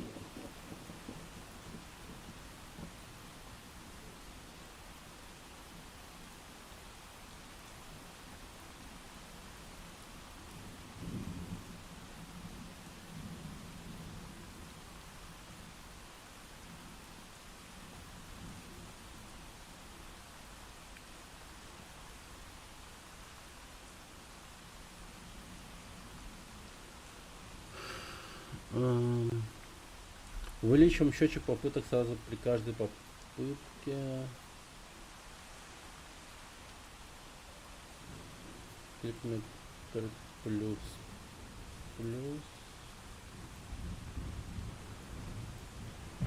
А нахуя вот это вот? Если есть это.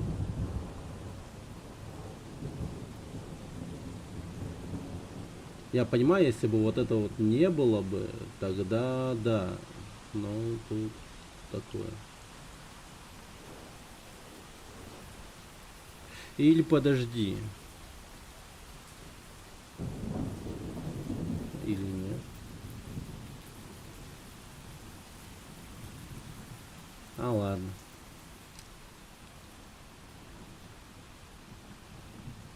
Или не ладно.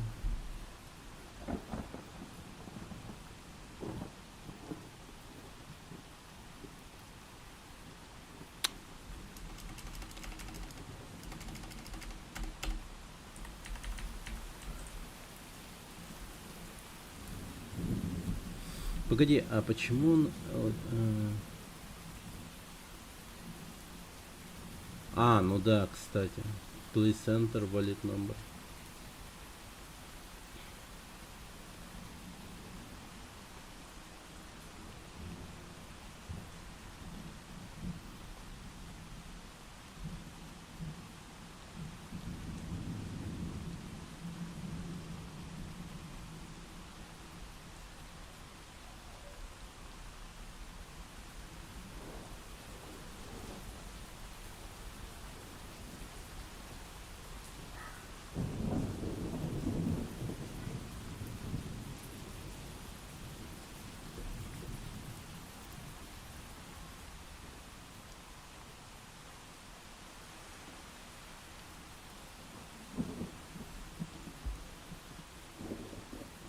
Так.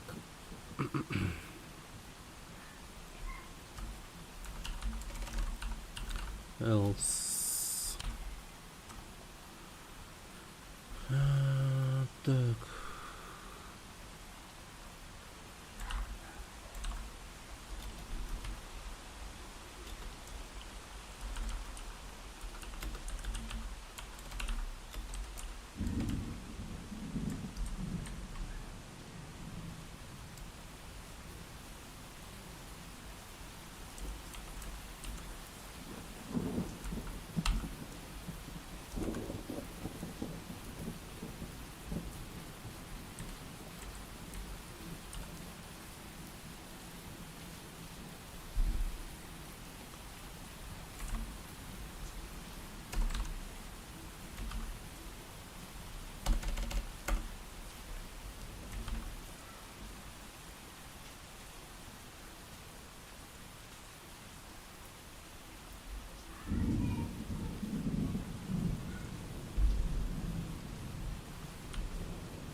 Курт, привези такого, дождь уже кончился.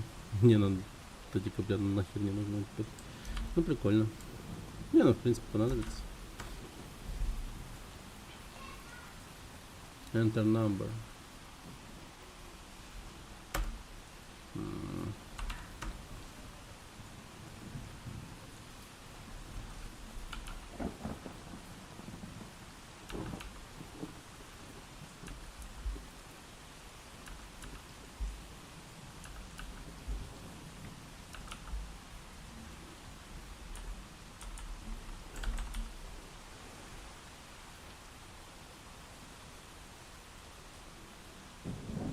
96. Ну ладно, в принципе, окей.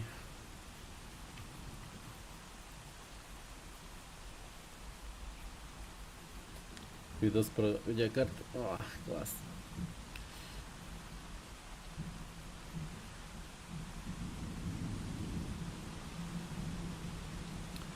Так.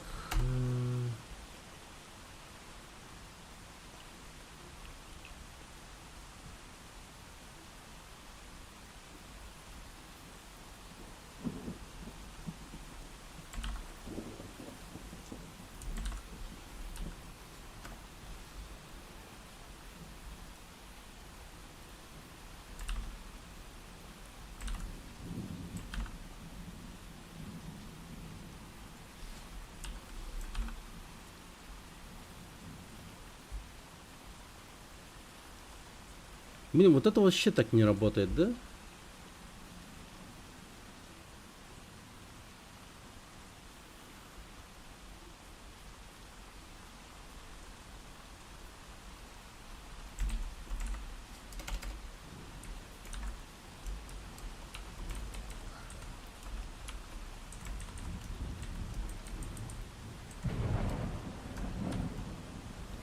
Кто шарит, как это сделать?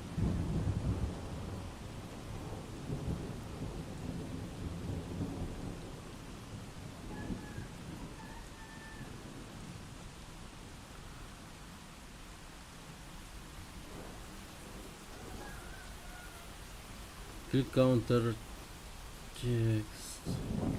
А, погоди, ща, погоди, додумаюсь, погоди. Походу, что-то промелькнуло.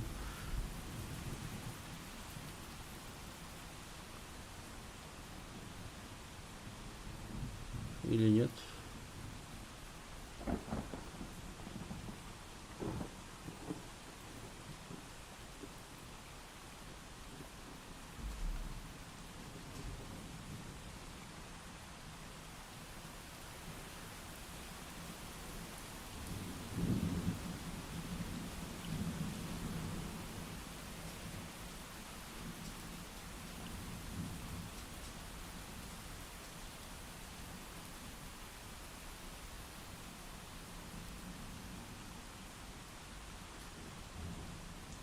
Мгм.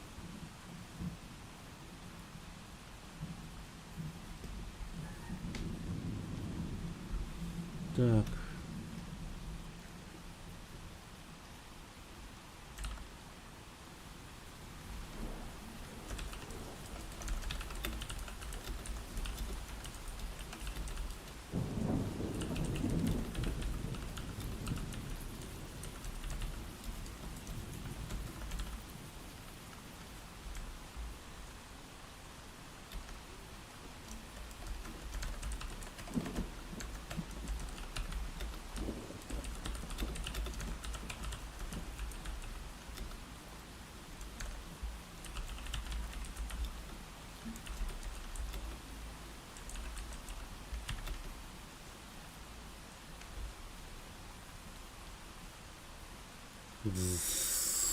Сука. А, слава богу.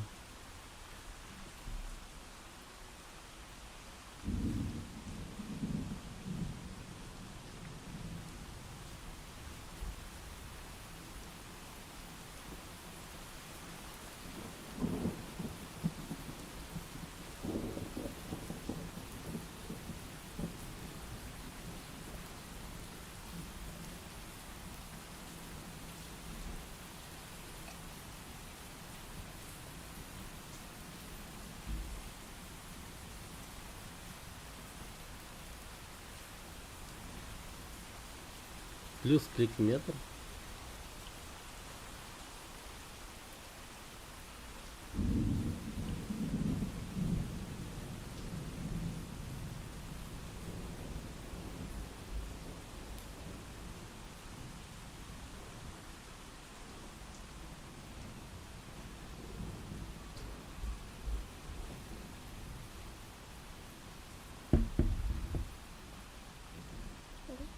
М?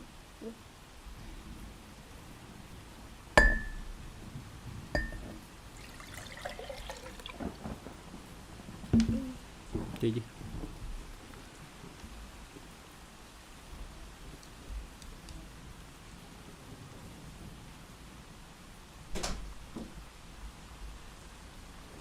Так я так писал. Это...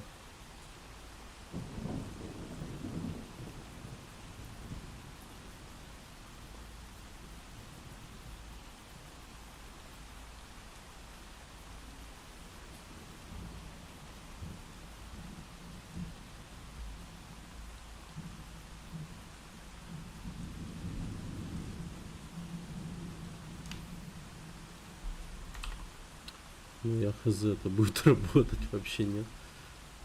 Ну как по мне бред какой-то.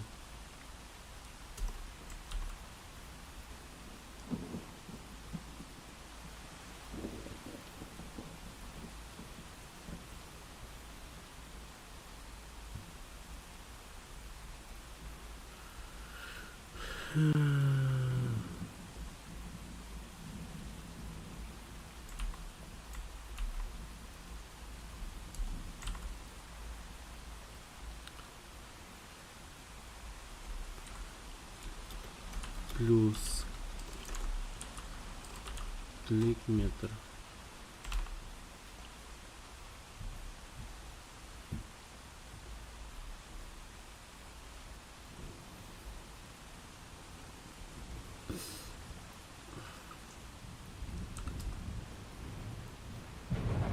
Да нет, не работает. 100% не работает.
Погоди-ка. А может тут реально есть дохуя смысла, когда я тут пишу, к примеру,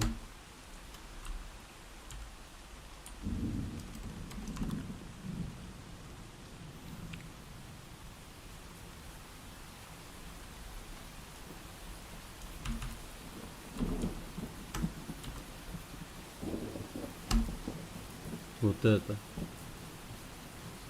да? Потом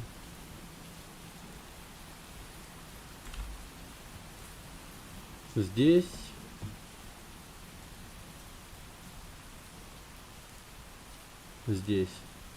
на кнопке мне нужно просто убрать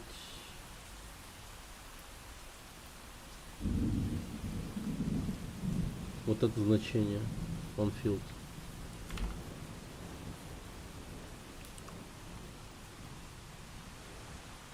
Окей, ну работает. Фу ты, блять. Hello, блин.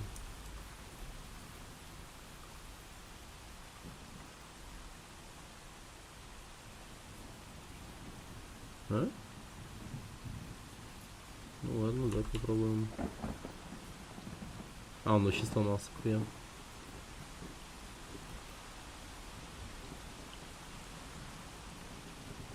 Pre-counted text, random number text. Там, так, погоди. А что не так? Вопрос. Он пресс. А, он field. Я не то удалил просто. Ага. Так. S. А. 10. А, вот теперь работает. Да, я догадался, блядь. Так, ага. 80. 50. 30. 20.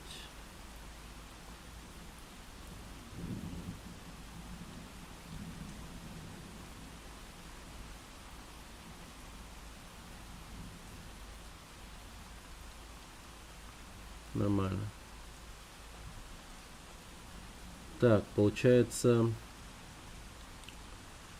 вот тут немного.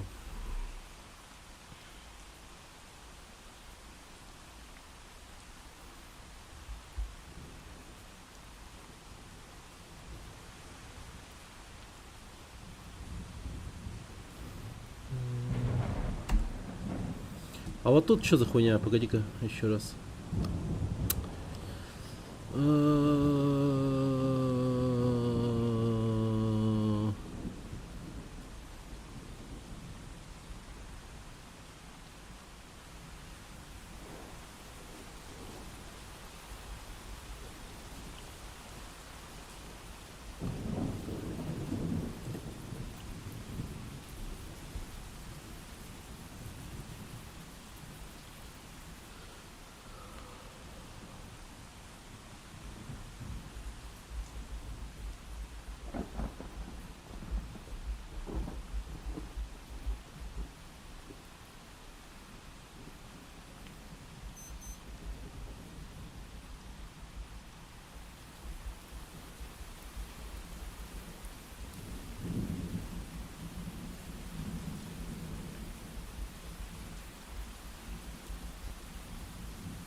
Тогда давайте я просто удалю, мне вот это вот лишнее нахер не надо.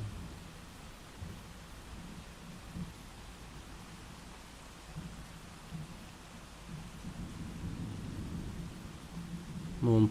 Да, а хотя пускай будет, типа, что он не мешает, в принципе. Может потом его используем как-нибудь.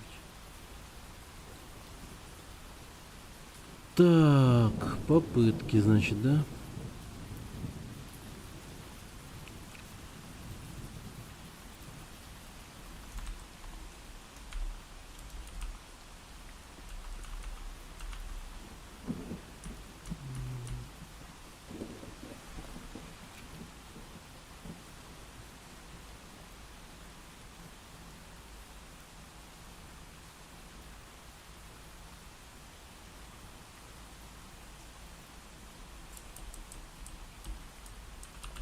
Enter the number.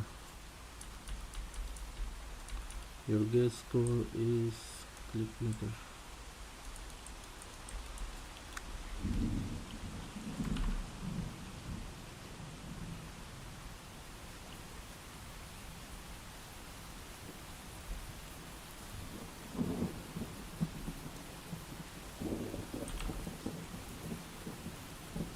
Smaller. Блин, почему он всегда на 90 где-то находится? Странно. Бигера.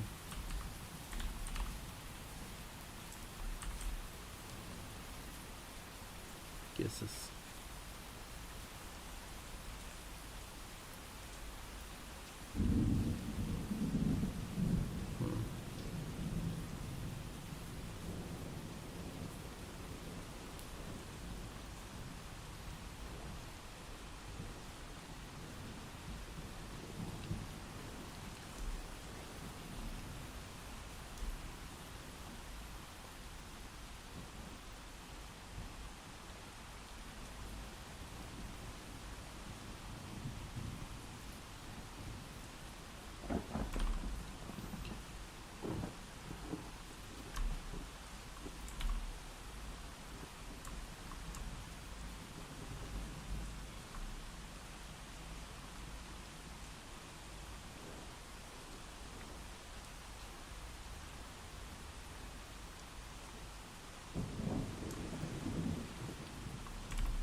А как сделать верстку нормальную, человеческую?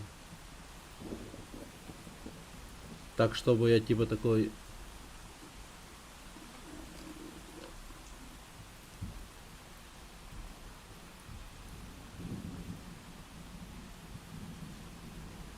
Или все время на глаз надо ориентироваться?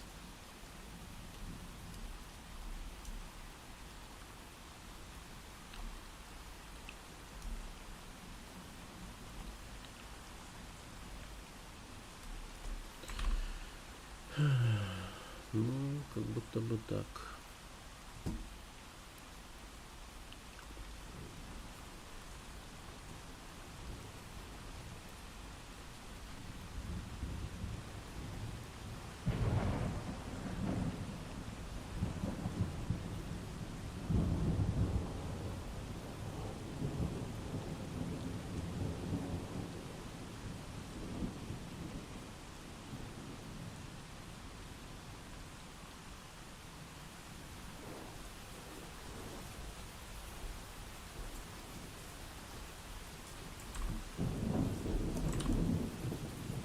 А если вот так?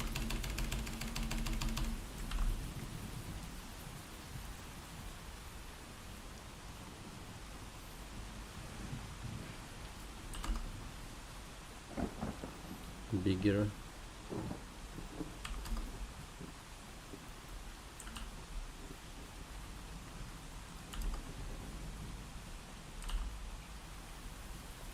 Your guess is score. Ага, блядь. Сделано, ёпта. В порядке было дело. Все. Идеально выполнено задание.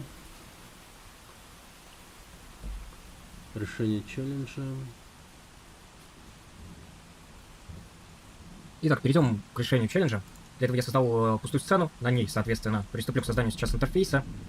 Выбираю canvas, затем в этом canvas в качестве бэкграунда я расположу обычную картинку, растяну ее на весь экран, для этого зажимаю Shift, Alt и нажимаю, собственно, на растянуть на весь экран. Цвет у меня будет черный, и называться это все дело будет бэкграунд.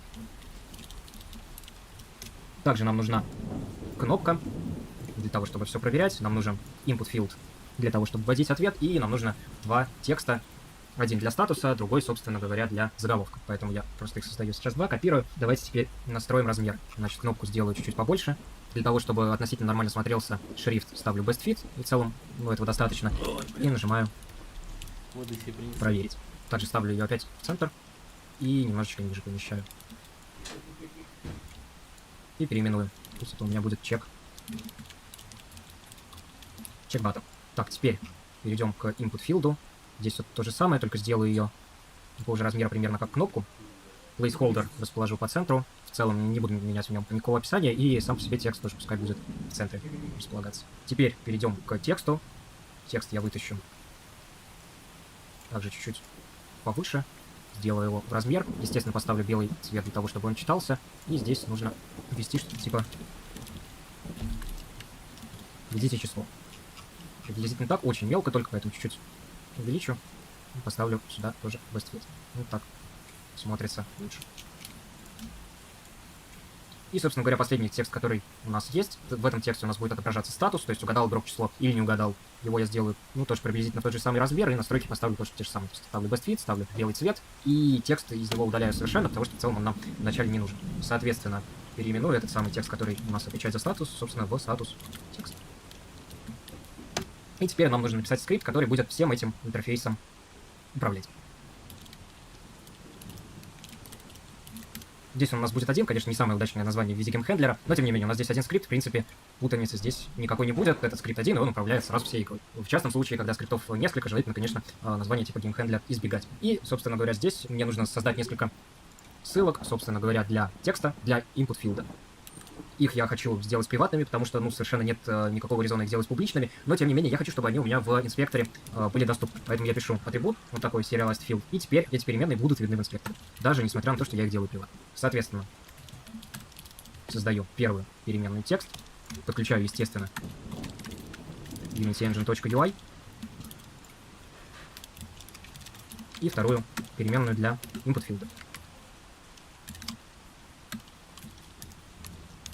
И, собственно, нам еще нужна одна, пожалуй, переменная, я ее также делаю приватной, правда, не хочу вытаскивать ее в инспектор, которая будет показывать, какое же число мы с вами загадали.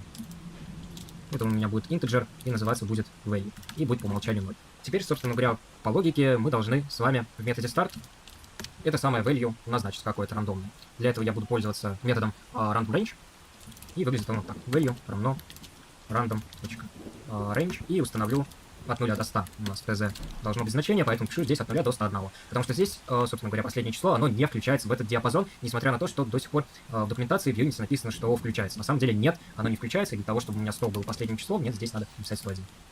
И, собственно говоря, теперь напишем публичный метод, который будет вызывать по нажатию кнопки, который будет проверять, то ли число мы ввели в input field, и писать какой-то статус в вот этот вот наш текст. Поэтому я создаю публичный метод, который назову он check, например. Даже давайте, чтобы совсем было понятно, что этот метод делает. Ну и, собственно говоря, проверяем. Если у нас наш input field, его атрибут текст, соответственно, эквивалентен нашему значению value, так как это строки, value мы преобразуем в строку методом toString, то тогда в наш text.text мы должны вывести сообщение о том, что мы угадали.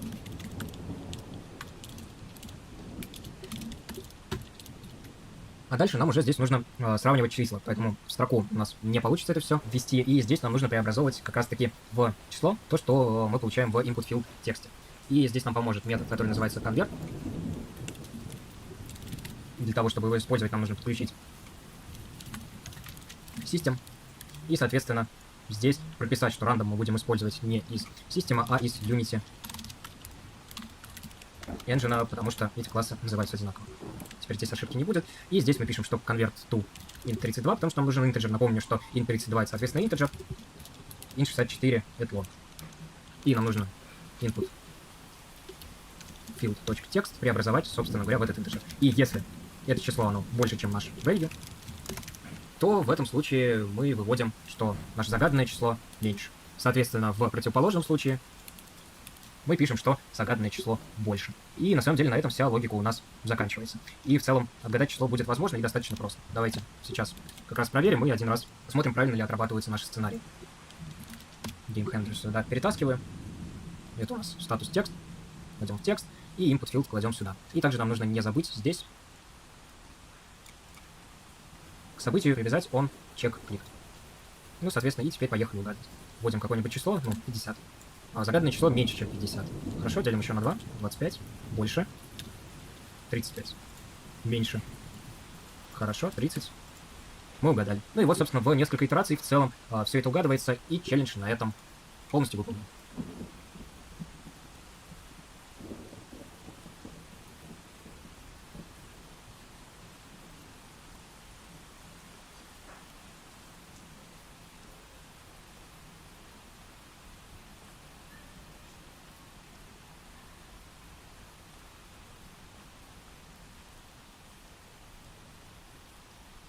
Итак, мы создали с вами два канваса, у нас теперь в квизе есть два вопроса, и нам нужно решить проблему переключения между этими двумя экранами. Потому что, естественно, вопросов этих экранов у нас в будущем будет только больше и больше, и переключать их вручную не очень хочется. То есть хочется обобщить это переключение в один какой-то универсальный метод, который мы сможем вызывать по нажатию любой кнопки и переключать в целом по нажатию любой кнопки на любой другой канвас. И в целом не задумываться о том, как это будет происходить, правильно или неправильно. Поэтому напишем самый простой вариант state машины. Я создам для этого скрипт.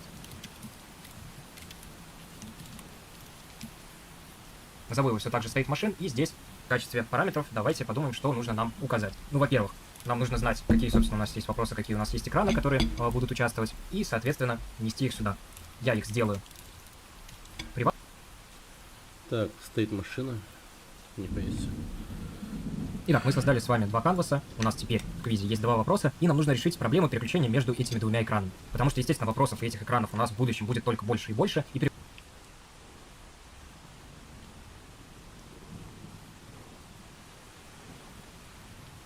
Ага. больше, и переключать их вручную не очень хочется. То есть хочется обобщить это переключение в один какой-то универсальный метод, который мы сможем вызывать по нажатию любой кнопки и переключать в целом по нажатию любой кнопки на любой другой канвас. И в целом не задумываться о том, как это будет происходить, правильно или неправильно. Поэтому напишем самый простой вариант state машины. Я создам для этого скрипт. Назову его все так же state машин, и здесь в качестве параметров давайте подумаем, что нужно нам указать. Ну, во-первых, нам нужно знать, какие, собственно, у нас есть вопросы, какие у нас есть экраны, которые будут участвовать, и, соответственно, нести их сюда. Я их сделаю приватными, и для того, чтобы они были видны нам в спектре, напишу вот такой атрибут serialized field. Соответственно, first screen и second screen. И это у нас будет с вами GameObject. И также нам очень важно знать, еще одну переменную сюда введем, эта переменная будет отвечать за то, какой у нас экран включен в данный момент. Он уже, в целом, нам не важно его вводить в инспектор, поэтому я его сделаю приватным, все так же GameObject, и назову его current screen. И теперь в методе start нам нужно написать, а какой конкретно экран у нас будет в начале выводиться. И его вывести, то есть сделать такой сетап по умолчанию. Ну, в данном случае у нас первый экран будет всегда включен, first screen set active, ставлю true. И, соответственно, current screen у нас будет равняться этому самому первому экрану. Давайте сейчас привяжем этот скрипт к какому-нибудь объекту, например, к event system. И сразу перенесу оба моих скрина. Первый и второй. Запущу, посмотрю, что происходит. И вот у меня первый скрин включается. Все работает пока корректно. И теперь, собственно, нам нужно написать этот самый метод, который будет публичным, который мы сможем к любой кнопке привязать и который экраны будет переключать. Я его сделаю, естественно, публичным, привязывать буду к кнопке вот здесь, через событие onClick. Поэтому делаю метод публичным, называю его change state. И в качестве параметра мы должны с вами будем указать, на какой стейт мы хотим переключиться. И теперь, на самом деле, это самое переключение и реализуем. Оно делается блок, и ничего сложного здесь нет. То есть нам нужно подумать, что нам нужно сделать для того, чтобы, во-первых, к current screen привязать наш новый экран и выключить предыдущий. Ну, здесь все просто. Для начала выключаем предыдущий экран. Пишем current screen, setActive, false. Все, предыдущий экран мы, соответственно, выключили. Теперь, что мы должны сделать? Мы должны включить тот объект, который мы сюда передаем. Тот объект, который у нас будет нашим следующим стейтом. Ну, мы берем и так и пишем state, setActive, в скобочках, true.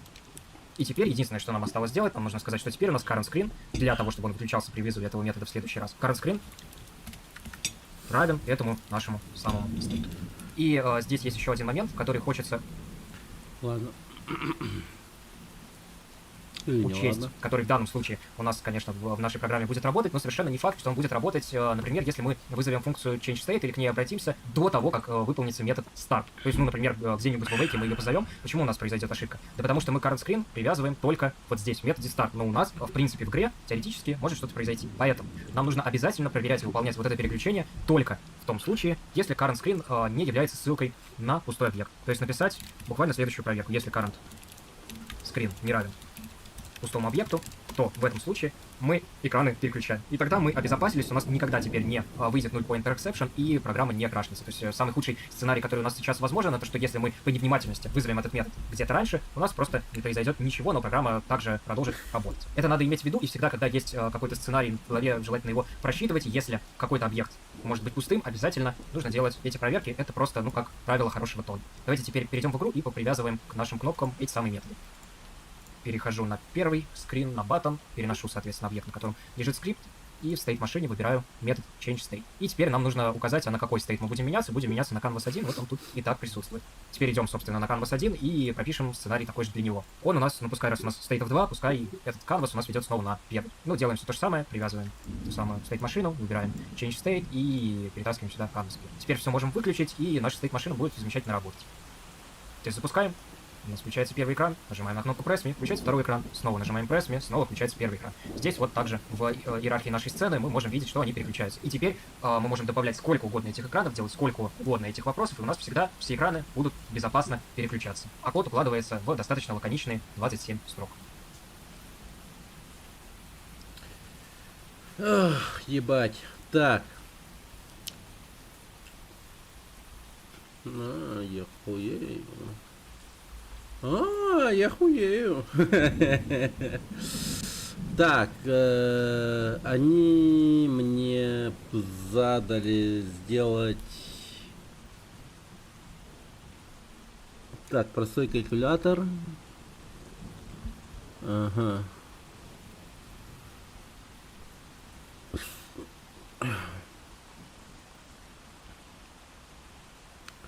И сравнение двух чисел.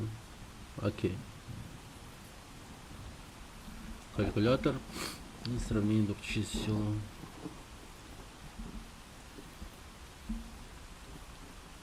Ага.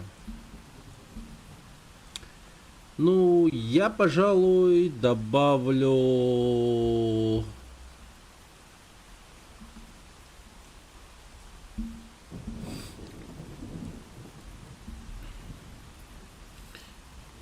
Ну, короче, смотрите.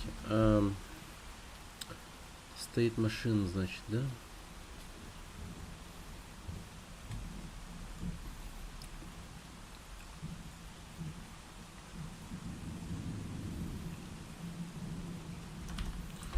Так, скрипт.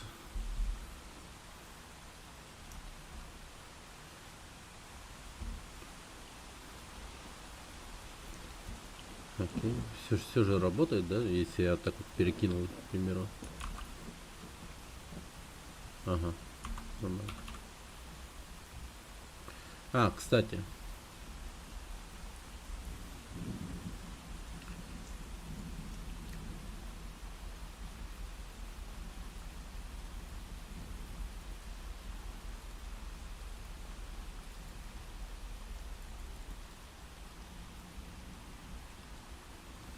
Hold on.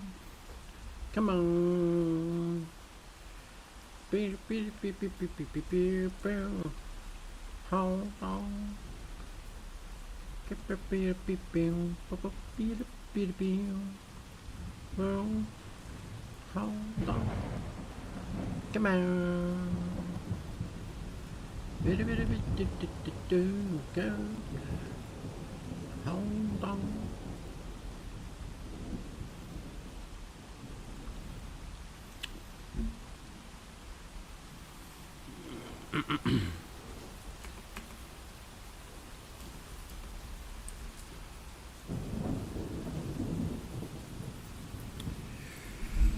Oop.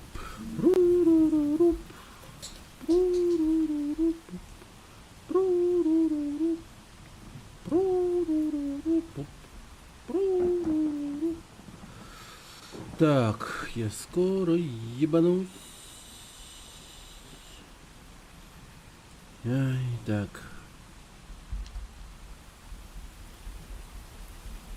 Ага. Guess number from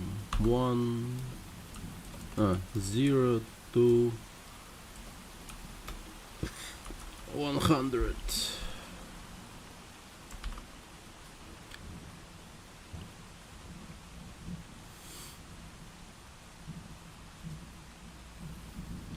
From one to... Так, да, скорее всего. Или с нуля, я не знаю. From 0 to 100 and там number. Так. Ну давай еще раз стоит машина. И переключать их вручную не очень хочется. То есть хочется обобщить это переключение. Переключение теперь в квизе есть два вопроса, и нам нужно решить проблему переключения между этими двумя экранами. Потому что, естественно, вопросов... Ренат, здорово, привет. Рад видеть. Здравствуй, здравствуй. Здравствуй, здравствуй.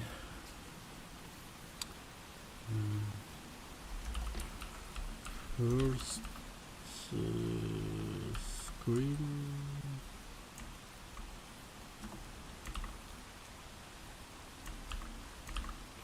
Ага.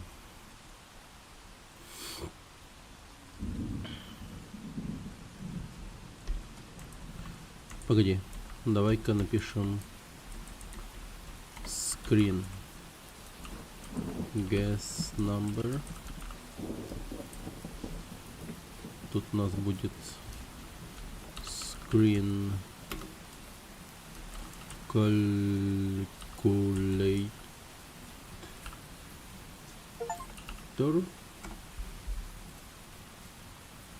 А у нас тут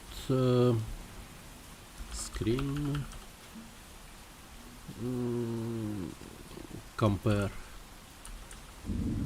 comparison, скорее всего.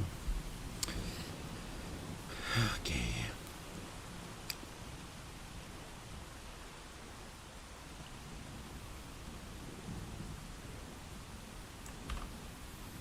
Угу. Создаем скрипт state machine.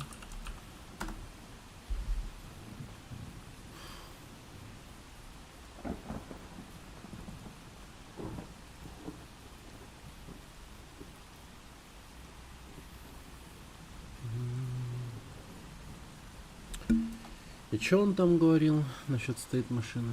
Этих экранов у нас в будущем будет только больше и больше, и переключать их вручную не очень хочется. То есть хочется обобщить это переключение в один какой-то универсальный метод, который мы сможем вызывать по Спасибо большое за поддержку. нажатию любой кнопки и переключать в целом по нажатию любой кнопки на любой другой канвас. И в целом не задумываться о том, как это будет происходить, правильно или неправильно. Поэтому напишем самый простой вариант state машины.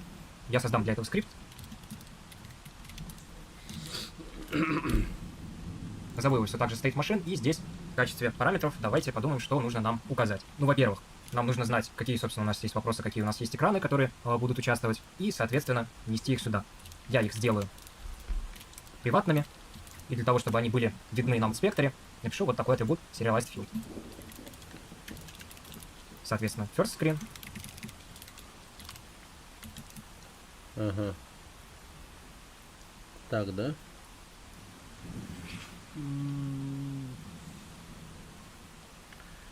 А это вот в этой версии, интересно, есть? Вот эта вот тема serialized, там вот это вот все. Serialized field есть, кажется. Privat screen guess number. Зашел отдохнуть, ну ладно, а тут ёпаная прокрадыну, о май гад. О май гад, no. Ну чё, ну вот так вот, чё поделать. Привет, Гудзон. Калькулятор.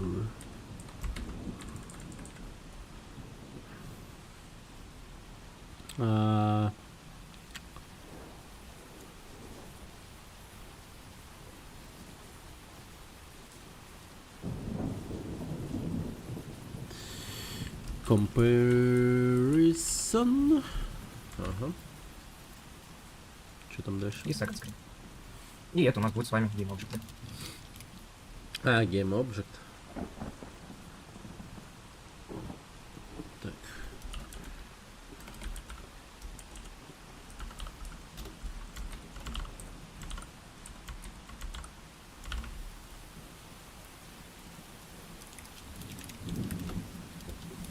И также нам очень важно знать, еще одну переменную сюда введем, эта переменная будет отвечать за то, какой у нас экран включен в данный Ну да, окей, ладно. момент. Он уже в целом нам не важно Полностью, его короче, вводить в посмотрим. инспектор, поэтому я его сделаю приватным, C-Sharp, также да. game-объектом и назову его current screen. И теперь вместо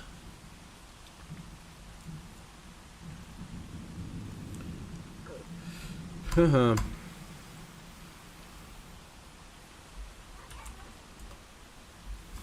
Приват. Game Object.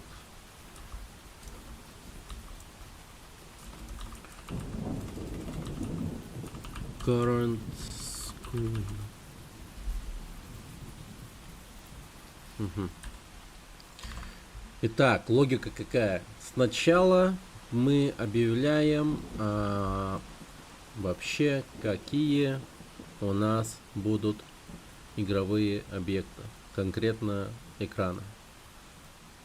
Guest number, calculator, comparison. После мы добавили еще настоящий экран, чтобы понимать, чтобы вообще было понятие того, что типа есть активный настоящий экран, current screen. Типа. Ага. Давайте думать дальше. Дальше.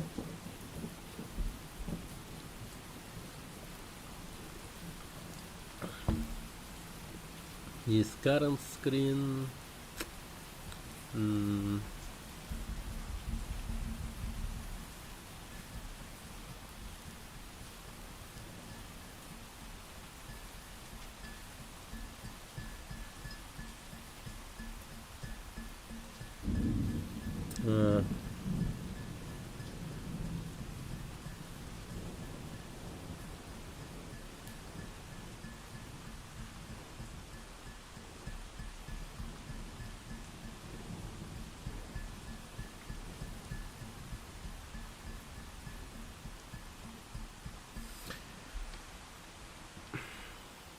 Current screen.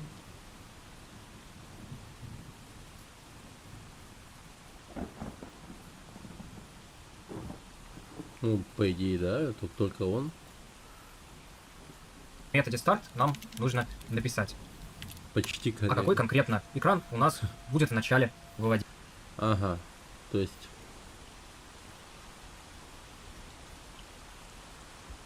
Я могу вообще выебнуться, знаете, блядь. Я сейчас так выебнусь, что просто охуеете. Короче, сейчас я жестко тут выебнусь. Вот тут вот выебнусь сейчас. Конкурентно я сейчас выебнусь. Так, делаю вот что. Что я делаю для того, чтобы выебнуться? Для того, чтобы выебнуться, я добавляю новый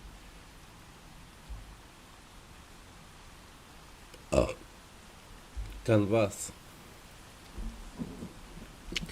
Назову его main меню.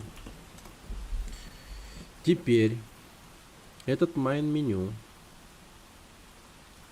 должен иметь у себя панель.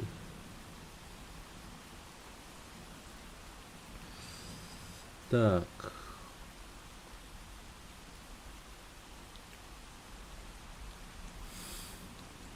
В этой панели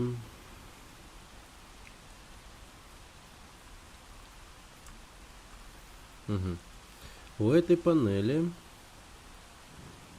так, вот эти вот ребята, вы вот исчезните нахуй.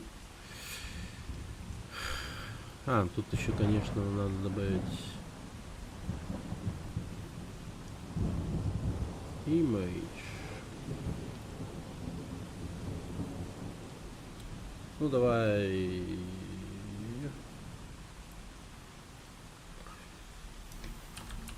main menu image.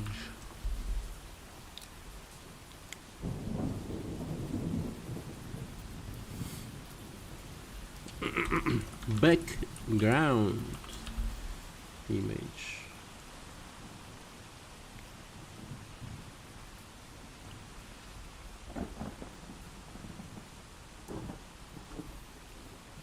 Угу.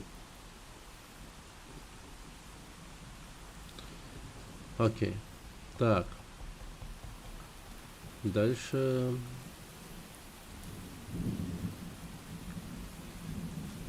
Выебываемся. Выебываемся дальше.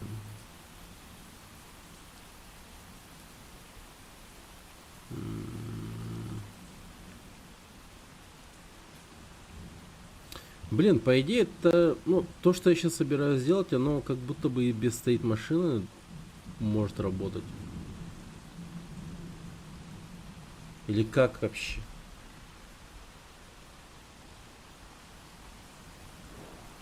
Ну-ка. В чем смысл этого видео? Ну-ка.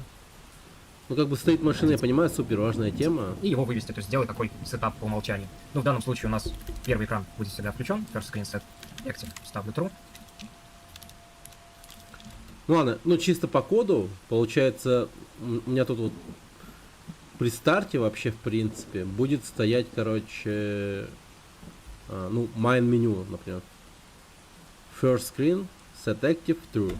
И, соответственно, current screen у нас будет равняться этому самому первому экрану. Давайте сейчас привяжем этот скрипт к какому-нибудь объекту, например, к Event System. И сразу перенесу оба моих скрина сюда. Первый и второй. Запущу. А, вот Event System, короче, появился. Система событий. В систему событий, короче, first screen, second screen.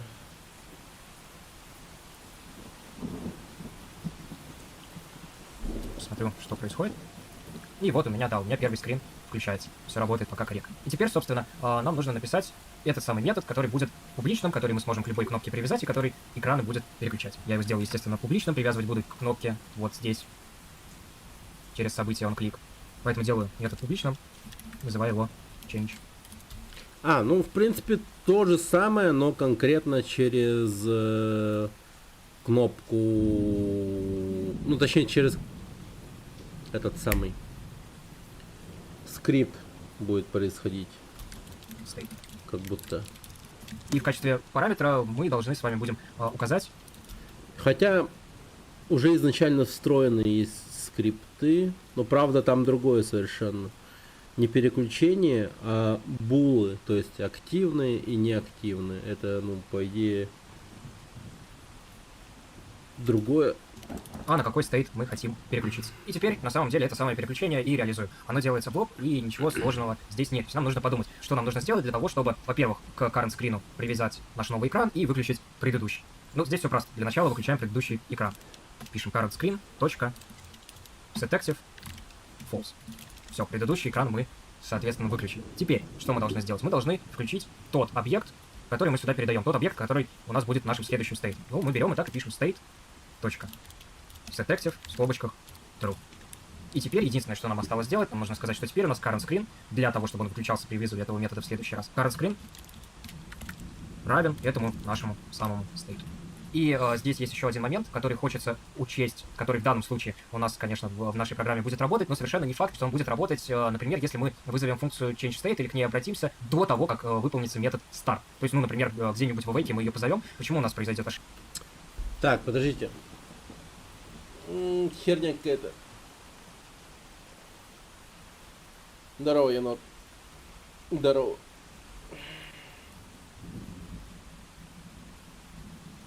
О, все в порядке, да. Подожди. Я сейчас, короче, вот в этой вот практической работе хочу выебнуться и сделать main меню. В main меню добавить 3 кнопки по факту, которые будут отвечать за выбор игры. Ну, точнее, за выбор той или иной функции. Первое — это игра guess number, второе — это конкретно калькулятор, и третий — это comparison.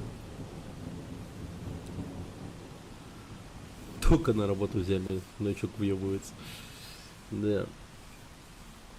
И сейчас он мне тут заливает про change, ну, стейты, вот, ну, про стейт-машину, да? Тут у него стейт-машина, ну, работает. Если вот, короче, посмотреть по логике first screen, second screen,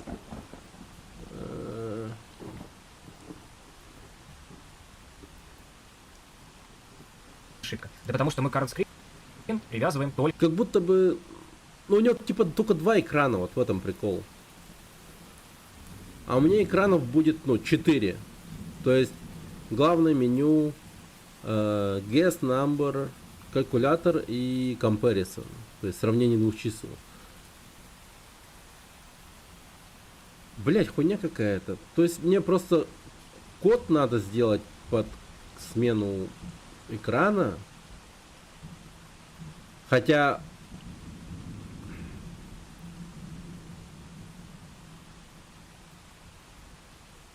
в самой кнопке имеется функция конкретная, которая говорит о том, что... Бля, ну хуйня какая-то. Боже мой, подожди. Ладно, тут в принципе, ну, имеет смысл за счет того, что тут есть, короче, current screen. И current screen, он как раз таки... Бля... Ну, то есть... Там как будто бы скриптов меньше становится в самой кнопке, что ли.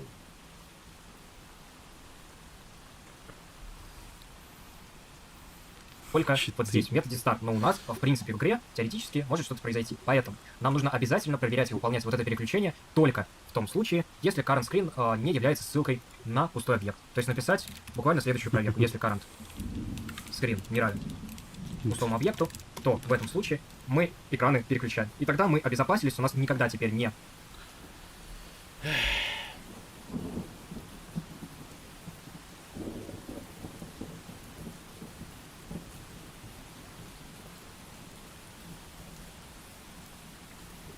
Ладно.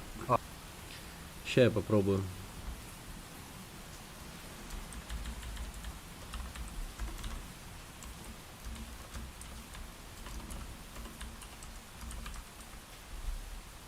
Так, main меню. Пам-пам-пам.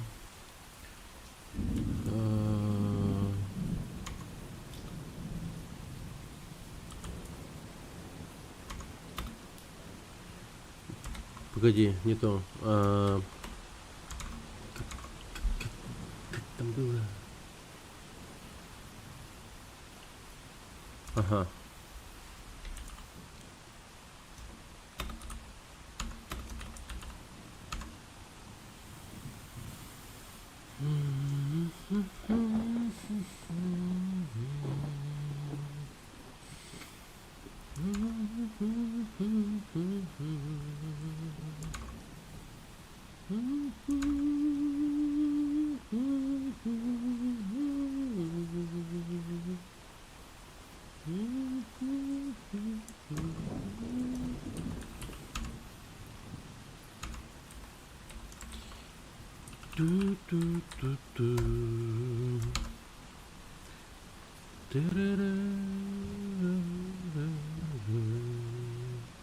А, подожди.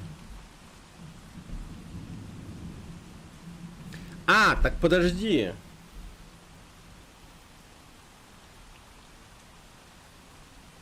А чё я типа страдаю? Все хуйня же. Ну то есть, для чего мне этот скрипт нужен? Я просто неправильно понял. Мне этот скрипт нужен чисто для того, чтобы у меня Event System работал по логике того, что... Ну, по логике именно порядка. Что должно пойти сперва. То есть, state машина мне чисто для этого нужна. То есть, я сначала типа раз такой беру, и ты запускаешь main меню. От main меню там уже я дальше кручу-верчу кнопками, как хочу вообще. Чтобы он переключал вот на эти вот скрины вообще. Да, блин, получается так. Да, да, да, да. Дап-дап-дап-дап-дап-дап-дап.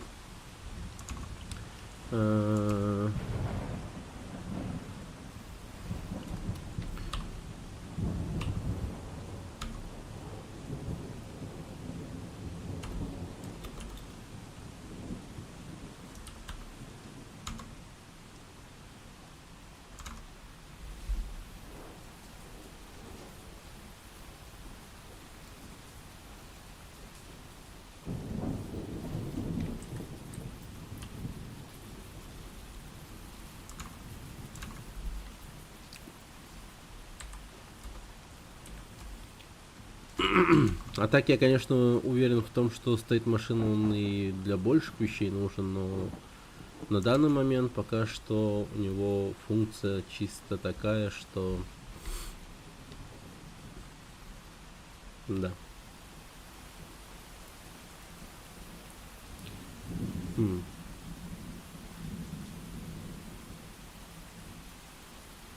А, подожди.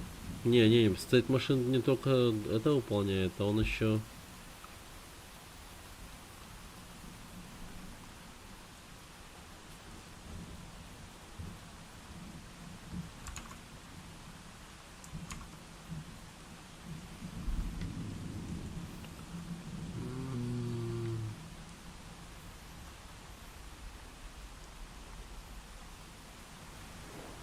Ну как бы тут еще от краша спасает.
Так ты игру делаешь или просто? Так я учусь и потом игру сделаю, да. А так, я на Годоте до этого сидел. Если интересно насчет каких-то игровых проектов, то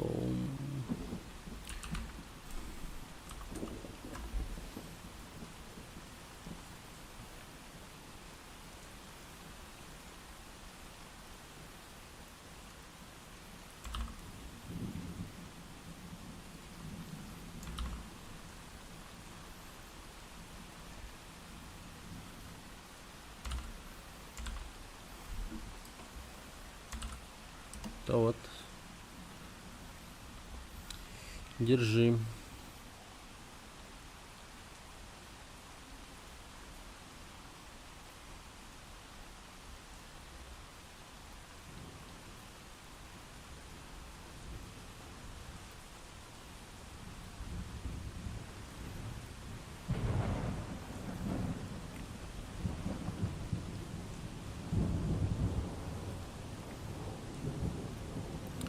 Вон там такая игра. Ща.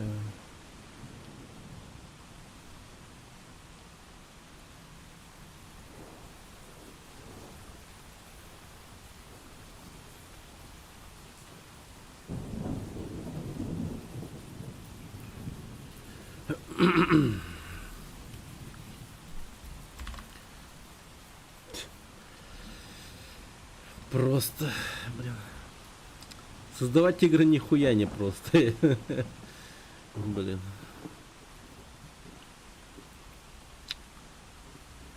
Так, main меню. Yes number, калькулятор, comparison. Окей, все, в main меню мы находимся. Так, панель. Добавляем сюда. Далее.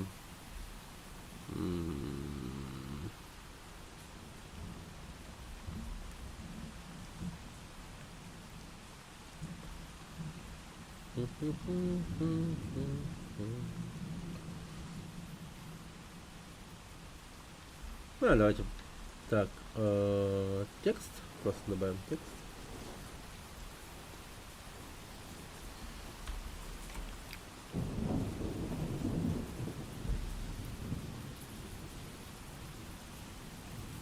Так, назовем ее практическая работа.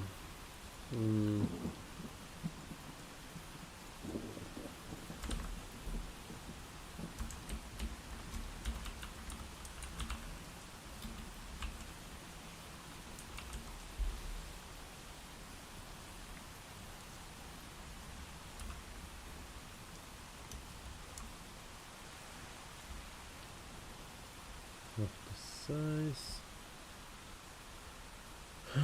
Так. Bangers.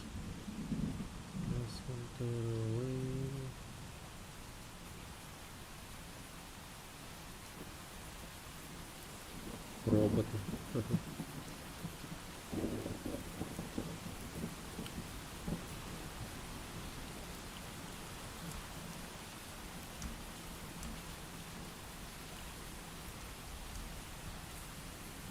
Угу.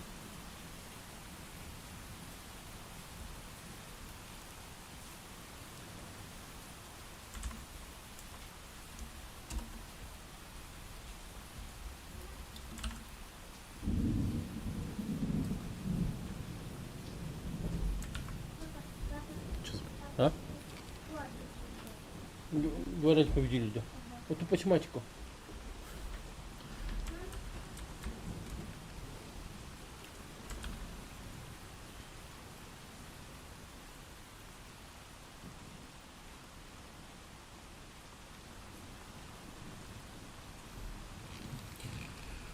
А, ты задание из скиллбокса выполняешь, да. Создаем диоду и печатаем на 3D принтере. Можно подавать как оружие фулгрима. Звучит как план, слушай. Звучит как чертовски хороший план.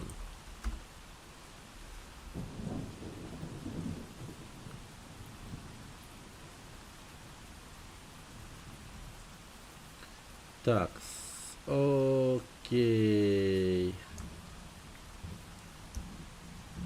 Ага. Main меню. Текст. Дальше добавляем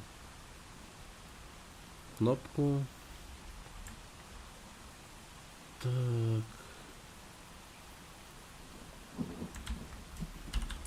Main меню. Button.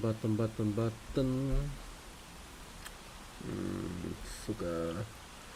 Сейчас, погоди, дай раздуплиться. Сейчас сделаем.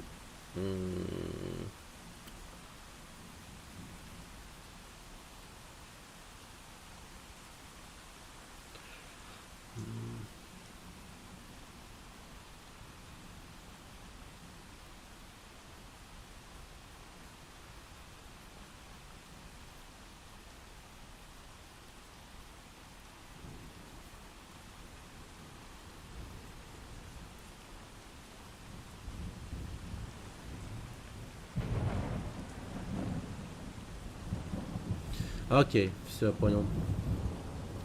Сейчас настроим одну кнопку.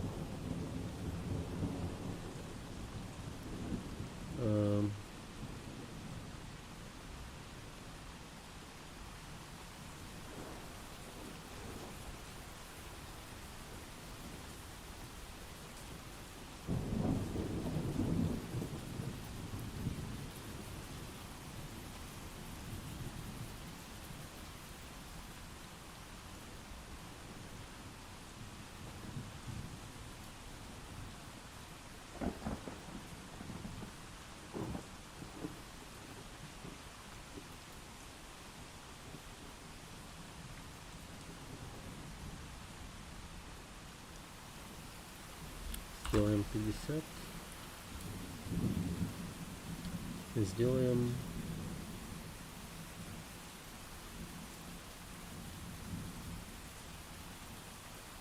Угу.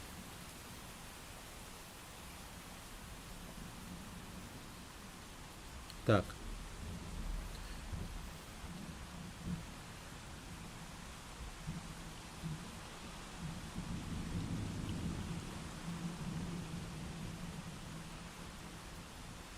Угу. My menu button.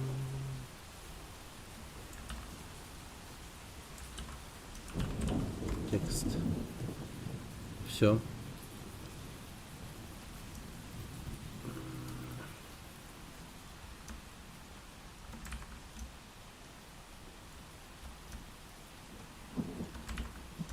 Хотя, пускай от центра идет. Так, 2, 3. Ага. Раз, два, три.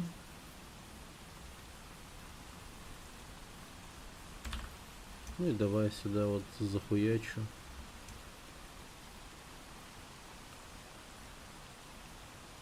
А.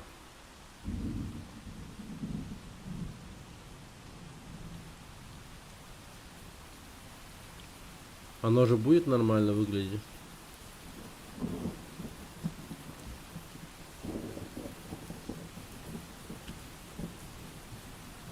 Блять. Вот что я вдруг понял. Так.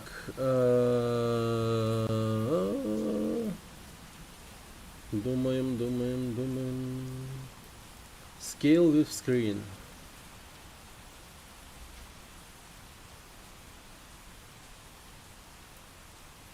Бля, сука, бля.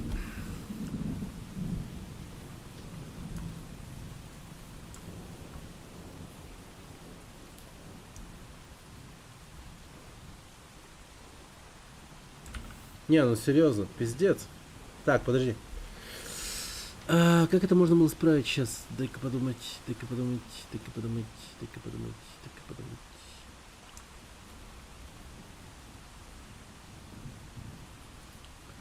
Как-то было же, блин, как-то было. Scale.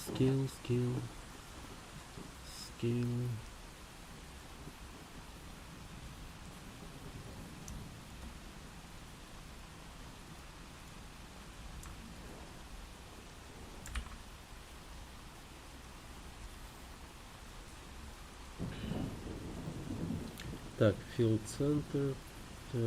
Так. По-моему, здесь конкретно, вот в этом.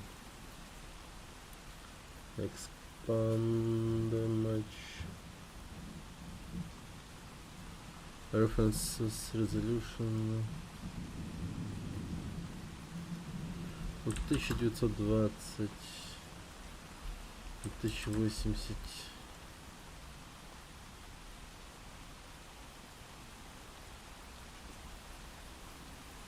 Скейлер.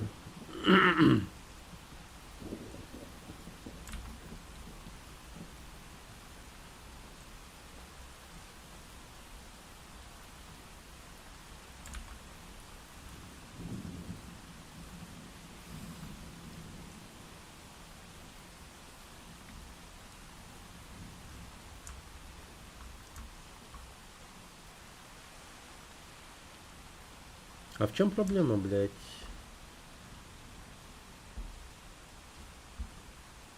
Почему мы не можем растянуться?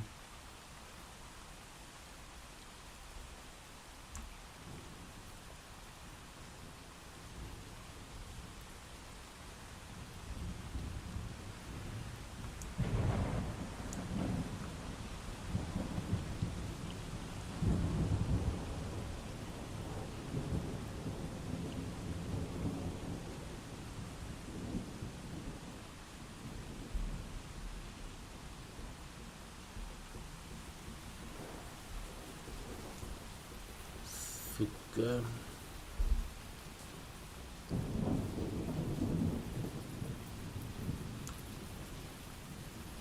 Окей. Ладно.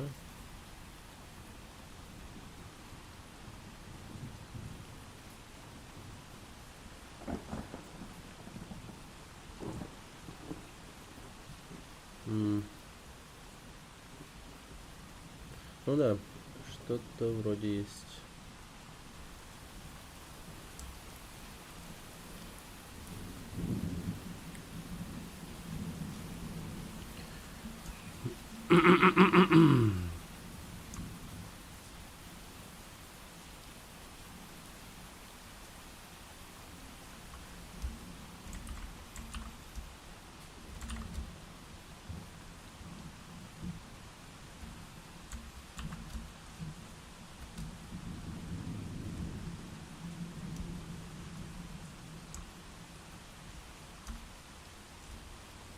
Ну, допустим.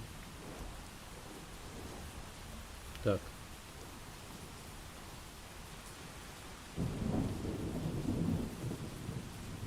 Все, справился. Так, что я сделал, давай запомним. Я сюда зашел, выбрал Scale with Screen. Дальше перешел на меню и сделал это. Все. По сути так. По сути так. Дальше придется ту же хуйню провернуть везде и всюду. Но правда только в одном месте. Ну, ладно. Сейчас, погоди. Guess my number.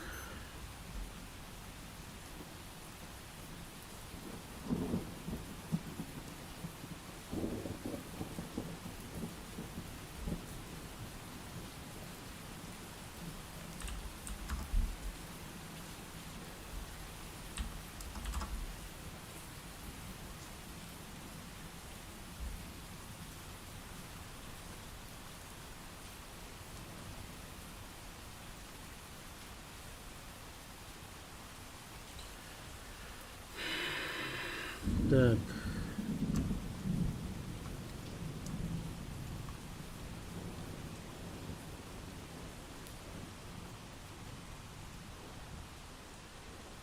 Угу. Нормально. Для 3 кнопок, кстати, ты можешь использовать Vertical Layout Group Element, но это так, на усмотрение. Ага, окей. Ну, чтобы они ровно это типа шли, да? Вот, чисто для верстки. Если так, то это да, тема нужная. Если так, то эта тема очень нужная.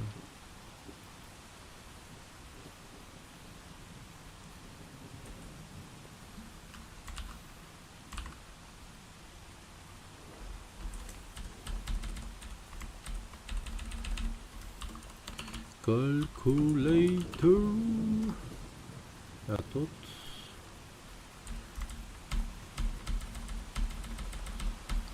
comparison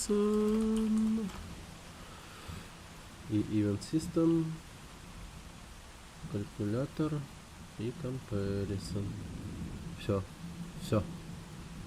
Мы заранее только что сейчас избавились от будущей такой очень неприятной проблемы, которая нас бы, скорее всего, не то чтобы выбила бы из колеи, но которая бы точно нам проблем бы доставила бы какое-то количество. Как там говоришь?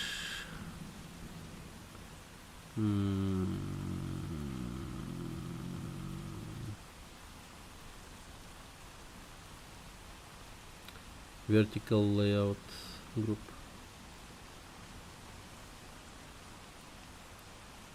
Vertical Layout Group. Vertical Layout Group. Vertical Layout Group. Vertical Layout Group. Vertical Layout Group. Vertical Layout. Vertical. Компоненту Game Object. А чё микро шипит? В смысле? Это... В смысле шипит?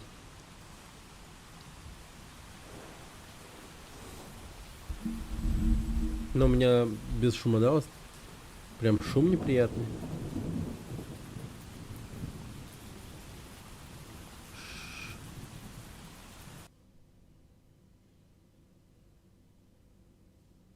Ты про это?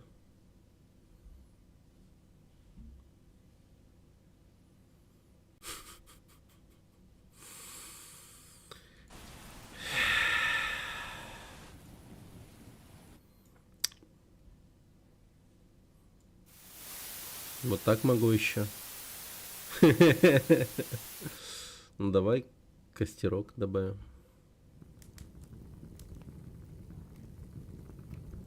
На.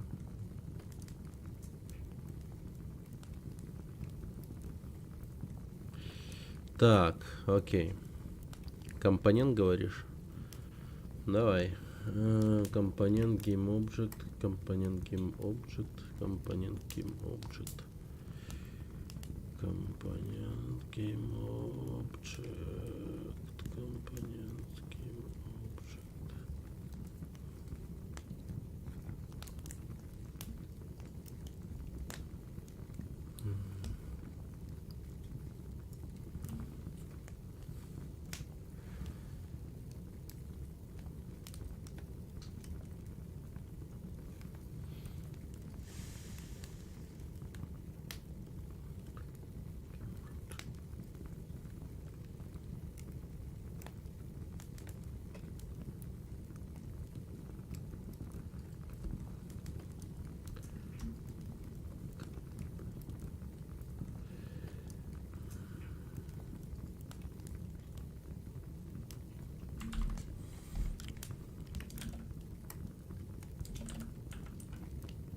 Угу.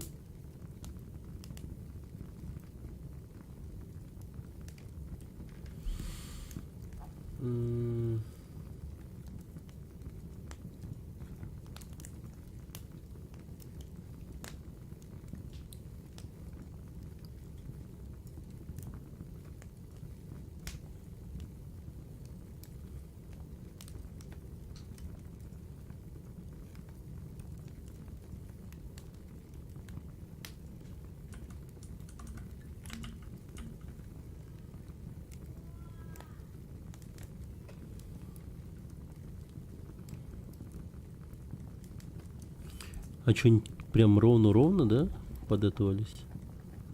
Я что-то просто, ну, как-то...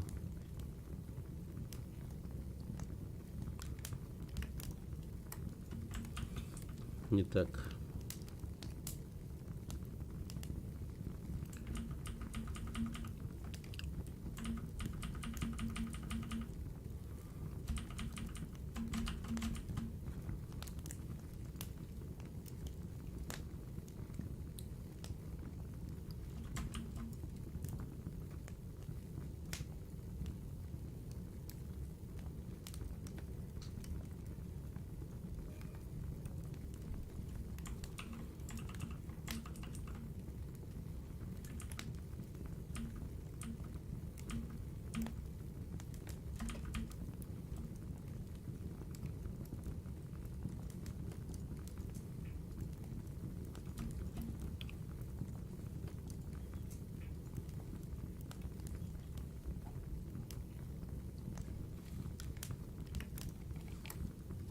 Капец. А че они так съехали?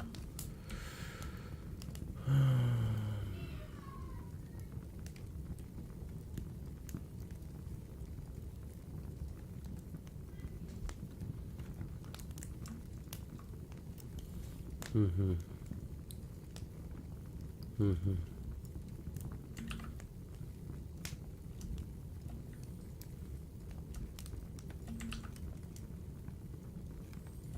Ну, допустим, вот они 3. Здесь добавляю в панели Vertical Layout Group. Ебать.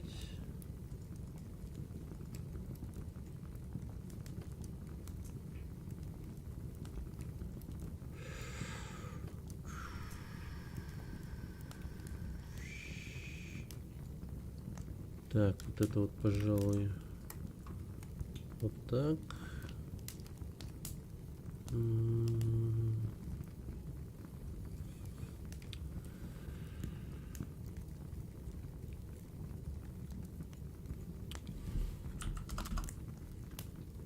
Ну, скажем,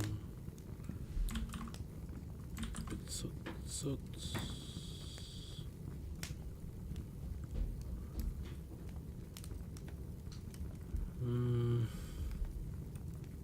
Ладно, я вижу в этом смысл. Например, если я делаю инвентарь с помощью иконок, и мне нужно, чтобы оно просто нормально сортировалось там как-то.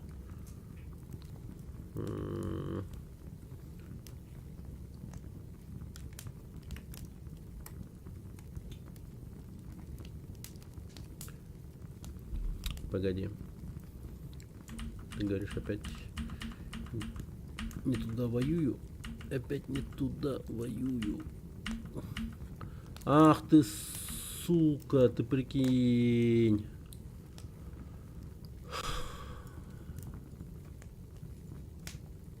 А почему так? Вау. Капец, он легко ломается, оказывается.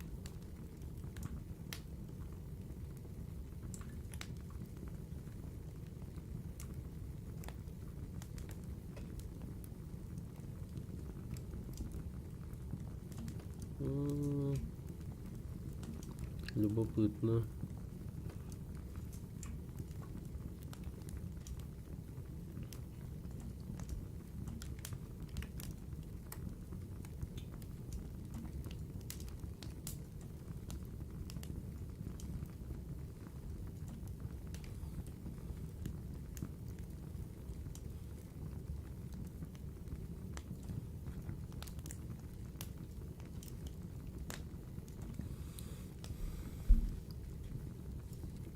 Но это не обязательно можешь забить.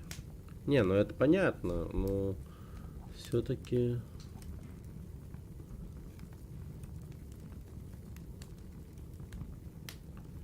Все-таки... Интересно.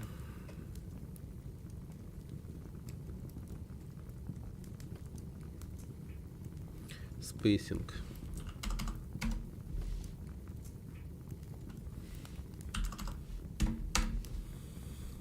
Окей, допустим. И чё?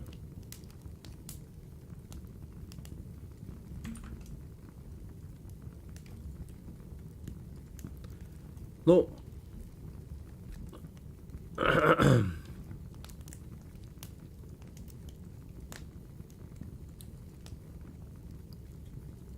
Ну, добавил я этот компонент. Вот, в родительский. Не так? Ну, давай еще раз. Не в кнопку добавлять. Окей. Так. В панель? Ну, в панель же. Или в main меню ты вообще имеешь в виду? Но я туда добавлял, ты сказал не так.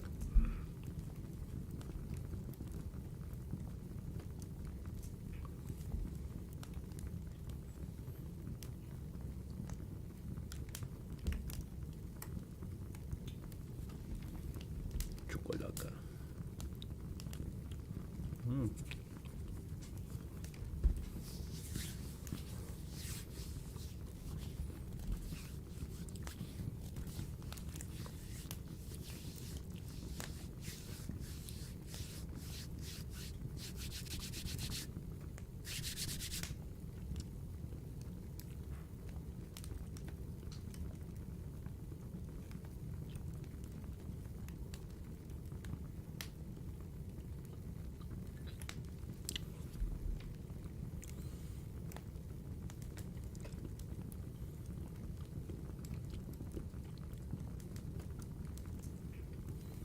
То есть ты вот так имеешь в виду?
А почему у меня кнопка вот так вот? Это так? А, тут нож кнопки сразу. А.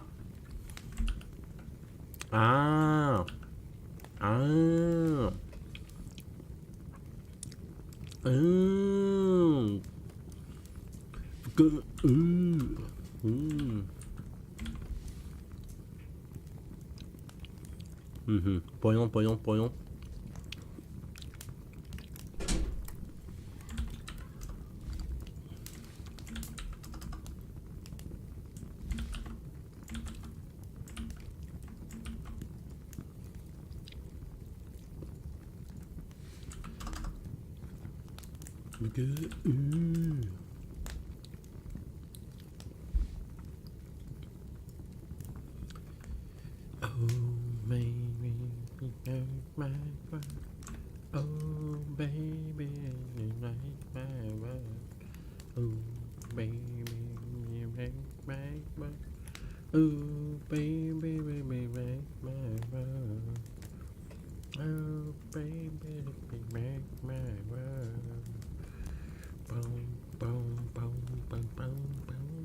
Окей, я понял тебя. Вот это да, вот это толковая тема, да-да-дам. Да-да-дам. Спасибо от души. Хорошо. Теперь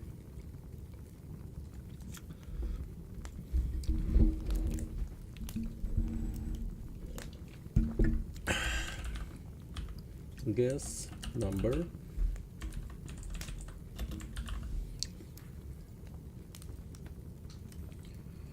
Main menu button.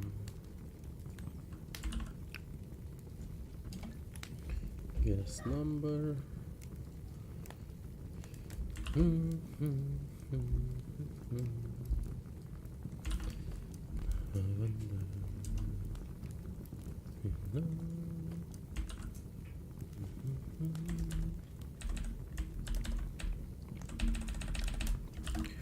Калькулятор.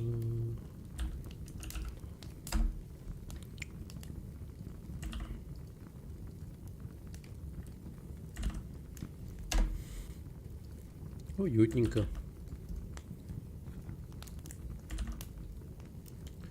Калькулятор. Comparison.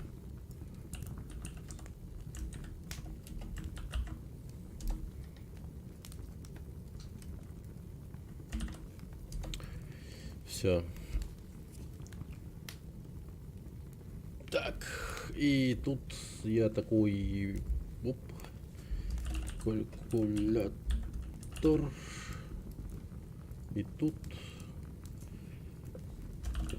Comparison.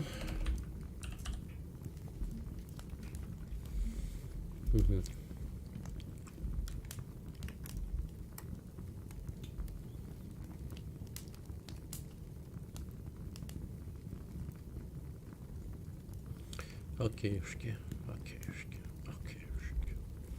Так. Guess number, калькулятор, comparison. Теперь, как будет это дерьмо работать? Нажимаю сюда. Добавляю события.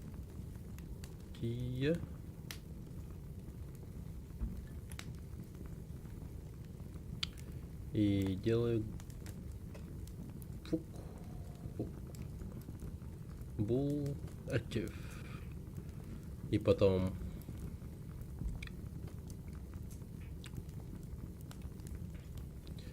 добавляем man меню. Bool unactive. Получается. А по-другому уже быть не может. Ну, типа смысла не имеет сюда добавлять также и правила, как убрать калькулятор, comparison. Нет смысла.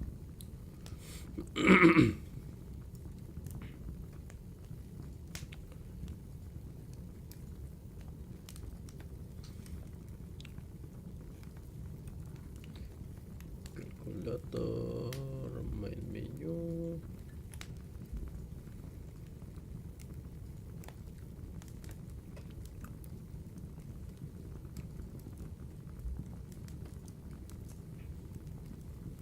Блять, что я там добавил? Подожди-ка.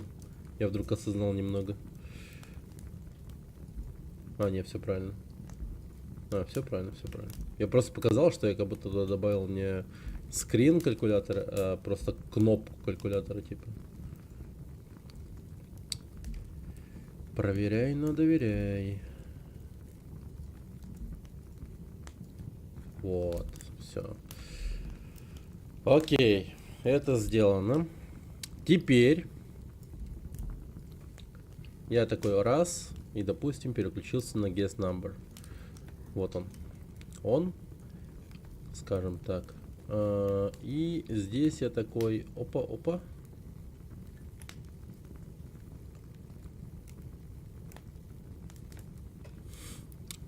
Ладно, могу и тут провернуть такую же хуйню.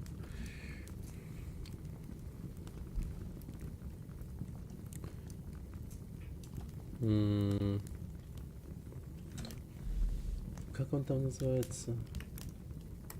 Vertical Layout Group.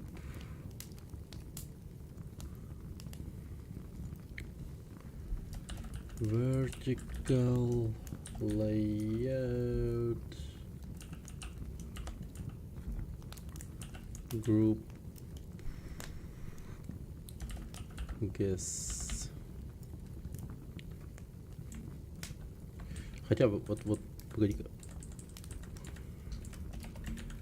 Guest number.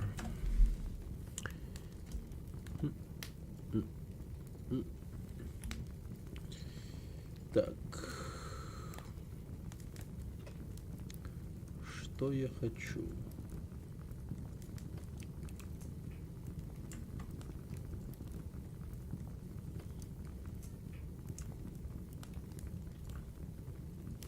Так, 60.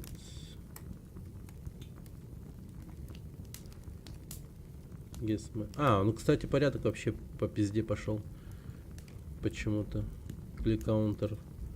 Random. Хотя нет, наоборот. То есть, погоди-ка. Наоборот, он все правильно сделал, нихуя себе. Умный какой. Так, guess my number.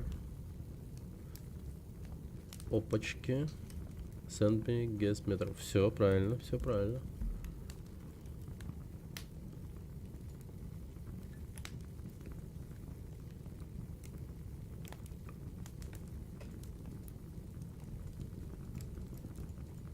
Им бы, по идее, вот размер одинаковые. Вот это вот что?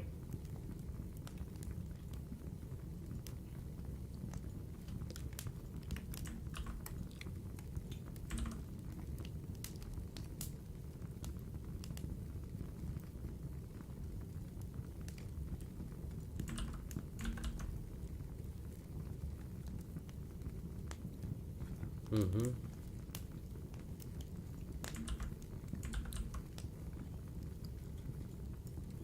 Так, а насчет высоты?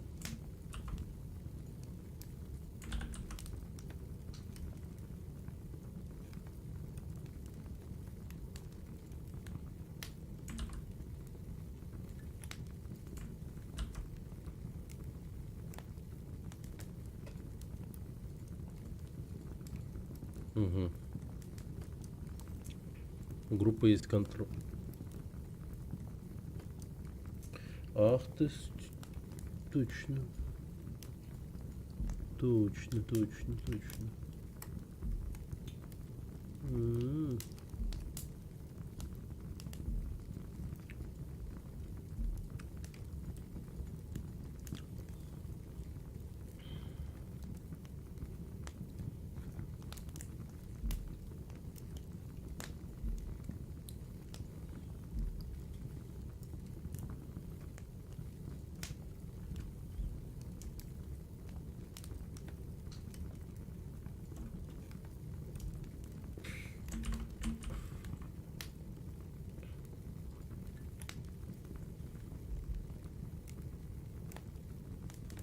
И отступы тоже.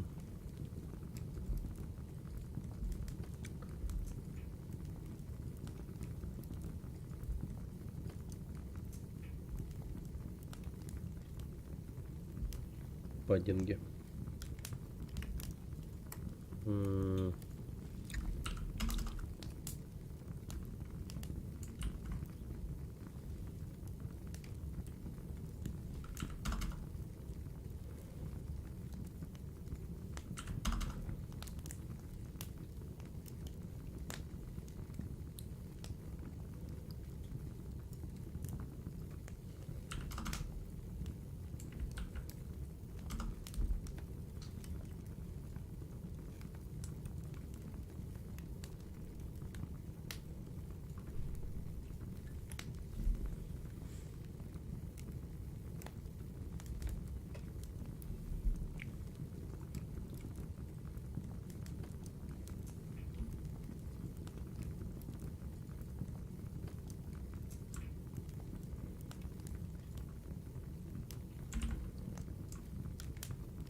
Погоди-ка, а этот Enter текст.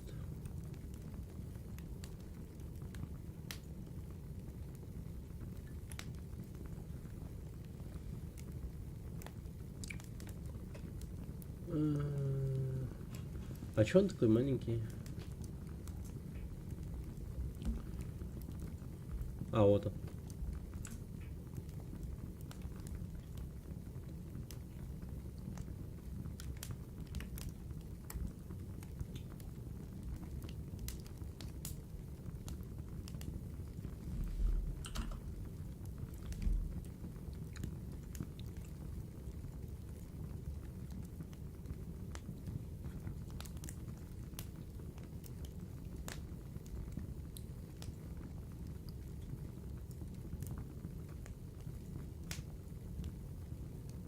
Угу. Кайф.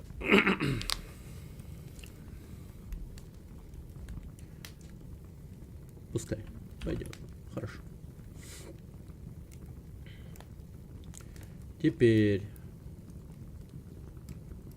здесь мне нужно добавить отдельно кнопку.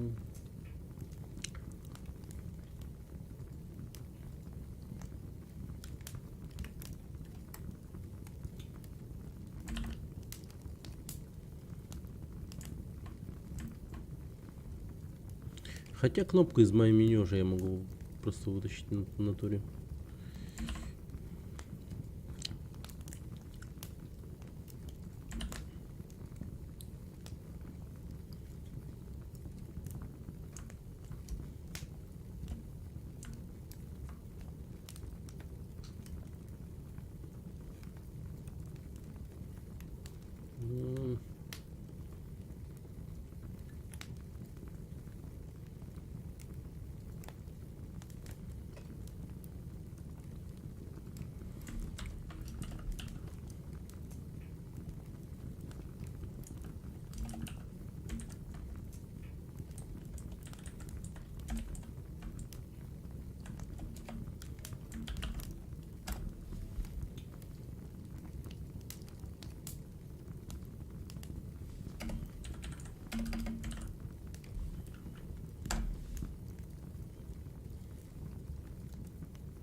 Во.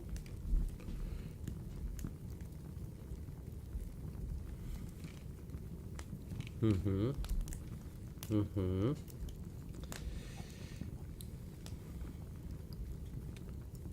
И получается просто тут я такой раз, два, готово, ёпта.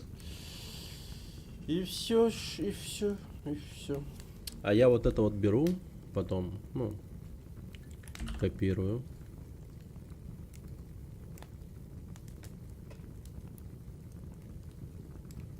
Тут все равно все будет по-другому на этих экранах.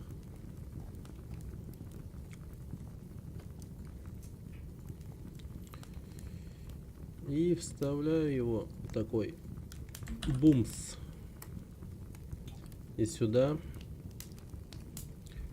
вместо screen guess закидываю вот это. Active Pool. Ага. И все. В screen comparison делаю то же самое.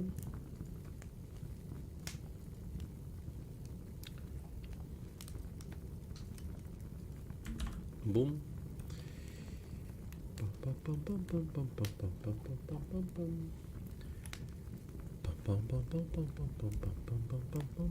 Мистер Говард сделал дерьмо.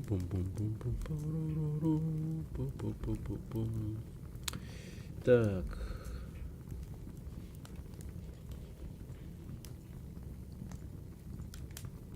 Угу. Ладно, это давайте оставим на завтра. Ну, доделку эту. Ну, у меня так-то, ну, задание оно такое. Не, я, конечно, могу попробовать посидеть еще. Ну, типа...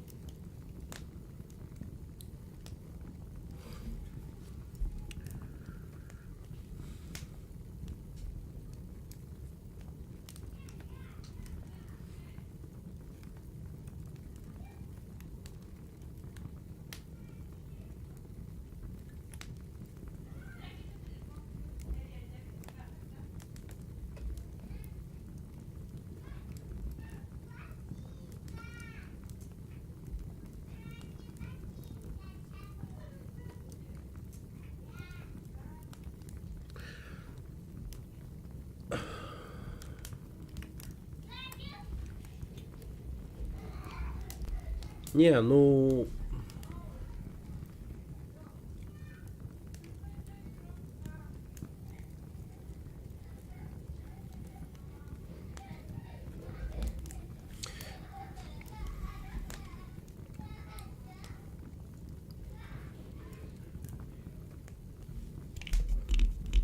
Не, ну... Вполне... Вполне...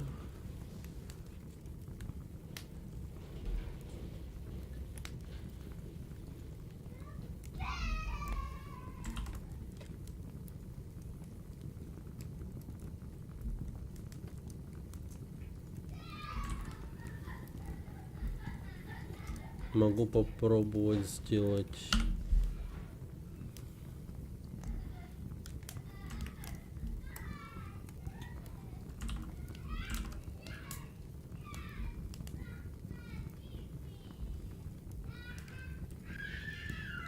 Не, относительно быстро могу сделать, как будто бы. Я так прикинул, как будто бы могу. Как будто бы могу. Так, калькулятор, да?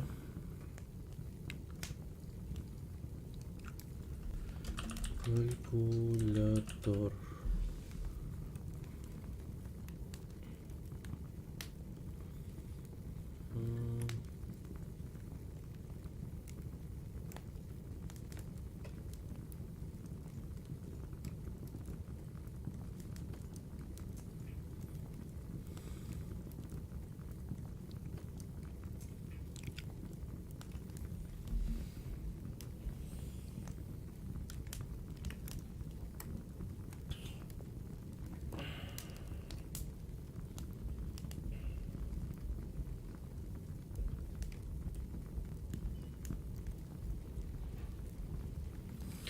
Так, сейчас.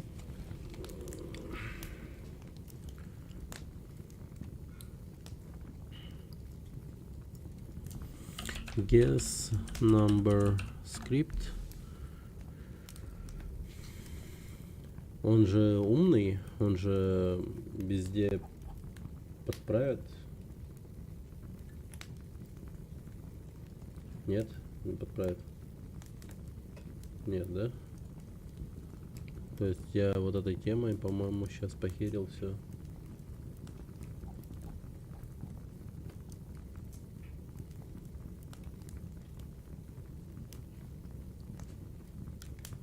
Ну как все? Подожди. Вот скрин калькулятор. Guess number script. Т-т-т-т-т-т. Так, ну-ка давай.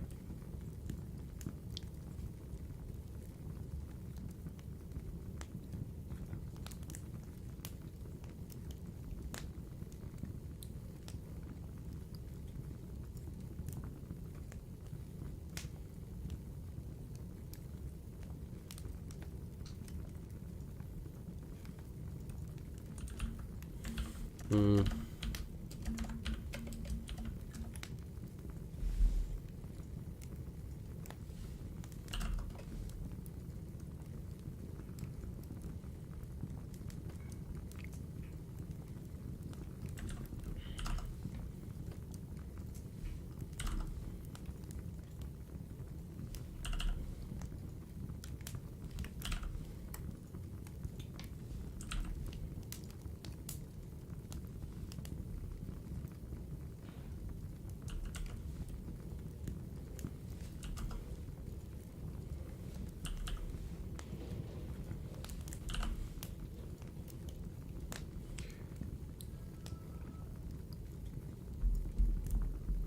Все работает. Все работает.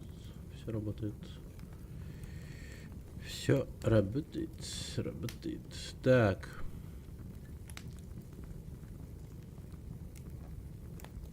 Вот здесь у нас. Да, короче, берем. Ну, я такой, типа, беру вот это вот, короче.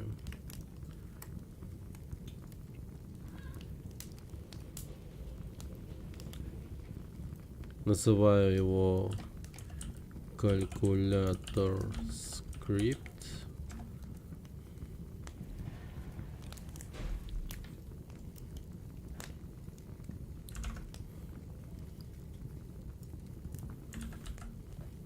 Вставляю сюда. И здесь мы слегка поработаем. А, кстати, вот тут, да, еще такая проблемка. Тут паблик не надо ставить.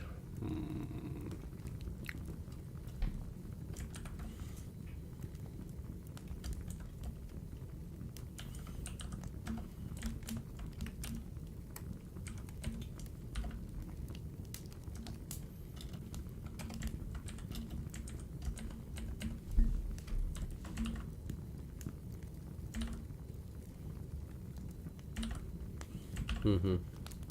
Вот так.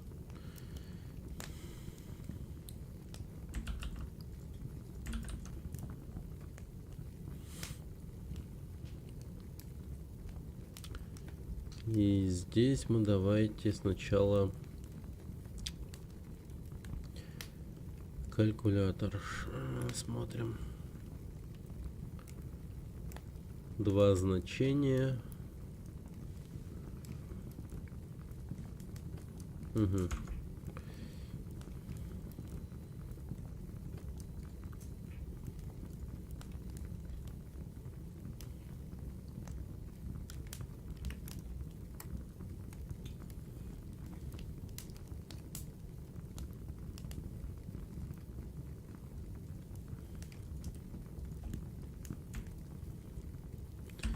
В Якутске живешь? Да. Я в Якутске живу.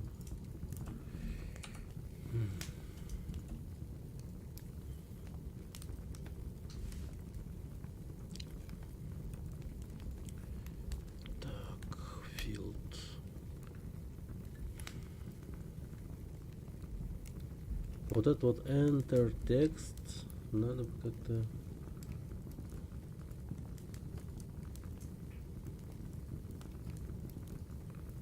Ага, во. Брайан Фокс. Здорово.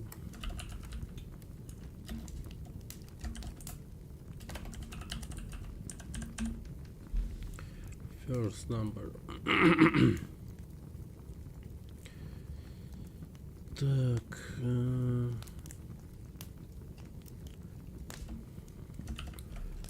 First number input field.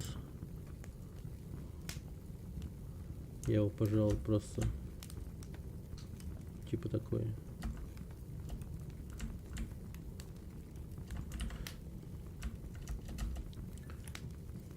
Так, а в чем прикол?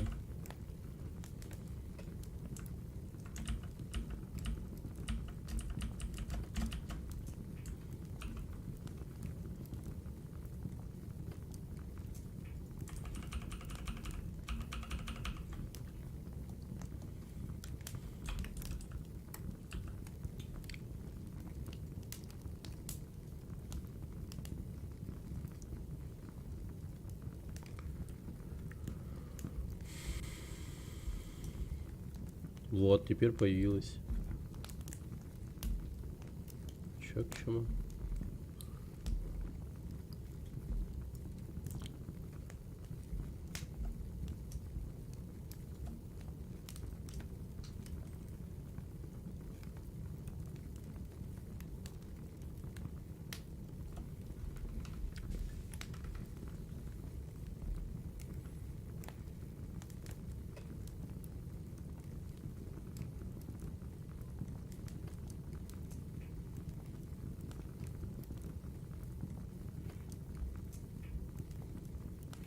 Ладно, просто второе поле сейчас введу.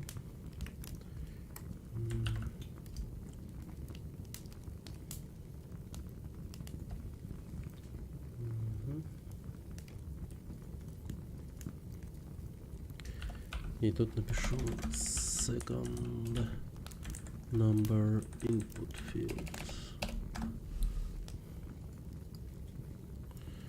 Окей.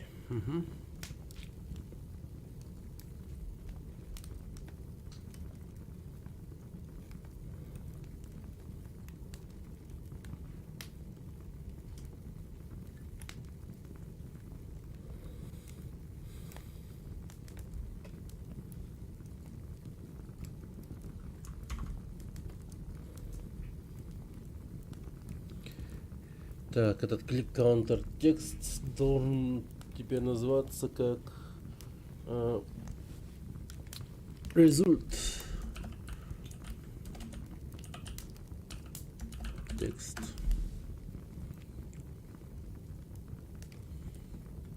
Result. А C# вообще тяжело выучить, чтобы что-то уметь делать, если ты хлебушек. Ну, просто начать делать надо на самом деле. Просто тупо начинать надо. Я C# вообще не знал. Ну, разве что он мне чуть-чуть как будто кажется знакомым. Благодаря тому, что я знаю такие вещи, как инты, там, стринги и всякое такое. Ну, так, слегка. А так, понять можно.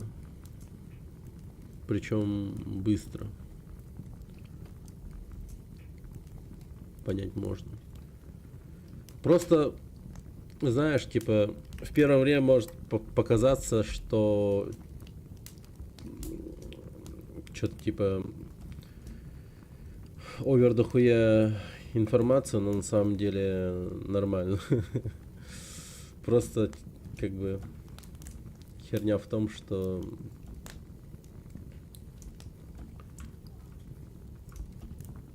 ну как сказать.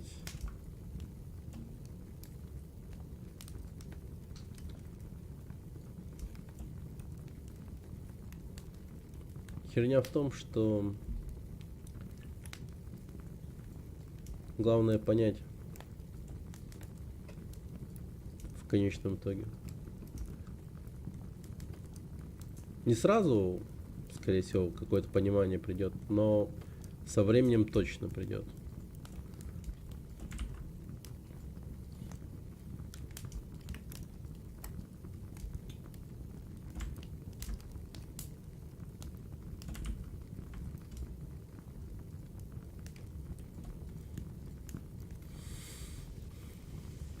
Из того, что ты сказал, я знаю, что стринги жмут в инты, а инты жрут банки с маной.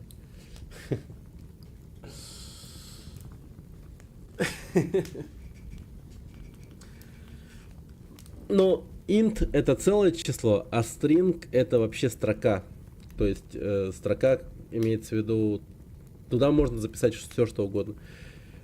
Числы, буквы и там прочее, это буквально string, это то есть тип данных, которые ты можешь, ну, просто что угодно написать.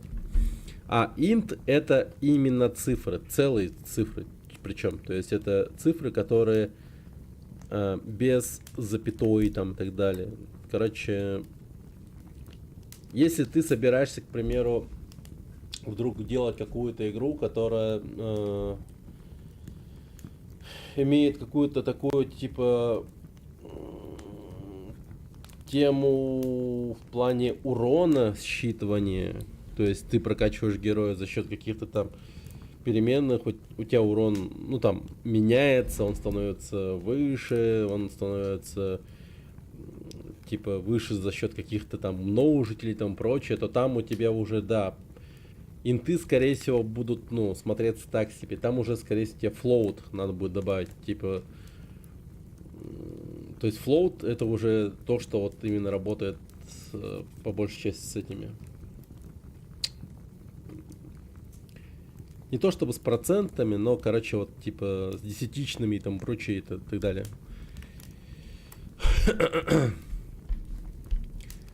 Я начинаю жалеть, что взял самую большую шаурму. Я один вообще там среди людей 50 заказал ее. Она почти 2 кило. Нихуя 2 кило шаурмы. Она не только длиннее, но и толще. Мак шаурма Батуми. Батуми. Пиздец. 2 килограмма нахуй. Охуеть. Ну это сильно. Это сильно. Нечего сказать.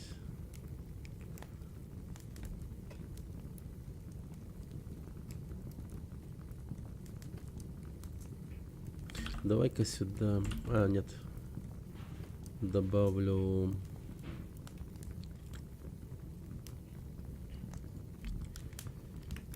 Image, что ли.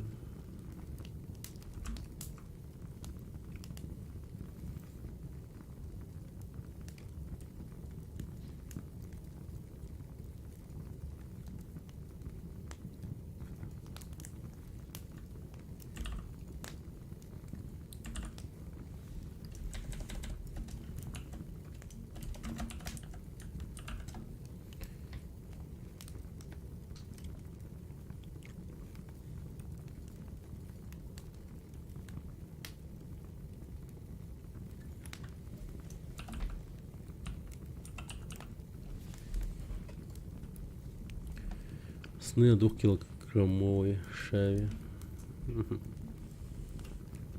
Не, ну это да.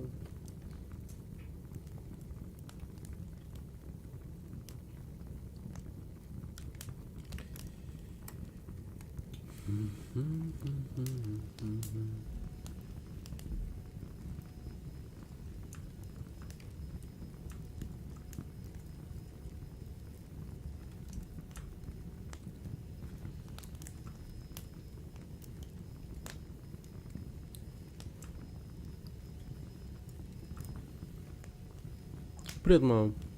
Шао теперь хочется. Можно бан токарем. Не получится. Какова задача сегодня? Ебануть простой калькулятор. Сравнение двух чисел. И жестко выебнуться.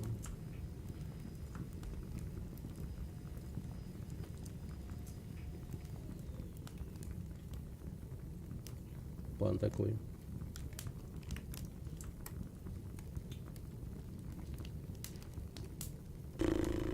Типа, тебе не нравится вот это вот?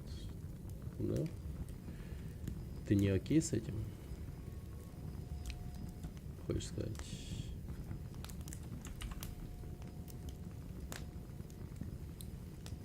Не, ну чат GPT, да. Без него душно нахуй.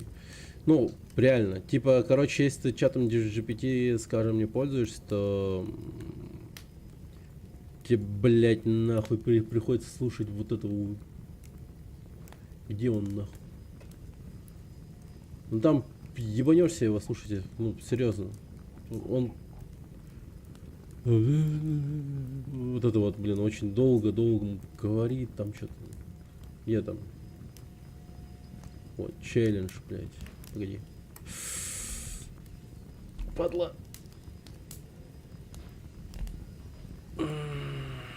Так, челлендж.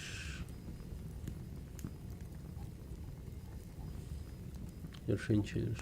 Погоди. Создание используемых скриптов. А где было? Вот это?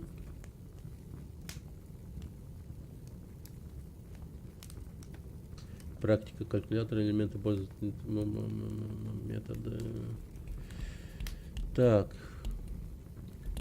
Ну вот тут методичка есть, вот что хорошо.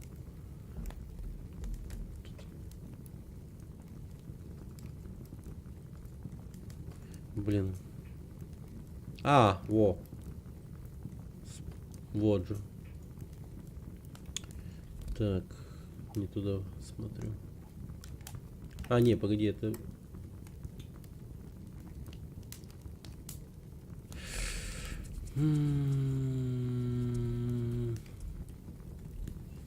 Окей. Тут нету. Тут нету.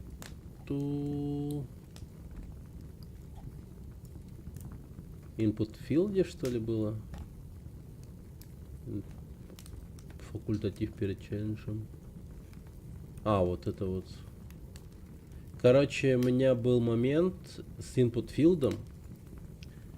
Именно как мне сделать так, чтобы у меня Visual Code не говорил о том, что мне стринги и инты, ну, не могут быть, ну, как бы сказать. Короче, он думал, что я собираюсь стринги преобразовать в инты. Ну, логично, типа, он думает, что, короче, из инпута, вот это вот текстового, куда вводишь данные, я, ну, например, ввожу какие-нибудь цифры или текст. Ну, в общем, то, что я туда введу, оно, типа, обязательно должно превратиться, типа, так сказать, в инты. Но он этого не понимает. Он думает, ну, он, короче, видит в этом проблему. И, как бы, это нормально. Там надо было ввести такую херню, типа, как, ну, короче, парсировать надо было. Парсировать. Короче, ты, типа, такой пишешь вот эту вот хуйню. Если, типа, целое число вот парсится в input филде текст и выходит, типа, int, который вот дается ему перемена user_guess, короче. То есть, иными словами, если мы вводим в input field целые числа какие-нибудь, тогда, типа, заебись, и мы такие, типа, вот. У нас работает кликометр, там дальше начинается, типа, гессы считаться, дальше у нас идет, вот, типа, рандомное число и наша отгадка. Типа, рандомное число, если оно больше нашей отгадки, то мы пишем ваше число меньше. Дальше проверка наоборот. Если оно больше, типа, говорит больше. Вот, типа, вот знак. И если оно равно, типа, ты угадал, и ты угадал за там какое-то количество гессов, типа. Такое, короче. И чат GPT мне помог именно вот в этой хуйне. Вот, страйп парса. Этот мудоеб, блядь, вот на видео он нахуй несет всякую бельберду. Блядь, его Вот именно слышать, вот заебываешься реально. Он говорит, зажимайте Ctrl, идете на int, смотрите, что это, что он делает и тому прочее. Это пиздос. То, что он там говорит, ну, то есть чат GPT намного вот яснее и нормальнее, типа, тебе пояснит вот всю эту тему. Вот. Я вот тут вопрос задавал конкретно. Вот, он мне тут все расписал, все вот в тексте. Вот. Вместо попытки выполнить неявное сравнение между строкой input field text и числом, было принято решение использовать вот int try parse. Эта функция пытается преобразовать строку в целое число и возвращает true. Вот. И все. Если преобразование прошло успешно, в случае успеха введенного значения сохраняется переменная user_guess. То есть вот это вот у меня и происходит вот здесь. Вот. То есть все, заебись, он становится целым числом, и он становится как бы известен как user_guess. То, что я там написал. И дальше, вот, он у меня проходит проверки по этим, как его, больше, типа меньше или равно. Как-то так. То есть, я считаю, ну, нейросетью, ну, надо пользоваться для учебы. Это, блядь, сэкономит время дохуя, во-первых. А во-вторых, ну, у тебя, как бы, срочного выгорания и такого, ну, не произойдет от того, что ты слушаешь вот такую вот херню. Я конвертирую к инту 32, потому что, ну, магии никакой нет, и, естественно, все переменные, все, что вот мы знаем и видим, оно в каком-то месте, каким-то образом на том же самом шарпе написано. И можно не стесняться, и можно переходить на все определения и смотреть, а где же они написаны. И что с ними вообще сделать можно. Здесь, видите, несколько методов интересных есть. И точно так же с любым классом можно делать, и я призываю делать, потому что, ну, в целом это полезный навык, потому что ни одна Википедия вам не расскажет всего, что нужно знать. И все абсолютно методы, которые в работе, возможно, вам могут понадобиться, тоже объяснить очень сложно, потому что на это понадобится десятилетия. Но, тем не менее, давайте посмотрим на то, как работает этот метод, нажмем «Пуск», поспамим еще раз на кнопочку. И здесь мы видим, что, хоп, у нас вышла ошибка. Если я сейчас введу число, у меня ошибка выводиться перестанет и будет выводиться дальше 1, 2, 3. И в этом смысле я предостерегаю вас, и нужно работать очень внимательно, потому что, ну, пробел, действительно, у вас возникла ошибка. Не, ну, конечно, слушать надо.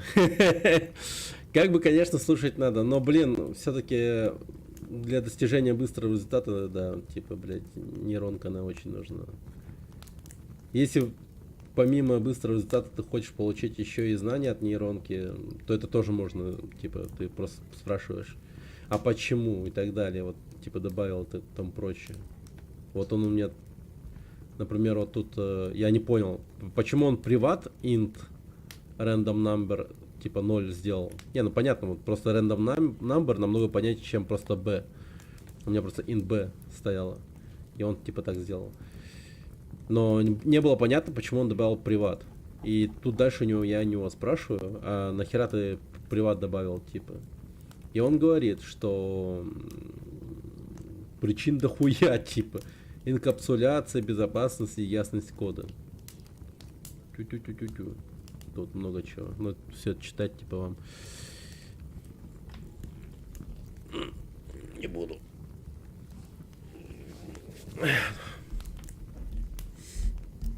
По факту, пользование нейросетью, оно по большей части, ну, в большем счете, как иметь прямую связь с каким-нибудь, типа, толковым ментором в том или ином плане. Ну, если, конечно, у тебя, типа, чат GPT нормальный, там, 4-й или, типа, того. 3-й, по-моему, вообще караул. Почему? Потому что... Так, я сейчас калькулятором занимаюсь. Ебучий калькулятор. Погоди, а вот стоит машина, создание используется. А потом нейросеть будет пользоваться с тобой. Да.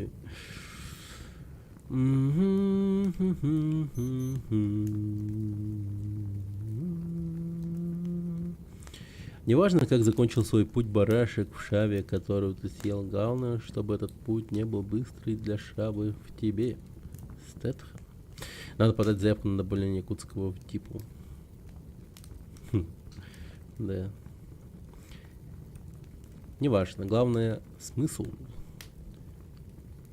Ты изучаешь программирование C-Sharp? Да. Да. В Unity C-Sharp, поэтому да. И потом он входит в программу курса.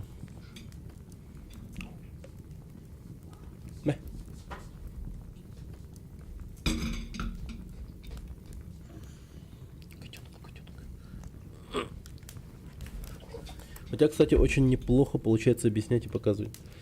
Спасибо. Но я не думал, что это так на самом деле.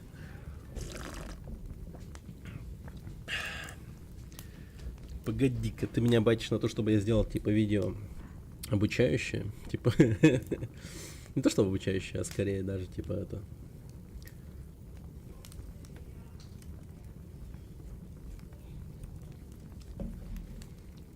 Ну, посмотрим. Хотя ну.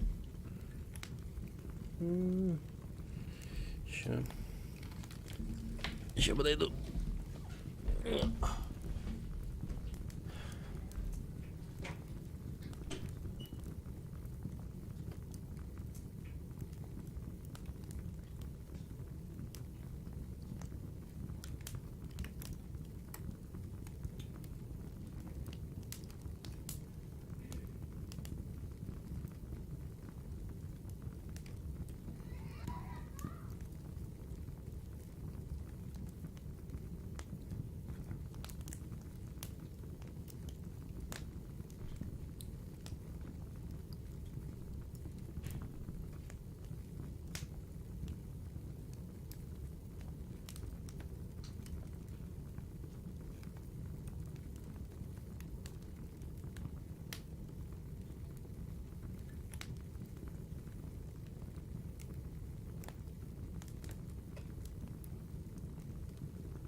Закрой дверь.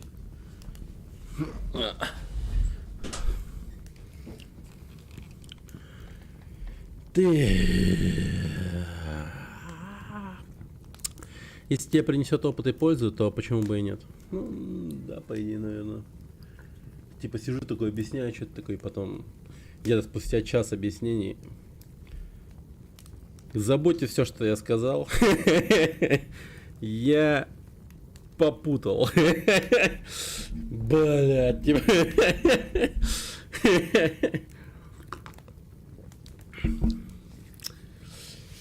И чел, который меня час сидел, слушал, такой, мудак ёбаный. Ты чё, блядь?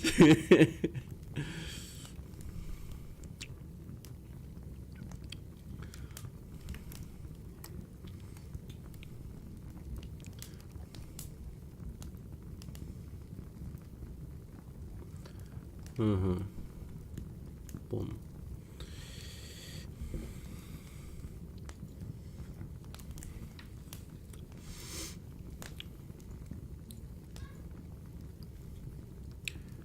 Пом-пом, потопом.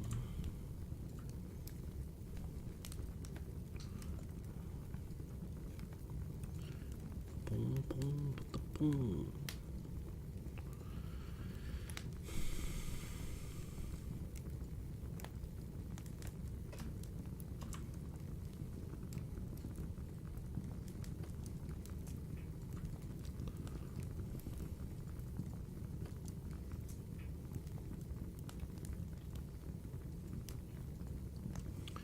Угу. Ты идешь нахер.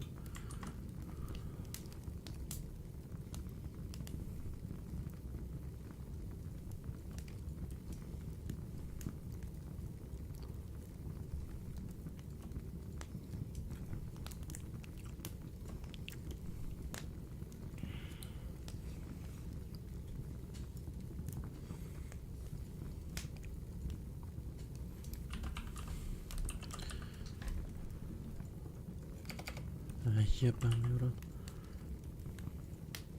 Блядь, как заебали эти антитабачники. Так.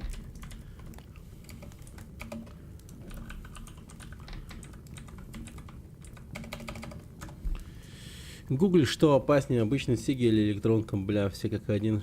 Идти, спид, гроб, смерть. Зла не хватает. Ну да, типа, согласен, вообще курить не надо. Я вот бросил курить.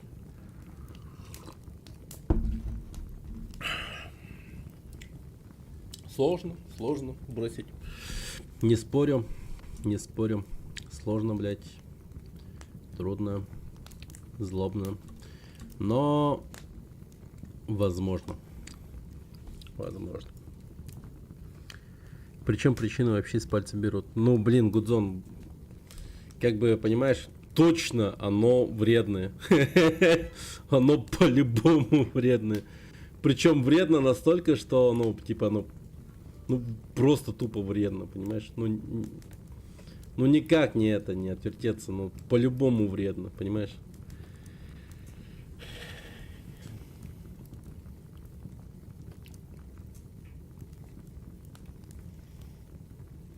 Не, ну,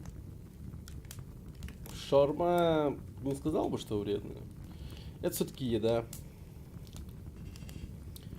Но конкретно сигареты это все-таки продукт такой, который, ну, конкретно вреден.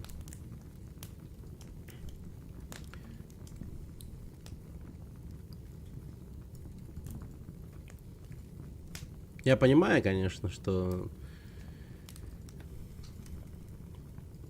слушать такую тему, наверное, неприятно.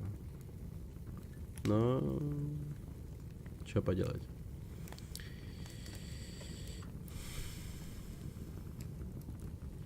Это правда.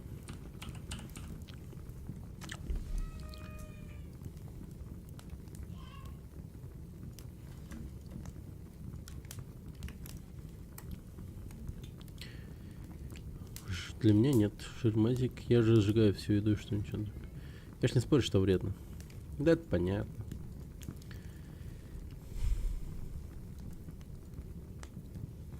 Но слушать о том, что это вредно, приходится, понимаешь.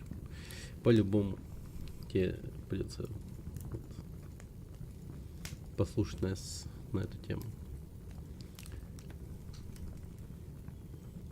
Мы тебе скажем, это вредно. Чертовски вредно.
Так, постой. А какое там значение поставил?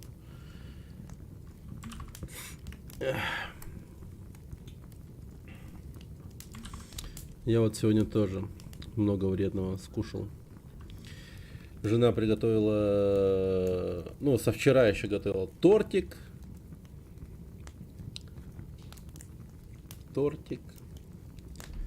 И мы скушали тортик. Ну, не весь, там еще осталось половина. Потом, ну, из вредного как будто бы все. Там еще борщ есть. Алка тоже вредно, но одно дело спирт, пить чистый, другое одеколон. Да, кстати, тоже бухло вообще прекратили. Тоже дело это бросили. Вообще, типа, имеется в виду. Я вот, типа, так вспоминаю такие вот моменты.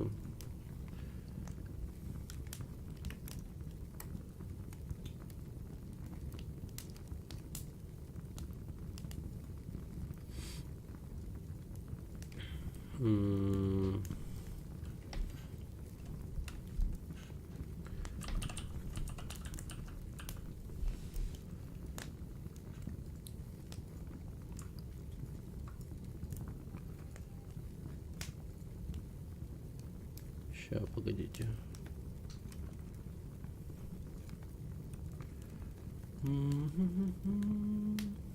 Почему 60, 50, давай. Так.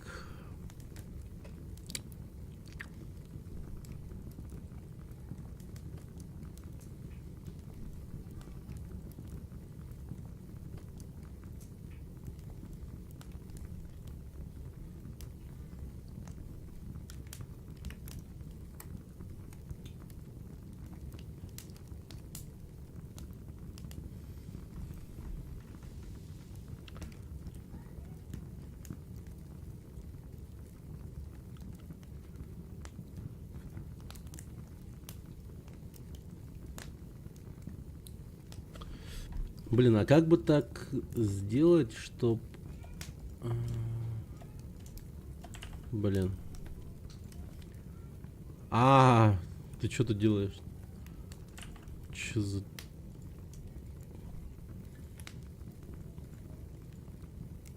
Так, ясно.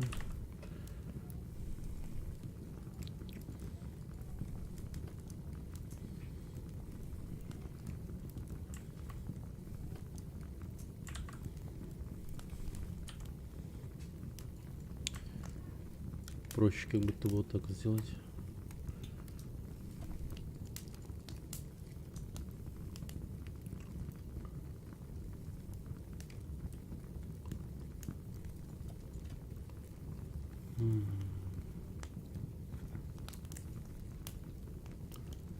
Все.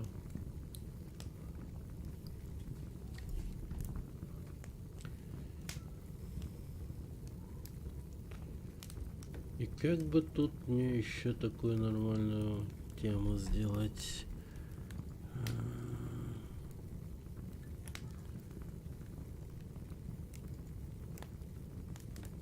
Input fields.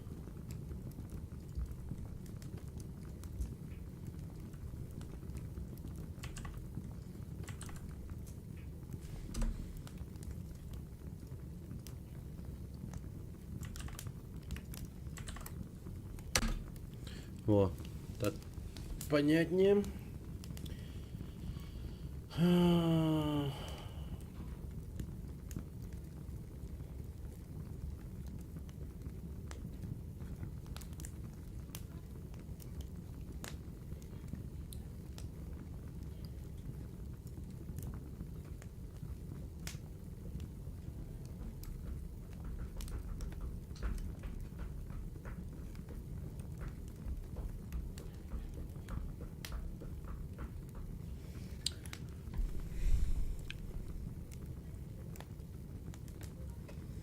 Вот тут тупо картинку нарисовать, может быть.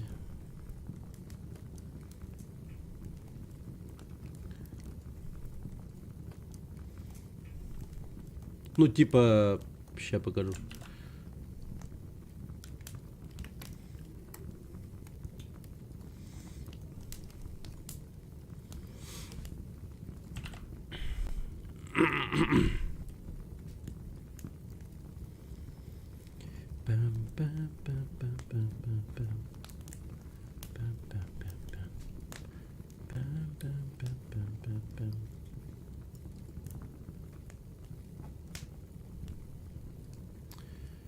Так,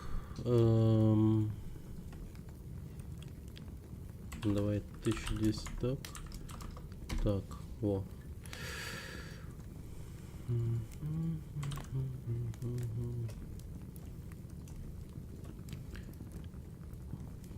Такая вот херня. И я такой тут хочу добавить.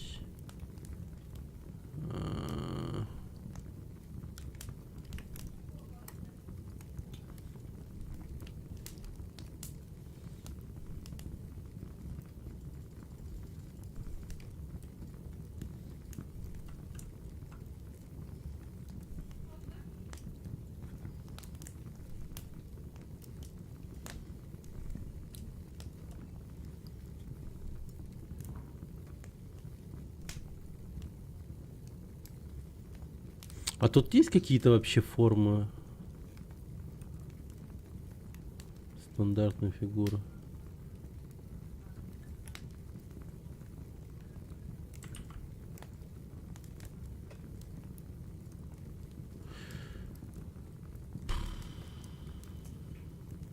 Что-то я не понял.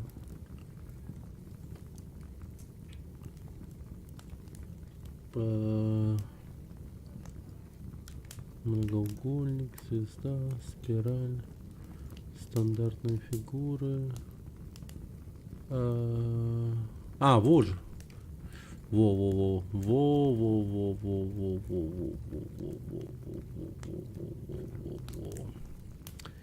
Так.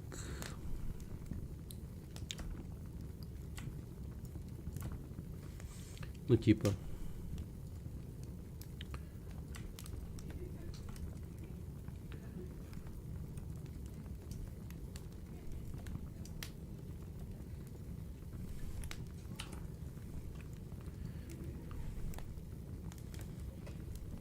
Что за прога такая интересная? Это CorelDRAW. Это CorelDRAW. Это, друг мой, CorelDRAW.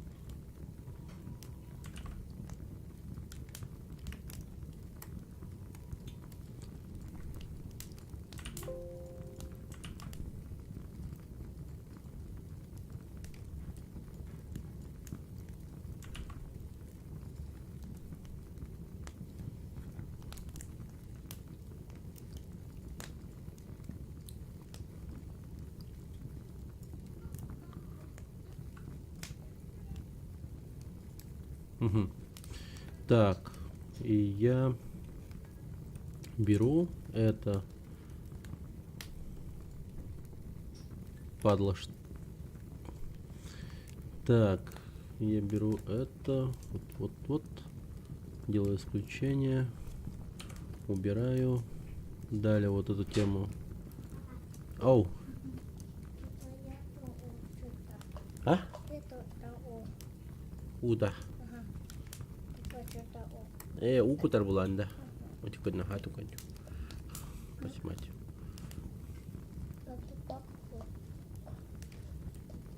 Укутанда. Вот он.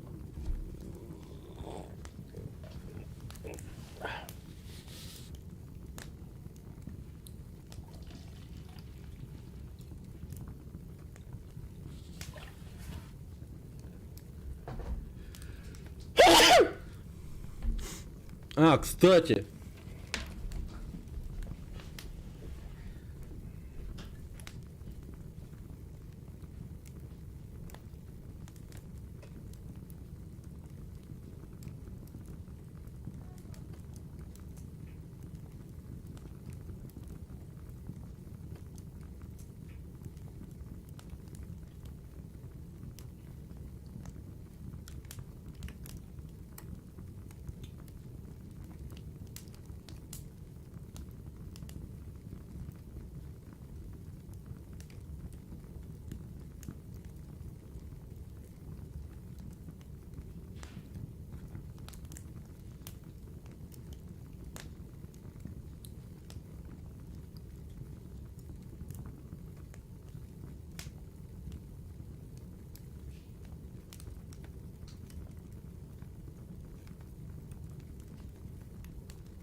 О, реально есть камин, горит, видите?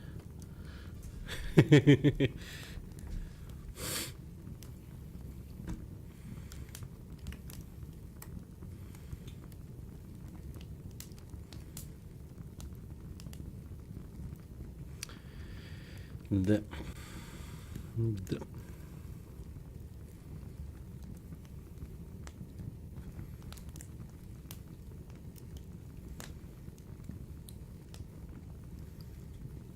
А где мангал?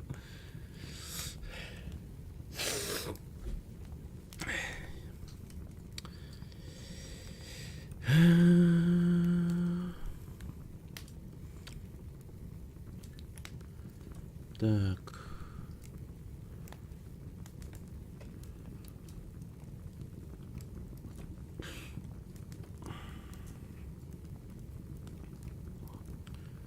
Вот примерно так вот, наверное. Оставим эту тему.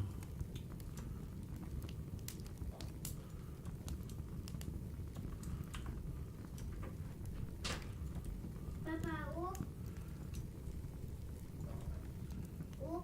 Отын ағалай. Поснимать.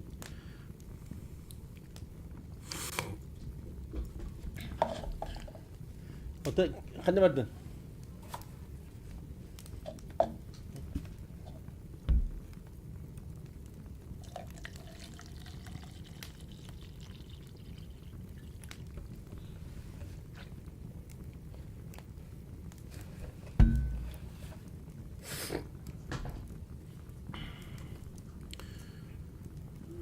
Так, и теперь это тоже мы исключаем.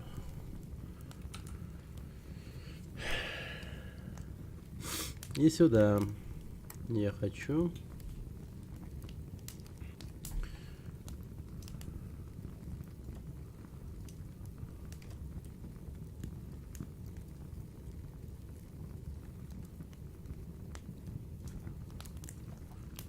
Ну, черт, вот просто вот так вот, да?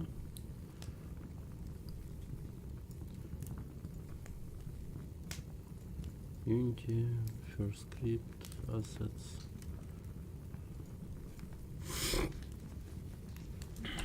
Images.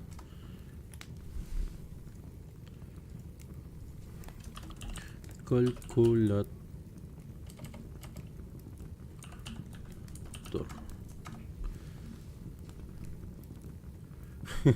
Графин, да.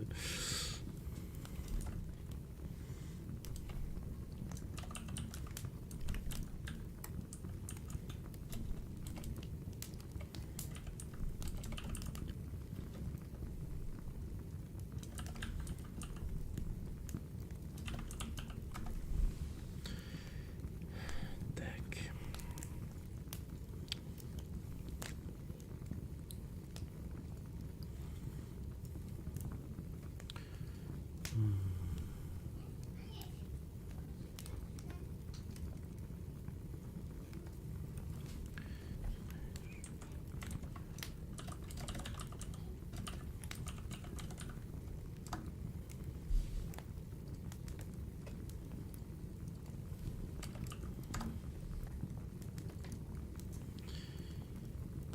Image.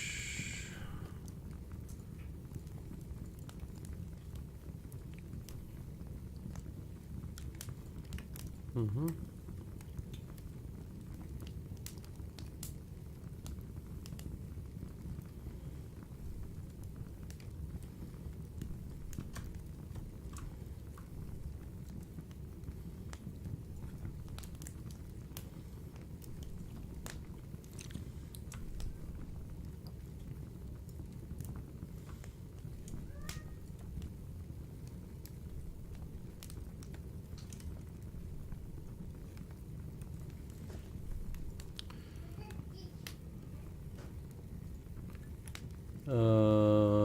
Что?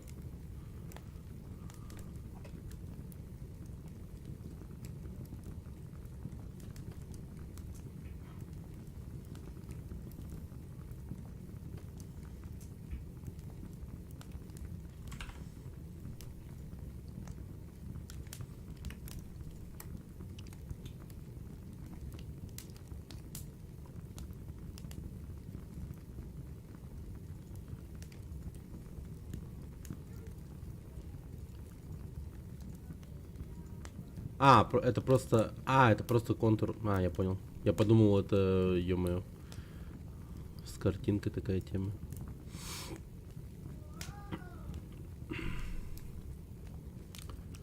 Так.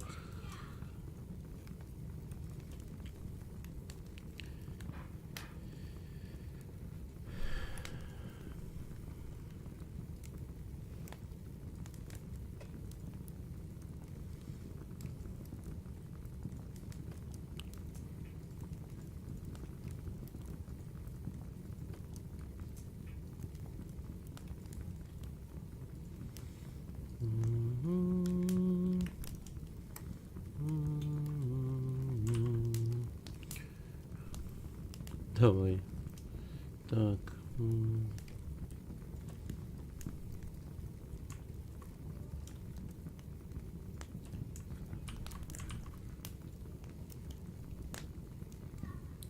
Не, что-то я какую-то херню делаю. Надо просто вот это вот уменьшить.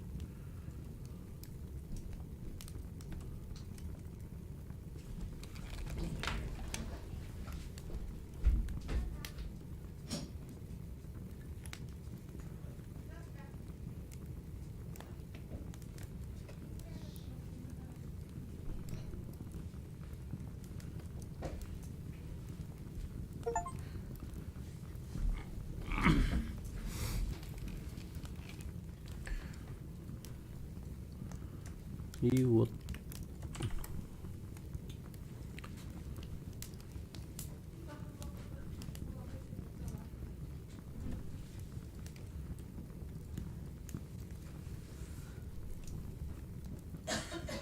И вот так.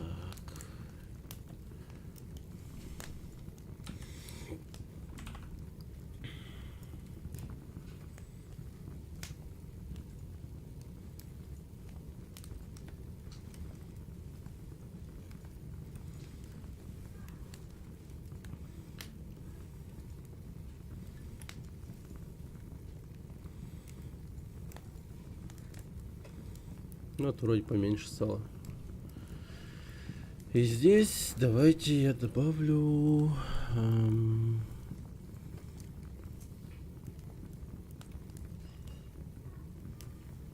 так.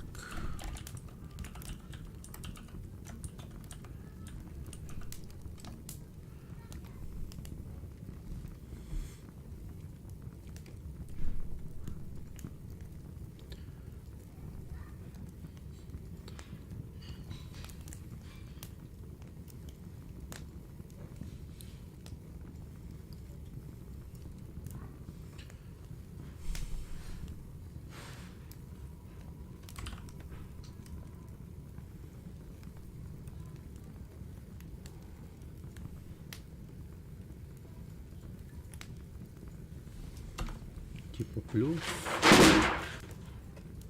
Охуенно, блять, он упал.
О, мандаяр в холодильнике.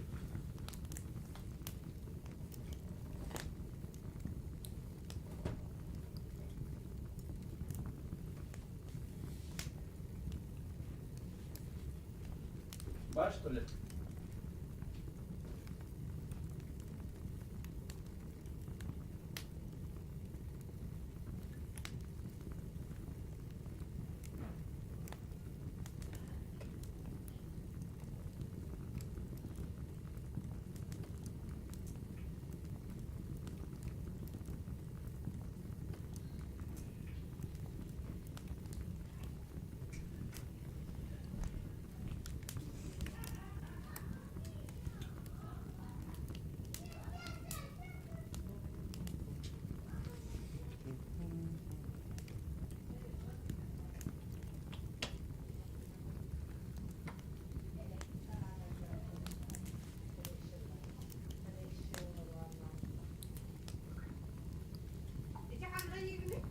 Холодильника.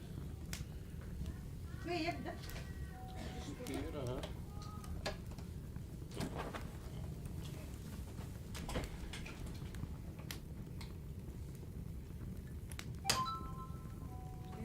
Надежность 3.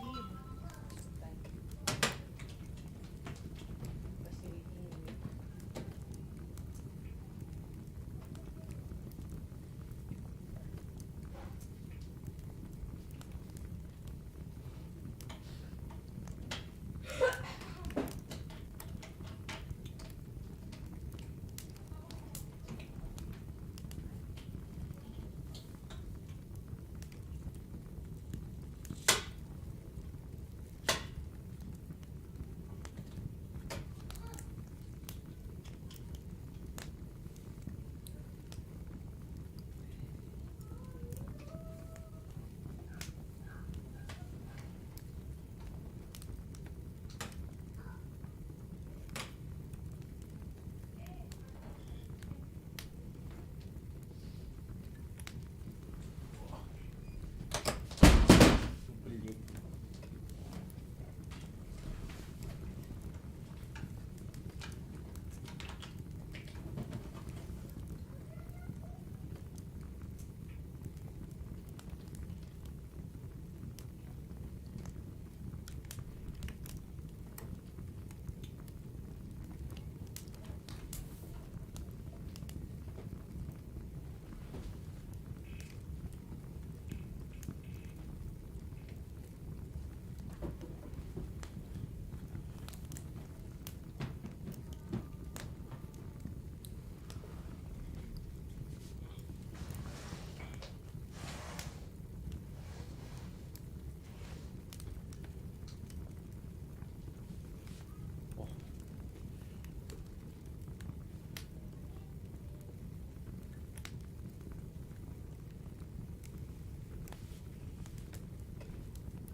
Блин.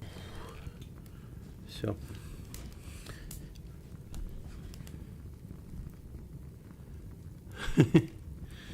Витой меч, да.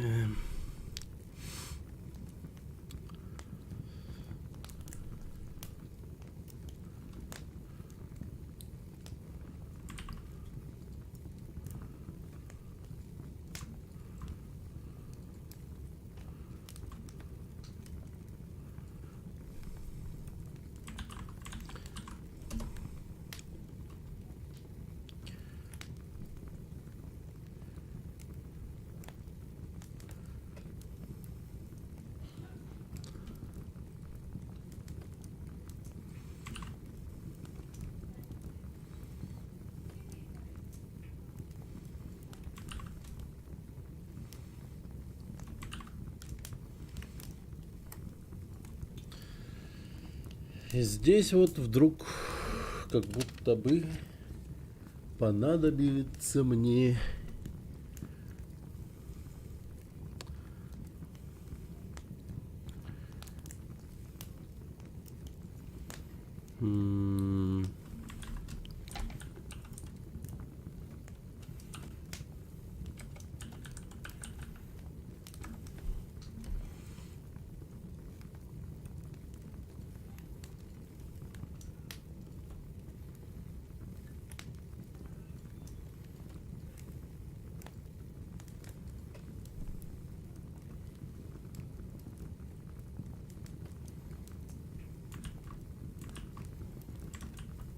А, погоди.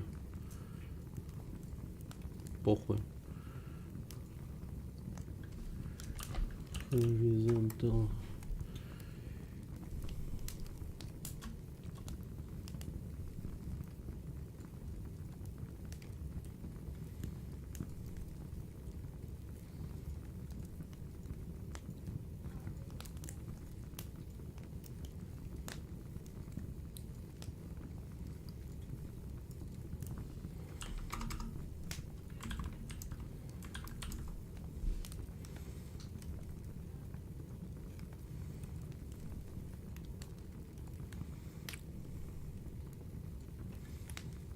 Угу.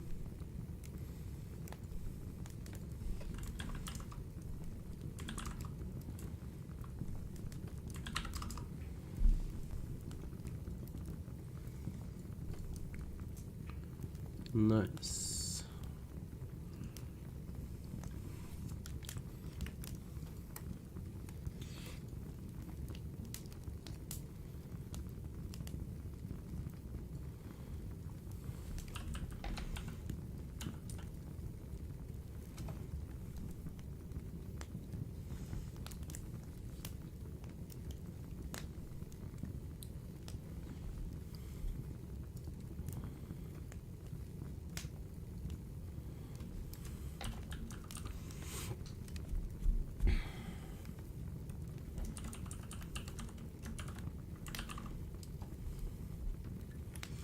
Блин, как плюс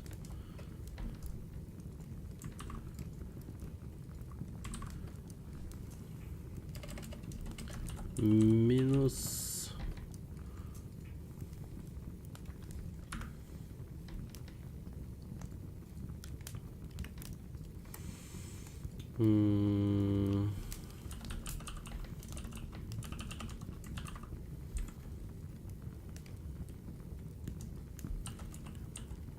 мульти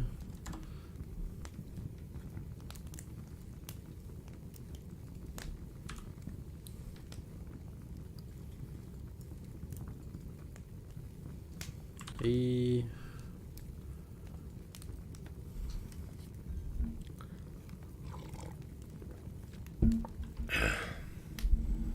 как будет делить по-английски?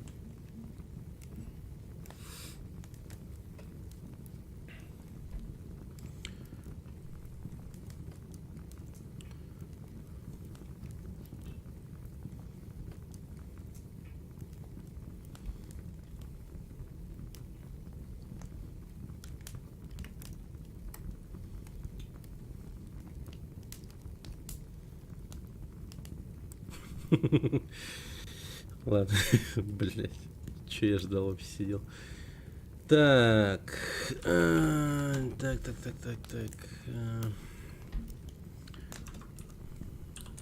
Плюс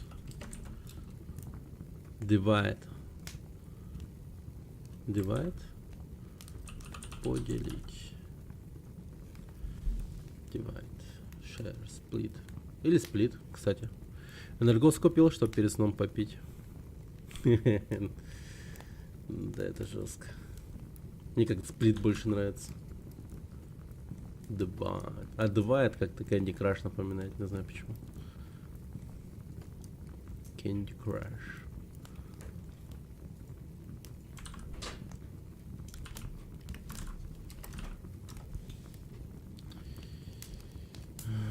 Пук.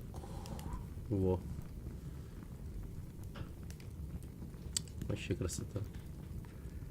Красотиша.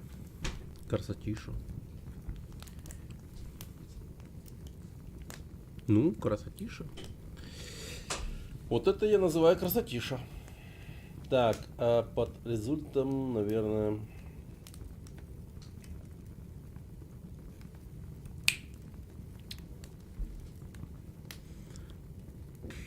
Знаете, что добавлю?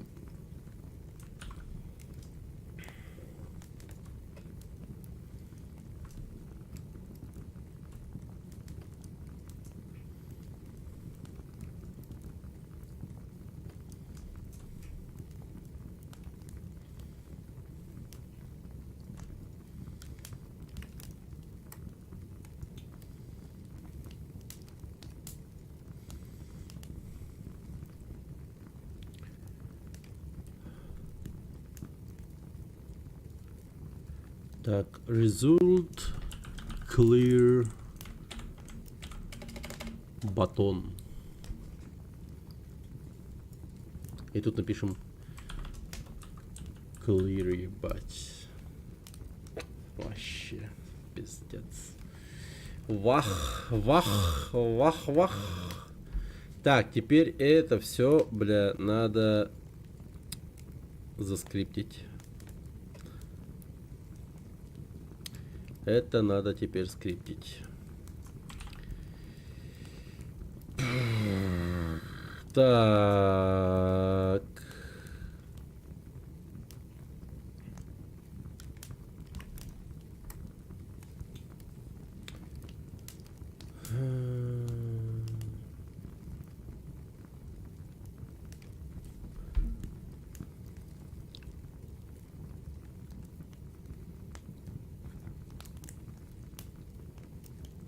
Угу. Угу. Окей. Теперь это мы все скриптим. Этот компонент мы удаляем. Вот этот компонент мы добавляем. Здесь скрин калькуляторе.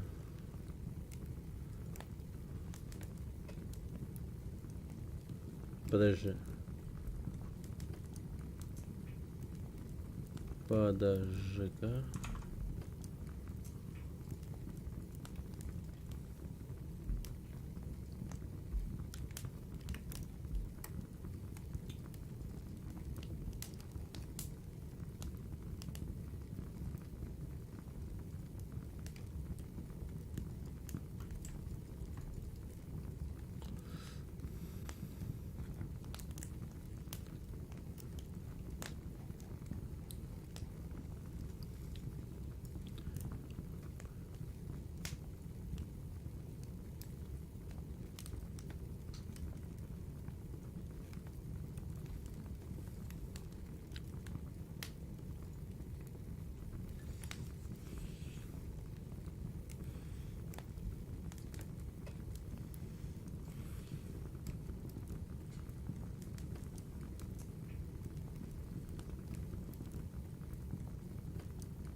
Потапон.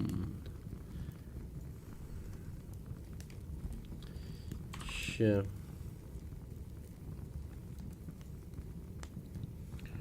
Guest number script. Вот так вот сохраняем. Это раз. Во-вторых, здесь в калькуляторе мы также делаем по-человечески.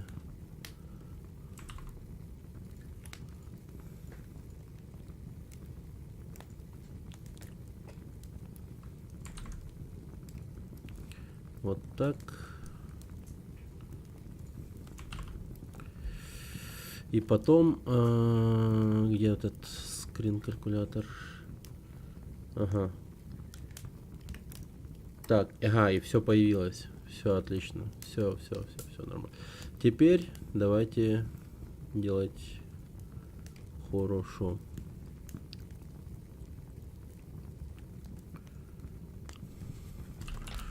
First number text.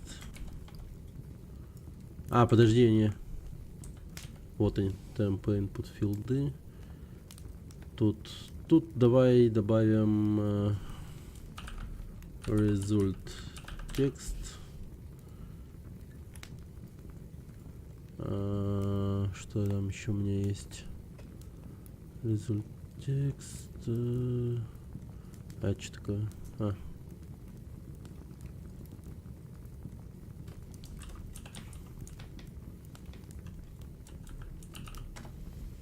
Угу.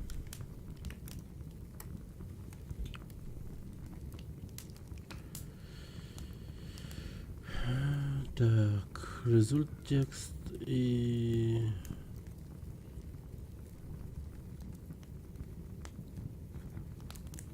Блин, может быть еще тут что-нибудь такое добавить? Текст какой-нибудь.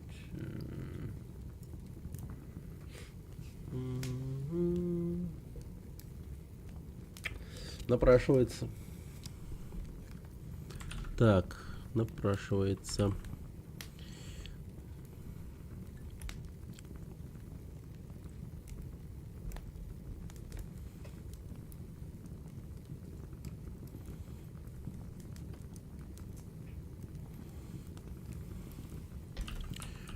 First number.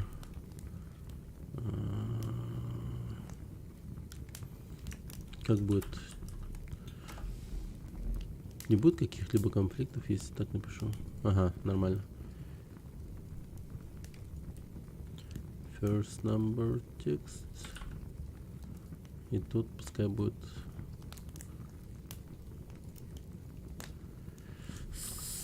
second number text.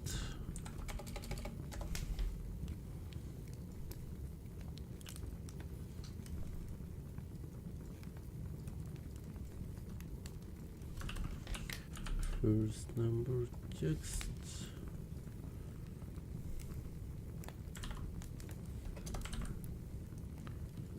Так, second number text. Так, там бы input field.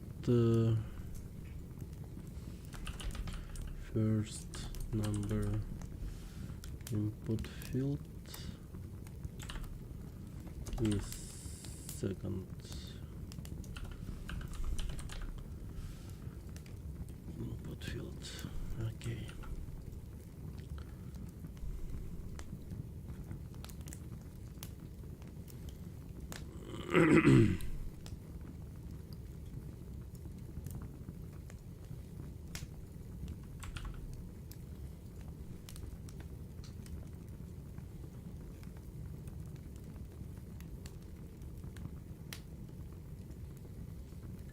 Погоди-ка, а почему?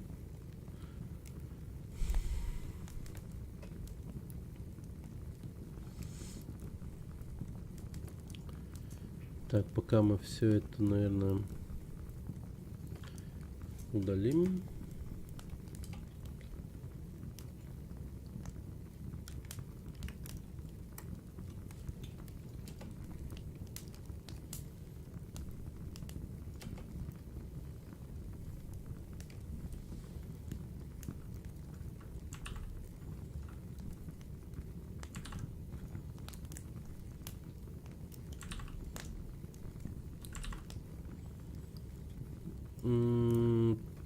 Как будто да. На самом деле, да.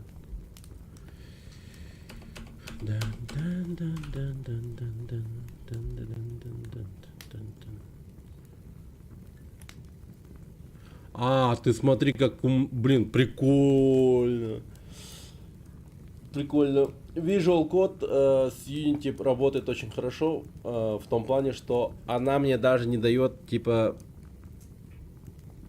сохранить, точнее даже не сохранить, а импортировать в проект косячный код. И только тогда, когда типа ошибок не стало, он такой типа, ага, все, вот оно, все твое, твои изменения, которые ты хотел. Охуенно, блин.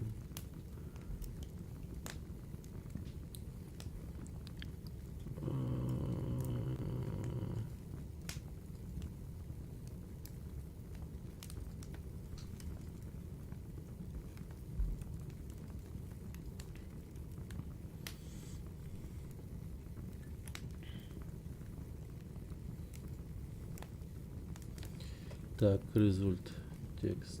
Вот раз. First number text 2. Second number text 3. First number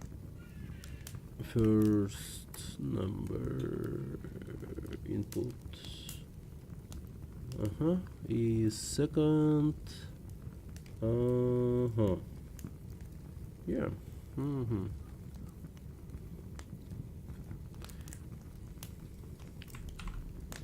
Райдер же топ. Все. Так, а это что за говно?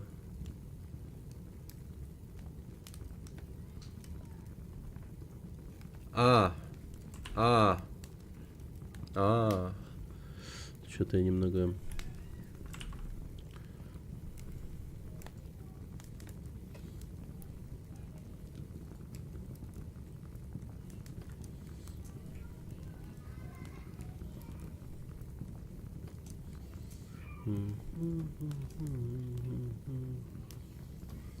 Так, оно у нас должно быть Electronic Highway, Бумс, Автосайз. Так, давай 40.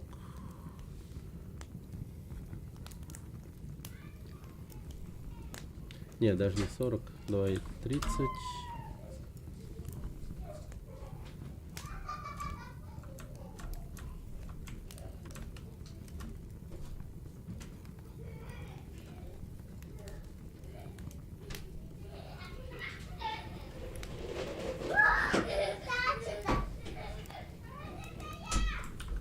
Нет, где-то другое.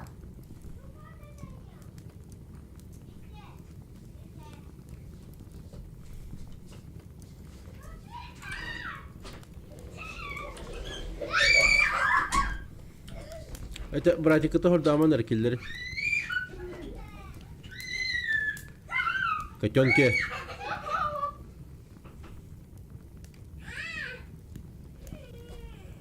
Хордаман дивенде, брак это. Я не тот. А ты как бар бозмот? Я не тот. Я сюда сидел. Вот, это, как там. Ага, так, окей. Так, хорошо. Так, ну в любом случае там будет пусто.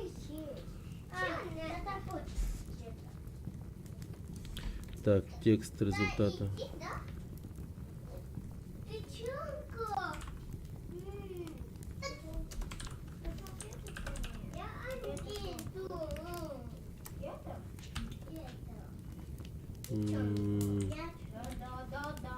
Öyle takın lira yap onlar.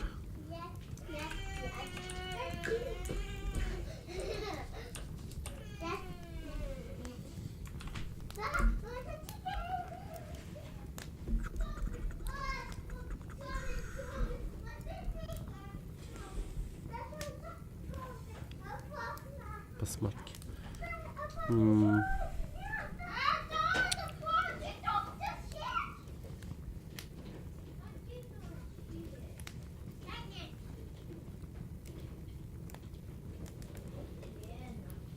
Так.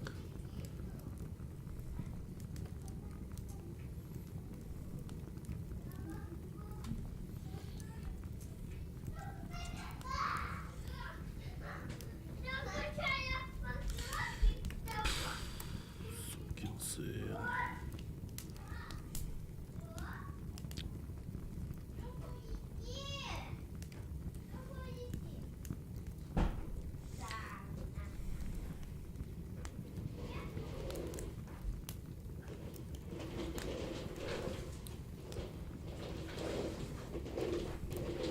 Да, takın lira bahausta. Hoca eneme tağız. Hayır canmanna. Uta uğru холодильник вон тağız. Да, тихо. Посмотри.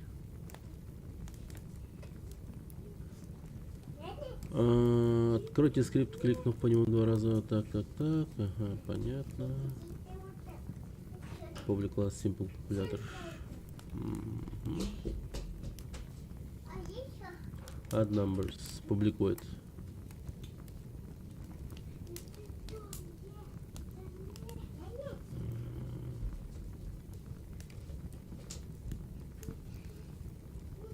Tempo input field. First, floor price.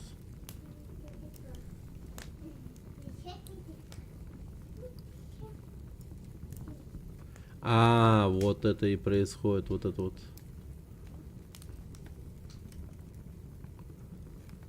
Блин, ну на самом деле я могу просто тупо все это скопировать, конечно. Ну, Он, кстати, флоутами делает.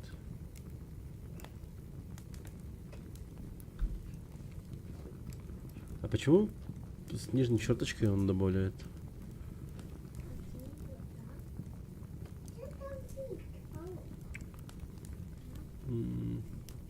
First number float bars. Ходи, поснимать.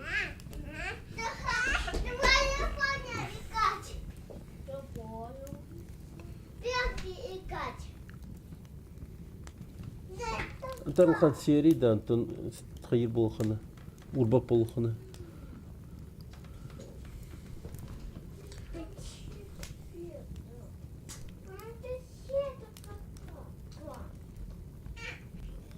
А, так это одна бр.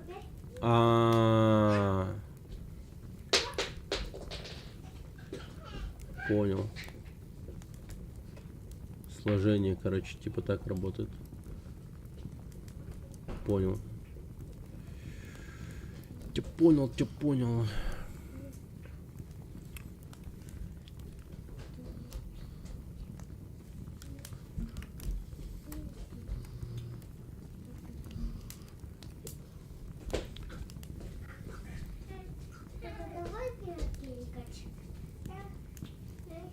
Нервная черточка это просто синтаксис. Но такой синтаксис даже устаревший вроде. Окей. Так.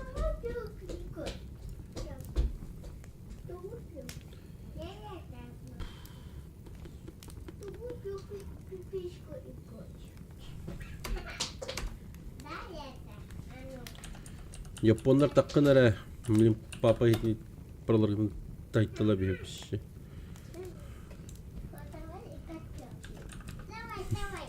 Давай, посмотри, парканта.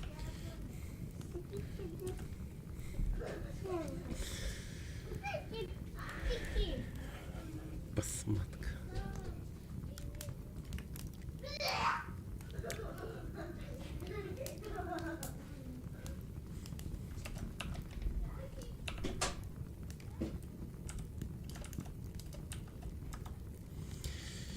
Так.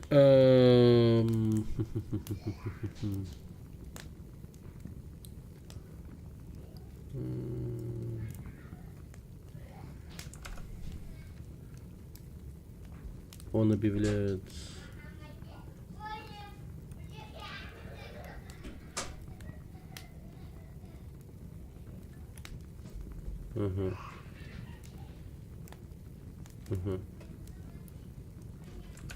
Окей.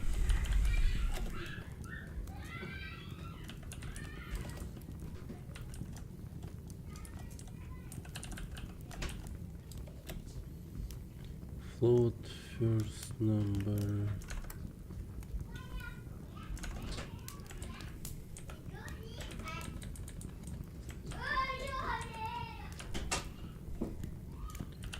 Float parse first number text. Да.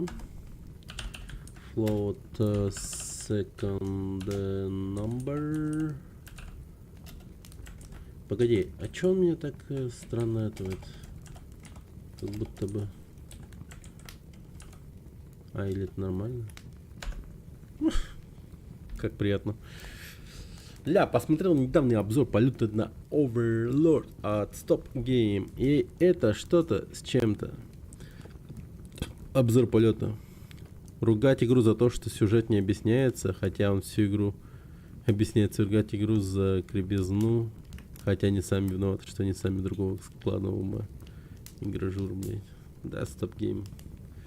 Забей, короче, это вообще пиздец.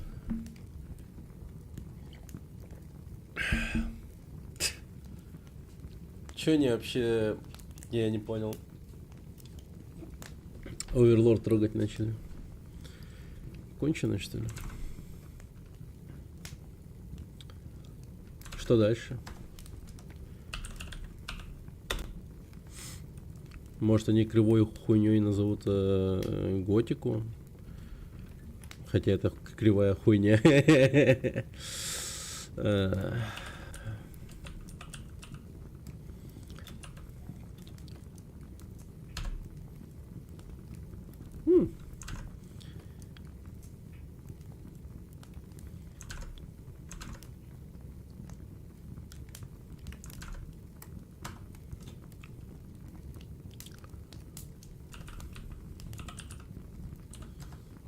Как прикольно. О, как здорово получилось.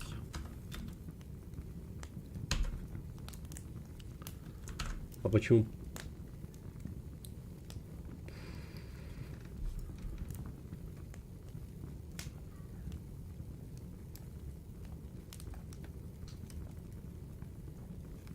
Код для выполнения операции сложения готов. Осталось только реализовать еще один метод очистки полей.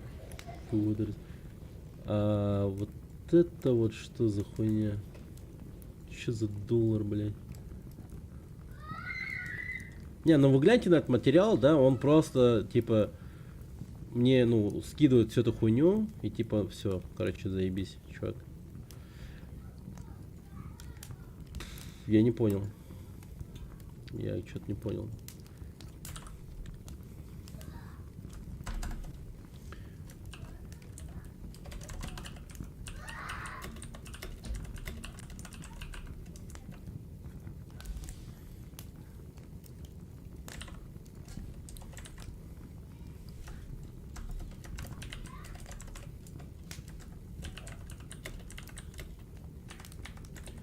Блин.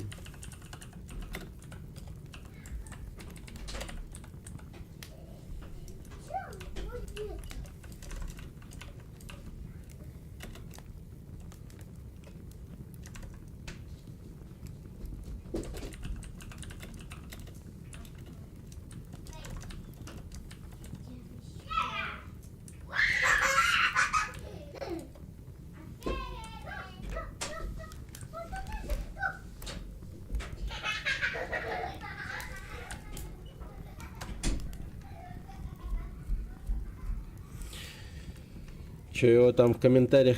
Не, да это надо глянуть нахуй.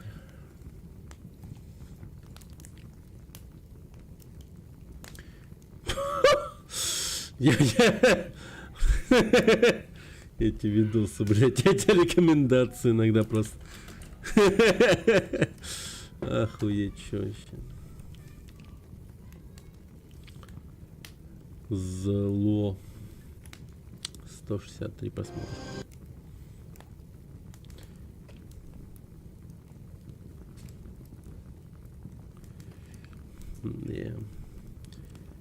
Ведущий, чё-то арена какая-то бесполезная, ничего не даёте, чтобы хоть бы золото или души были, на футажах подбирается душа. Те же ведущие писать. Чё-то броню дорого брать, делать. Где я 600 душ возьму, вы что, поехавшие? Типикал игражур. Да, господа, когда мне было 12 лет, и даже я настолько плохо не играл в эту игру, даже представить не могу, как вы будете вторую часть проходить. Типикал разбор полетов. Впрочем, за это мы и любим эту рубрику. Удивительно, как много можно понять из лора игры, если слушать диалоги. Вообще максимально рандомная хуйня. Господа, да вы нифига не нашли, вообще нифига не собрали. Все миньоны подбирают оружие и броню. Отчего их сила качается максимум. Армии 50 человек с учетом, максимум столбов и топового шлема из ванильной игры. Разница очков зла в последнем наборе, заклинания силы. Ох уж этот старый добрый разбор полетов, на который физически больно смотреть. Как просили, возмущенный происходящим на экране коммент ниже. Направляет на врагов всех миньонов к одной кучей. Зачем, за что потом, что они что-то кончились. Фармить слуг на арене. Можно сотнями.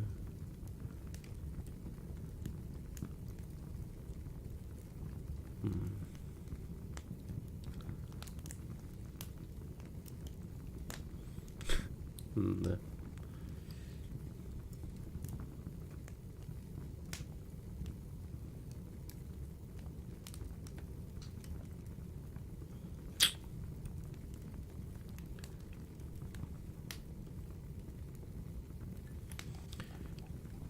То есть они 2 часа ноют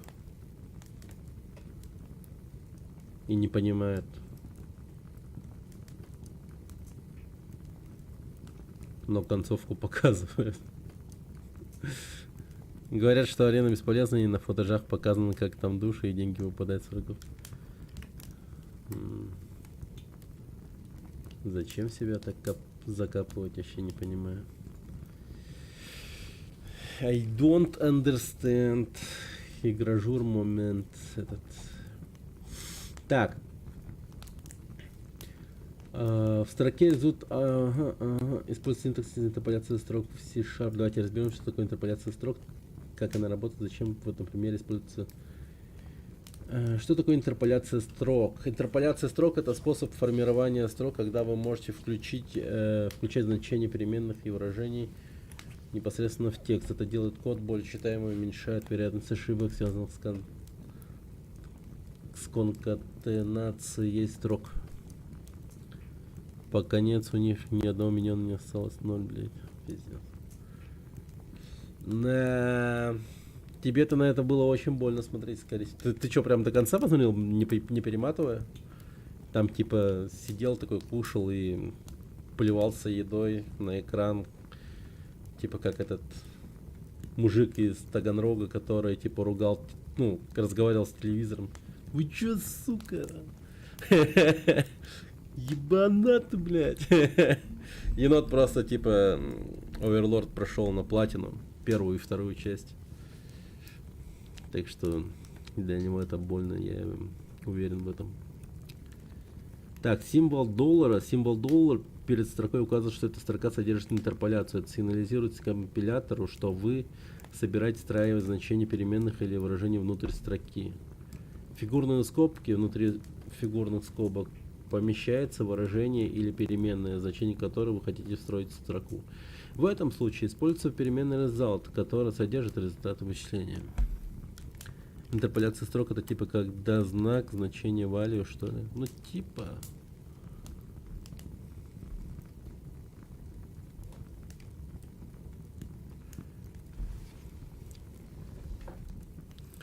Дарси, посмотри.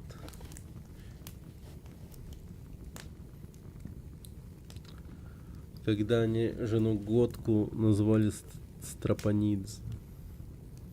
Я 2 раза ржекнул с видоса. 2 раз забыл уже, когда ржекнул. Стропонидзе. Так, пример разъяснения. Рассмотрим, если бы вы не использовали интерполяцию строк, а конкатенацию, то вы могли бы записать это так. Result text, result to string, используем to string, перемещаем число в строку. Тогда это выглядело бы несколько менее удобно и элегантным, особенно если бы у вас было несколько переменных, которые вы хотели бы включить. The result is плюс result to string. Ага. С интерполяцией строк вы можете сделать это проще и читаемее. The result is result. Ну, в принципе, да. Окей. Вижу. Ну, чисто, типа, для... Ну, да. Показать, что ты high level, man. Типа. Интерполяция. Сука. Конкатенация. Конкатенация.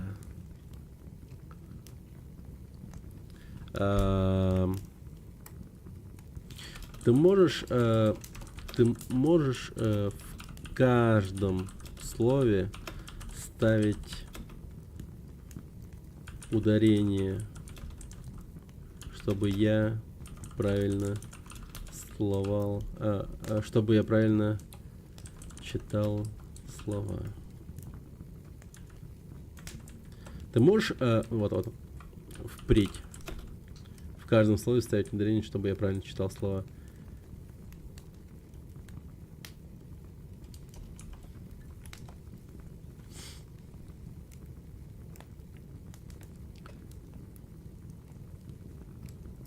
Как это будет выглядеть, интересно? К сожалению, я не могу добавлять ударение к словам. Ага. Так. Не, давай так. Ты можешь впредь в каждом слове ставить ударение, чтобы я правильно читал слова по типу...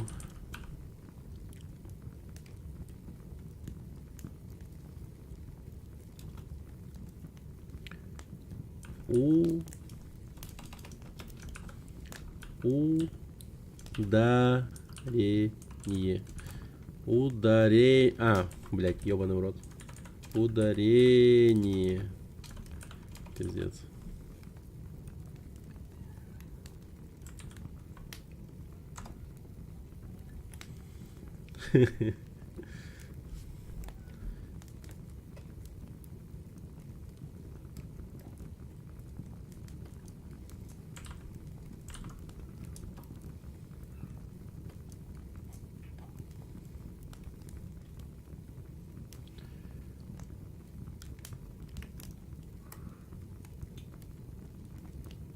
Окей, хорошо.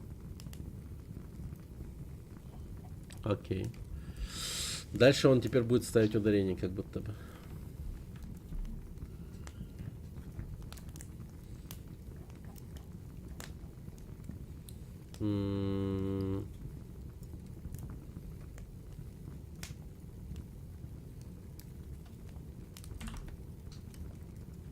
Что такое интерполяция строк?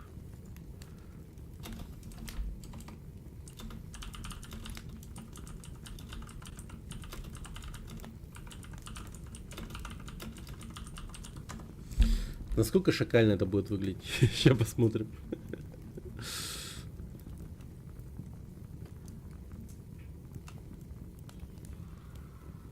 Нет, он этого не делает. О, не, он это делает, блядь. Интерполяция строк. Интерполяция строк — это способ комбинирования текстов и значений переменных в одной строке. В языках программирования, таких как C#, интерполяция позволяет встраивать значения переменных непосредственно в строки, что упрощает код и делает его более читаемым. Примеры интерполяции строк. Синтаксис. Для того, чтобы использовать интерполяцию, нужно перед строкой поставить знак $. Внутри фигурных скобок можно указывать переменные.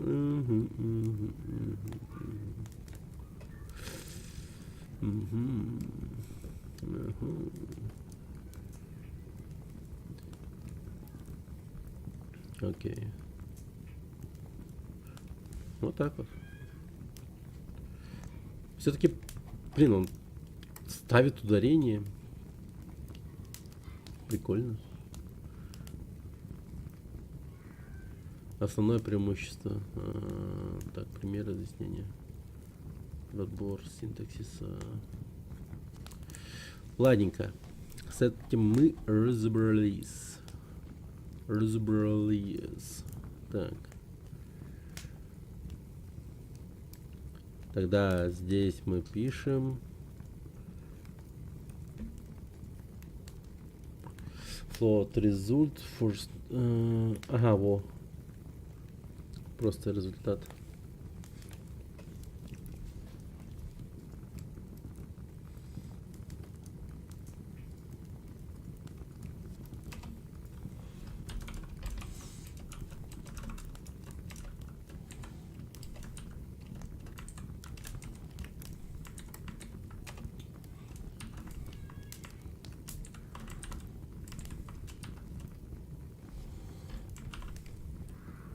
Я правильно написал? Нет?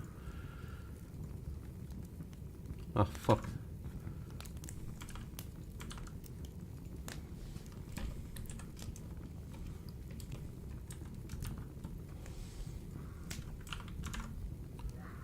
Result. Ага.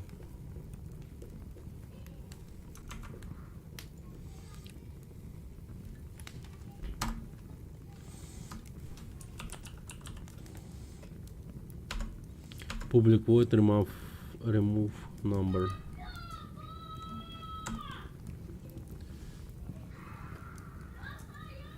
Точнее даже clean numbers.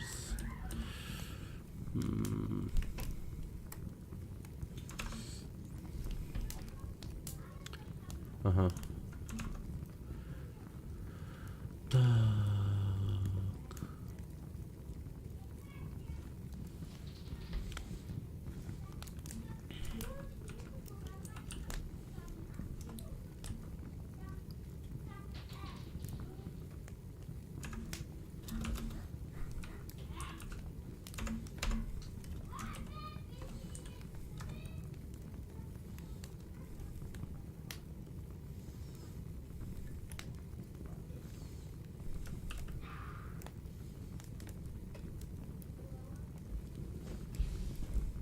Бля, это вообще не то. Кстати. First number input field. Пожалуйста. А тут вот second field. Ну, ты, кстати, что-то сразу по ходу обучения глубоко копаешь. Проще было бы по чуть-чуть. Но... Не знаю, может быть, ты прав, но я что-то это...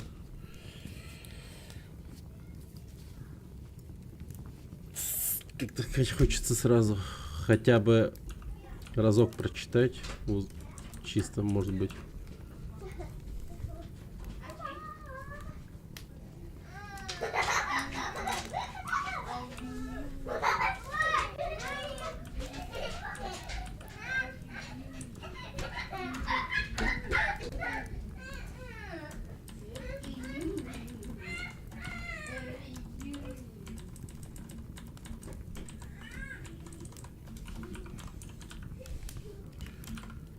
Ага.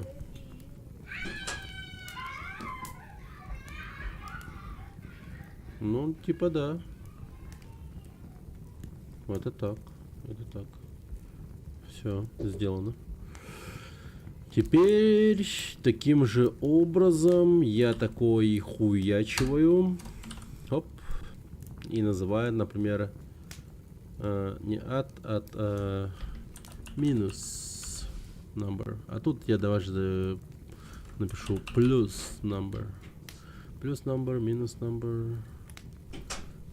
Так, хоп.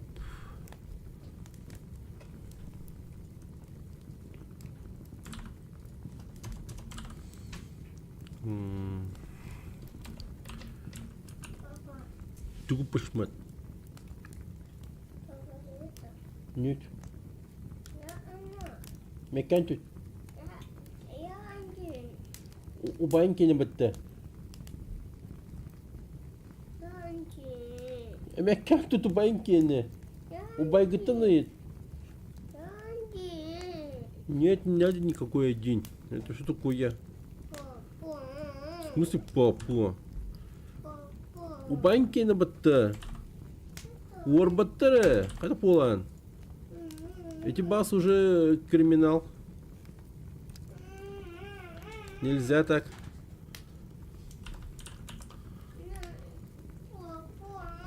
Что, папа?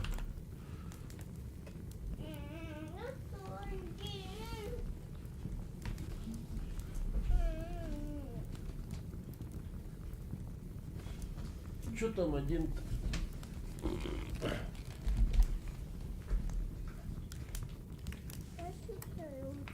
Нет, посмотри. У баньки, а сын туран без яга ехать. У баньки, без давай.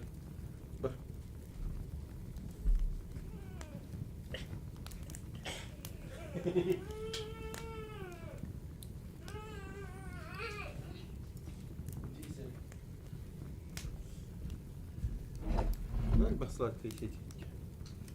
Ну да.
Все. Разобрался. Так.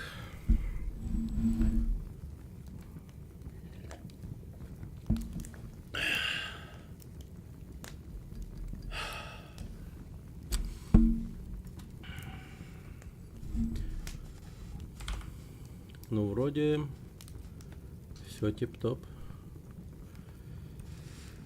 Окей. Теперь вот эти ребята.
Что-то не вдупляю, суть.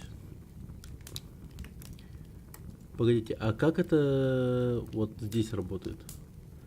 Так, все вот так вот все добавлено, вся херня. И внутри кнопки я такой. Не.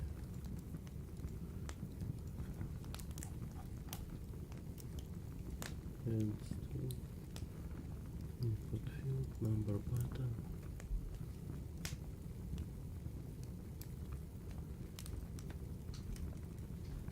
On field guest number script.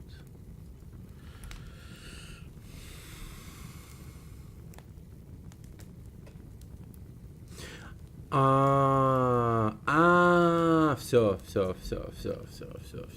Я понял. Все. Так. Плюс.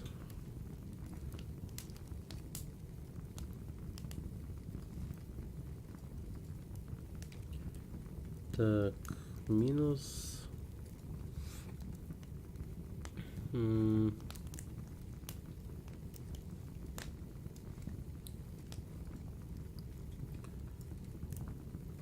Мульти.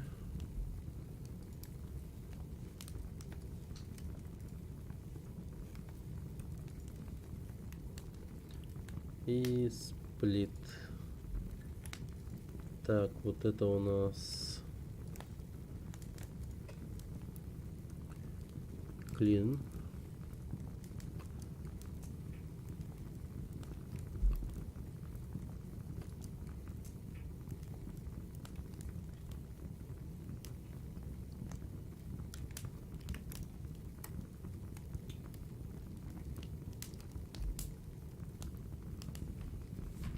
Погоди-ка.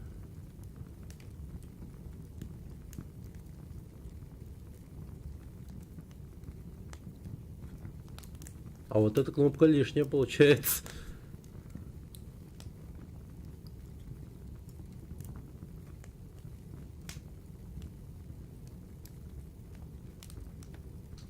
Ну да, блин. Ну на самом деле так даже лучше.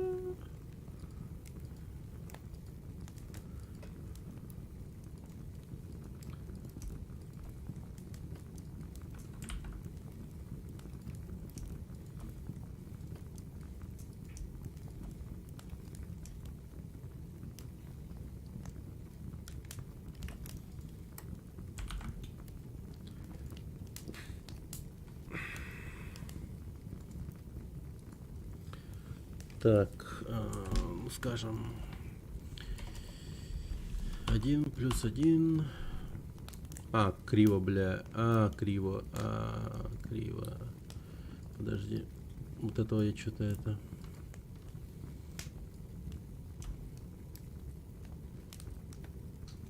Угу. Вот, пожалуйста. О. Так, первое. Ну, давай. 1, 3. Не, давай не 3. Точнее, не 1. 2. Плюс 5. Минус 1. 6. Ой. Красота. Черт. Ебать. Просто нахуй.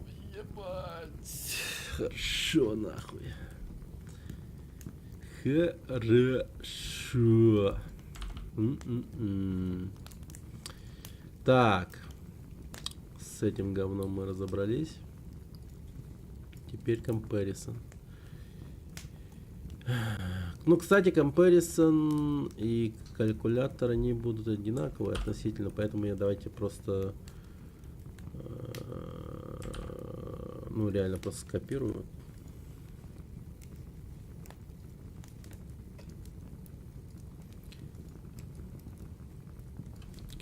Comparison. Просто скрипт у него будет другой совершенно. И все. В остальном же, скорее всего, практически одно и то же. Ну как одно и то же. Тут есть...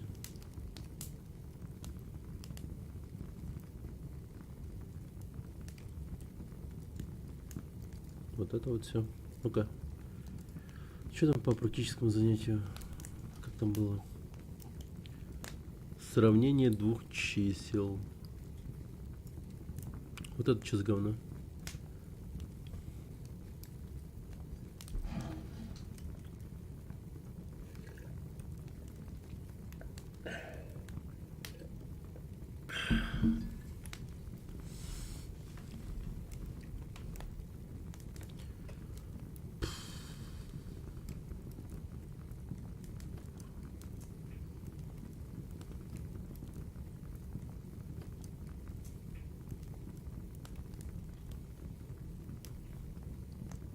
Угу. Ну...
Погодите.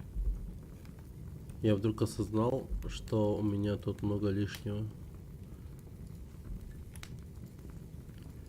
Ща. Вот это вот, например. Куда я его? First number text, second number text.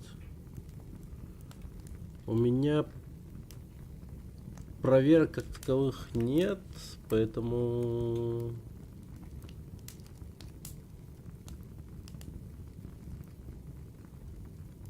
А может, стоит добавить проверку?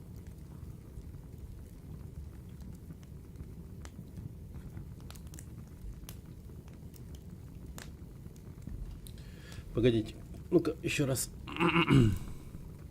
Тут как у меня пошло? Так, просто сразу if ебану. Бам-бам-бам-бам. И тупо else. А, ну, окей. А вот это мне понадобится отчасти в компарисоне. Comparison script.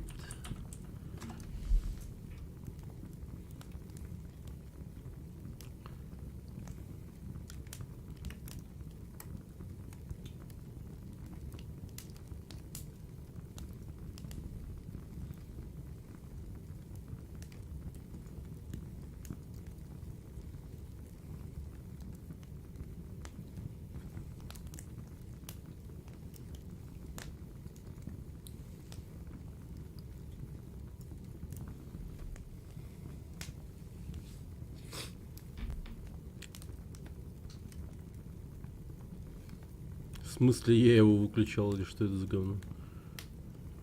Что за бред?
Так.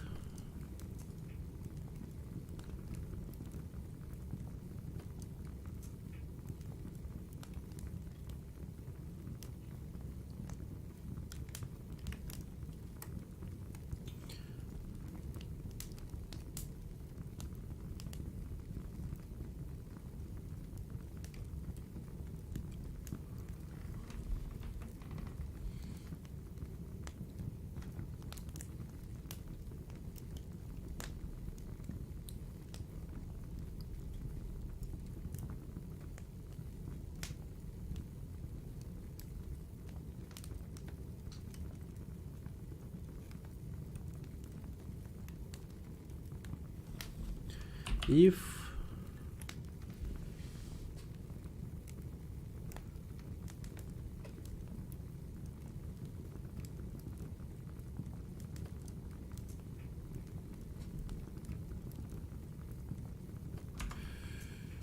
first number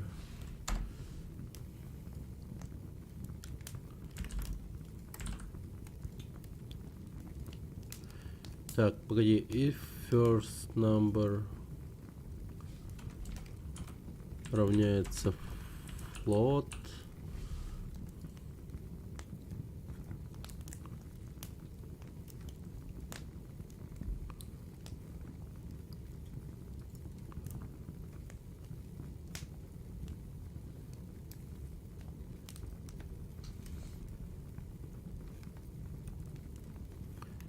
вообще, бля,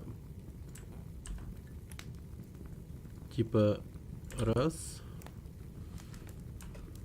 и потом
Вот это полная хуйня тоже.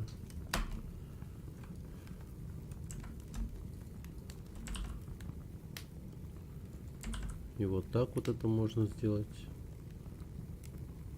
А, погоди. Не получится.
Короче, тут тупо беру вот такую вот хуйню.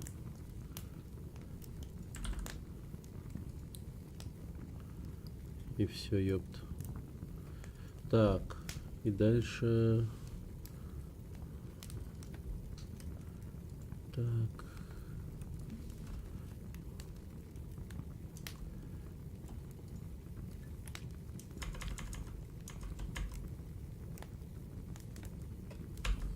Угу.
А Visual Studio, автоформатирование кода.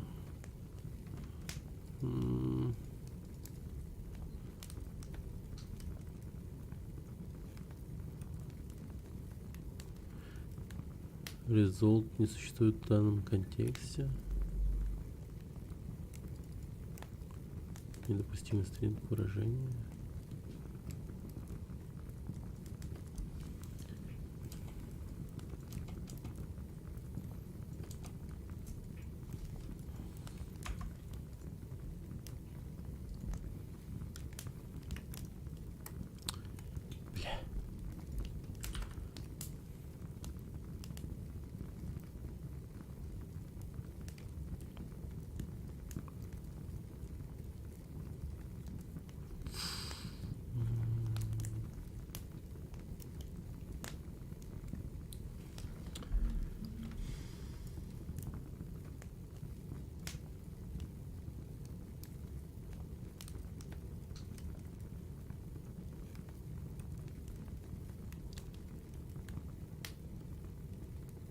по комбинации клавиш. Понял.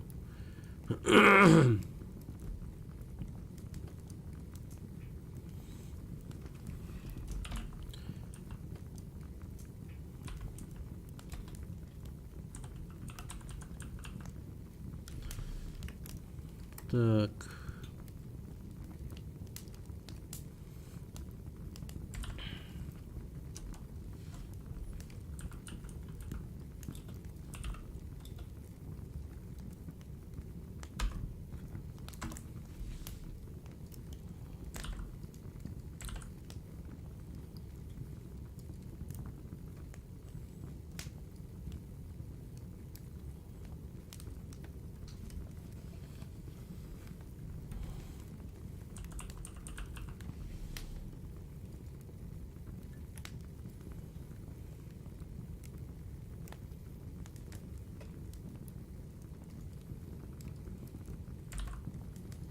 Ну, сколько тут проверок может быть? Не так много, я думаю, да? Тупо...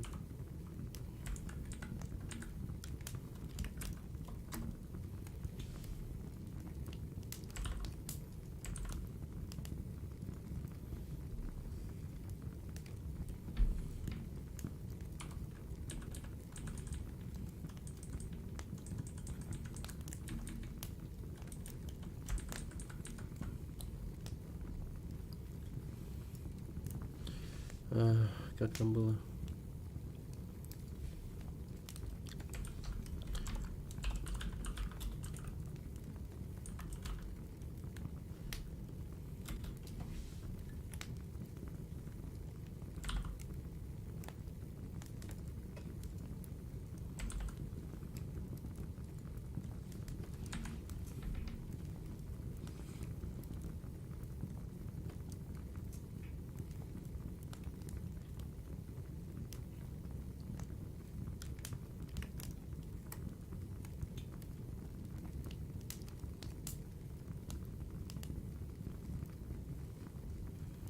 Просто if.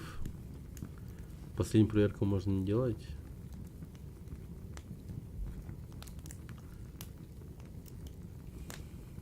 Ну, скорее просто не то, что if, а else.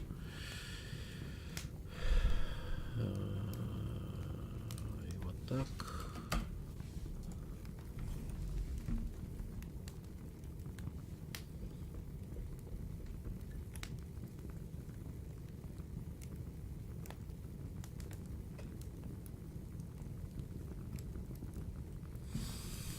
И вот эту тему, наверное, тоже добавить надо.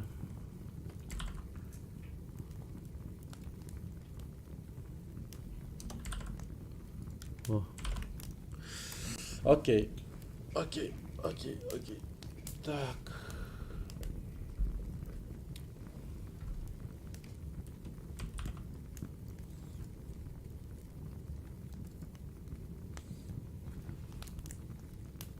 Блин.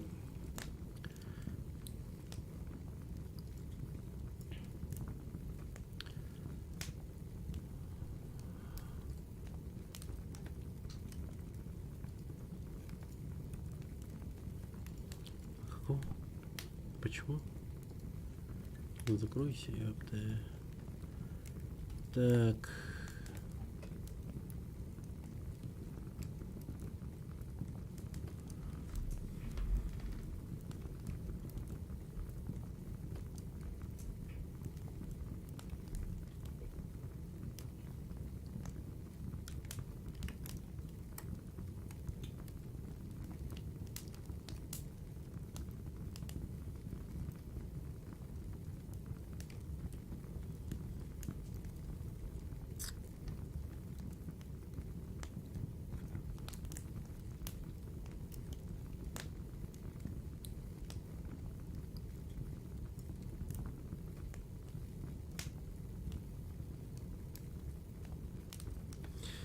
Я вот смотрю на это и думаю о том, что он, сука, никак не реализованный, он типа лишний. Но в то же время думаю, блин, Как будто бы надо, но в то же время это так чисто ради красоты херня, типа. Ладно, наверное, похрен.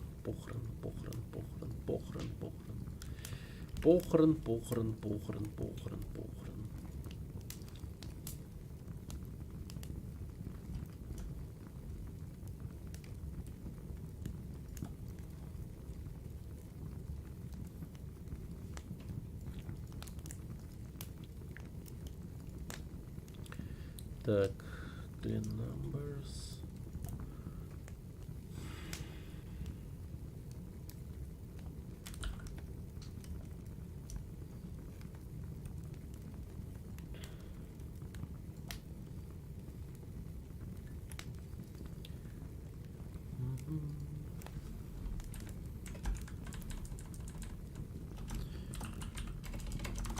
Compare button.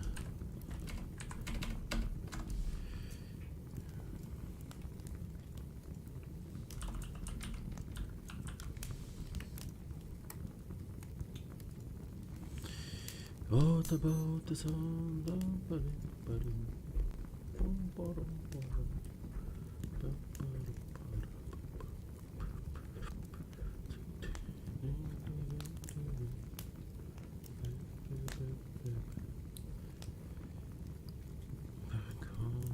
back home. Так, ладно. Вроде готово, все.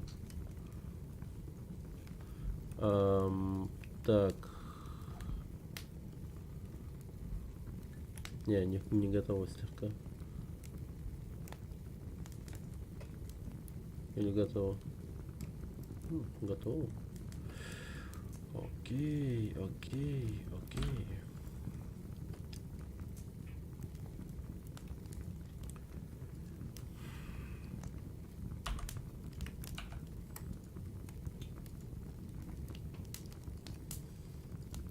Ах ты сукин сын. А, подожди. А как? А, ну да. Подожди-ка. Ага. Так, я просто тут, оказывается, не ввел все эти нужные темы. Так. First number text. Second number text. Result text. First number. Second number. First number. Field. Все. Теперь точно готово. Погоди. Да, все правильно.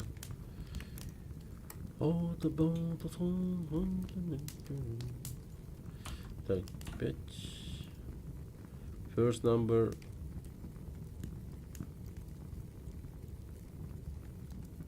Ты че, бредишь, что ли? Ты че, ёпта?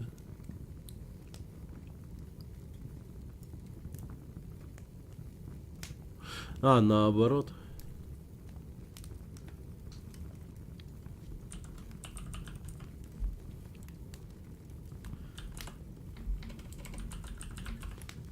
Угу.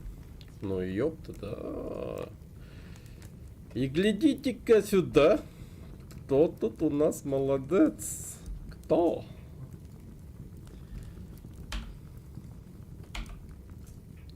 First number smaller. The numbers are equal.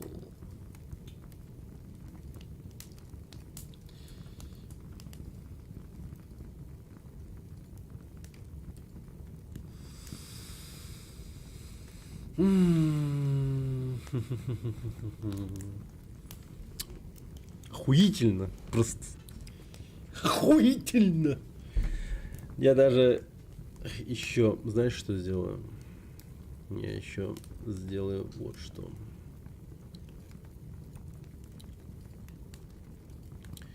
Так, main меню, пожалуйста.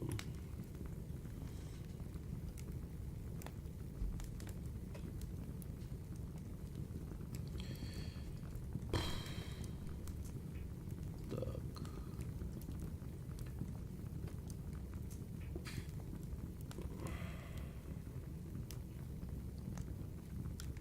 А, не, чё?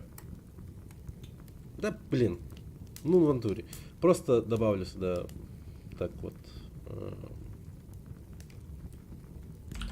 Опачки, да? Так, простенько, элегантненько. Напишем тут created by no one. Окей.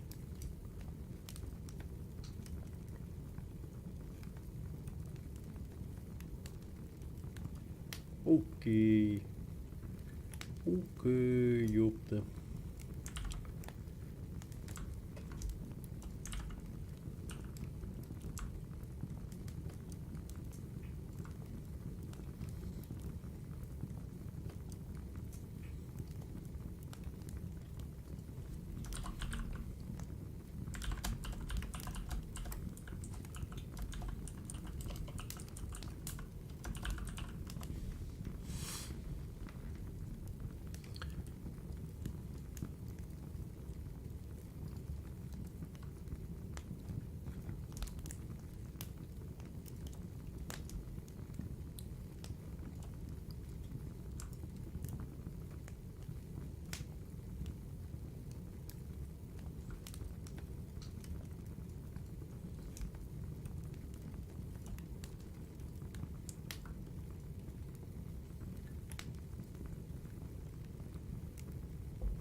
Ой, ладно, хорошечно. Я считаю, блин, это, ну, прекрасно. Это прекрасно, товарищи. Это прекрасно.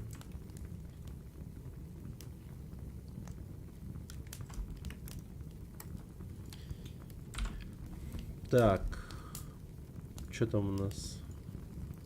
Практическая работа.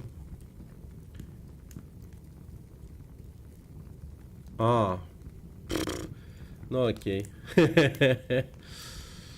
Ну окей. Тогда мы это дело сохраняем.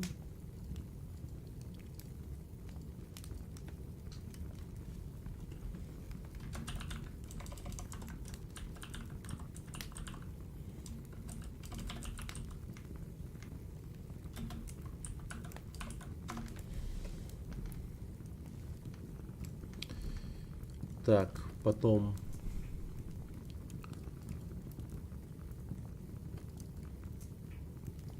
мы его добавляем в архив. Зипушка. Закидываем. А, блин.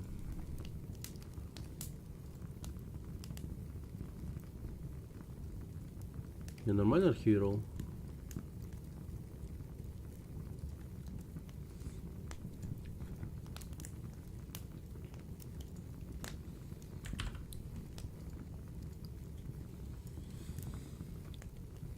У меня перед глазами титры Интерстеллара.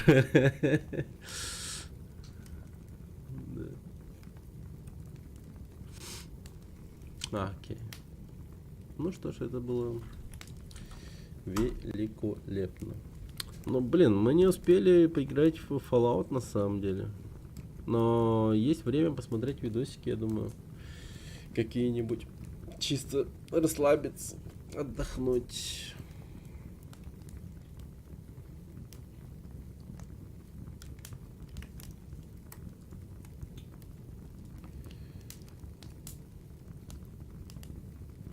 Гитом пока, ну, вообще, в принципе, пользуюсь и умею, но...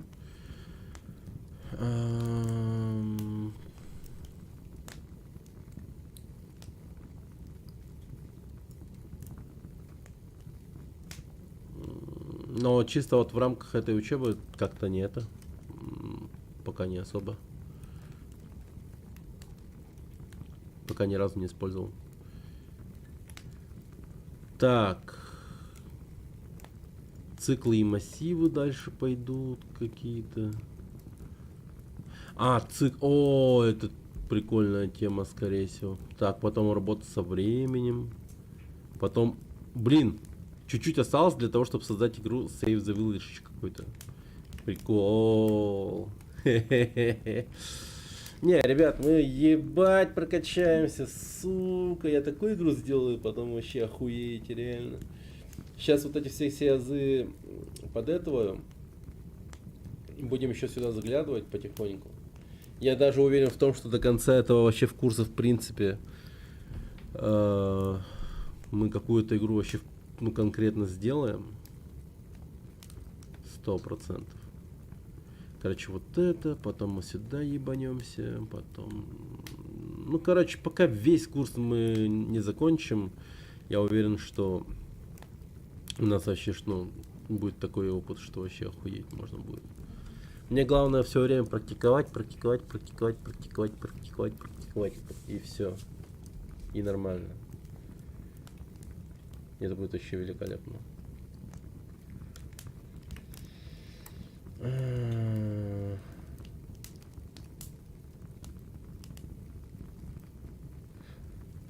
Так, что еще? Ну так, потихоньку этого у себя в голове формируем игру будущую. Потихоньку формируем игру. Так, я хотел поменять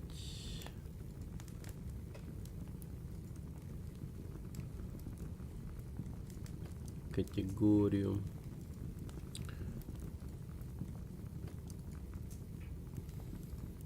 Давайте just chatting.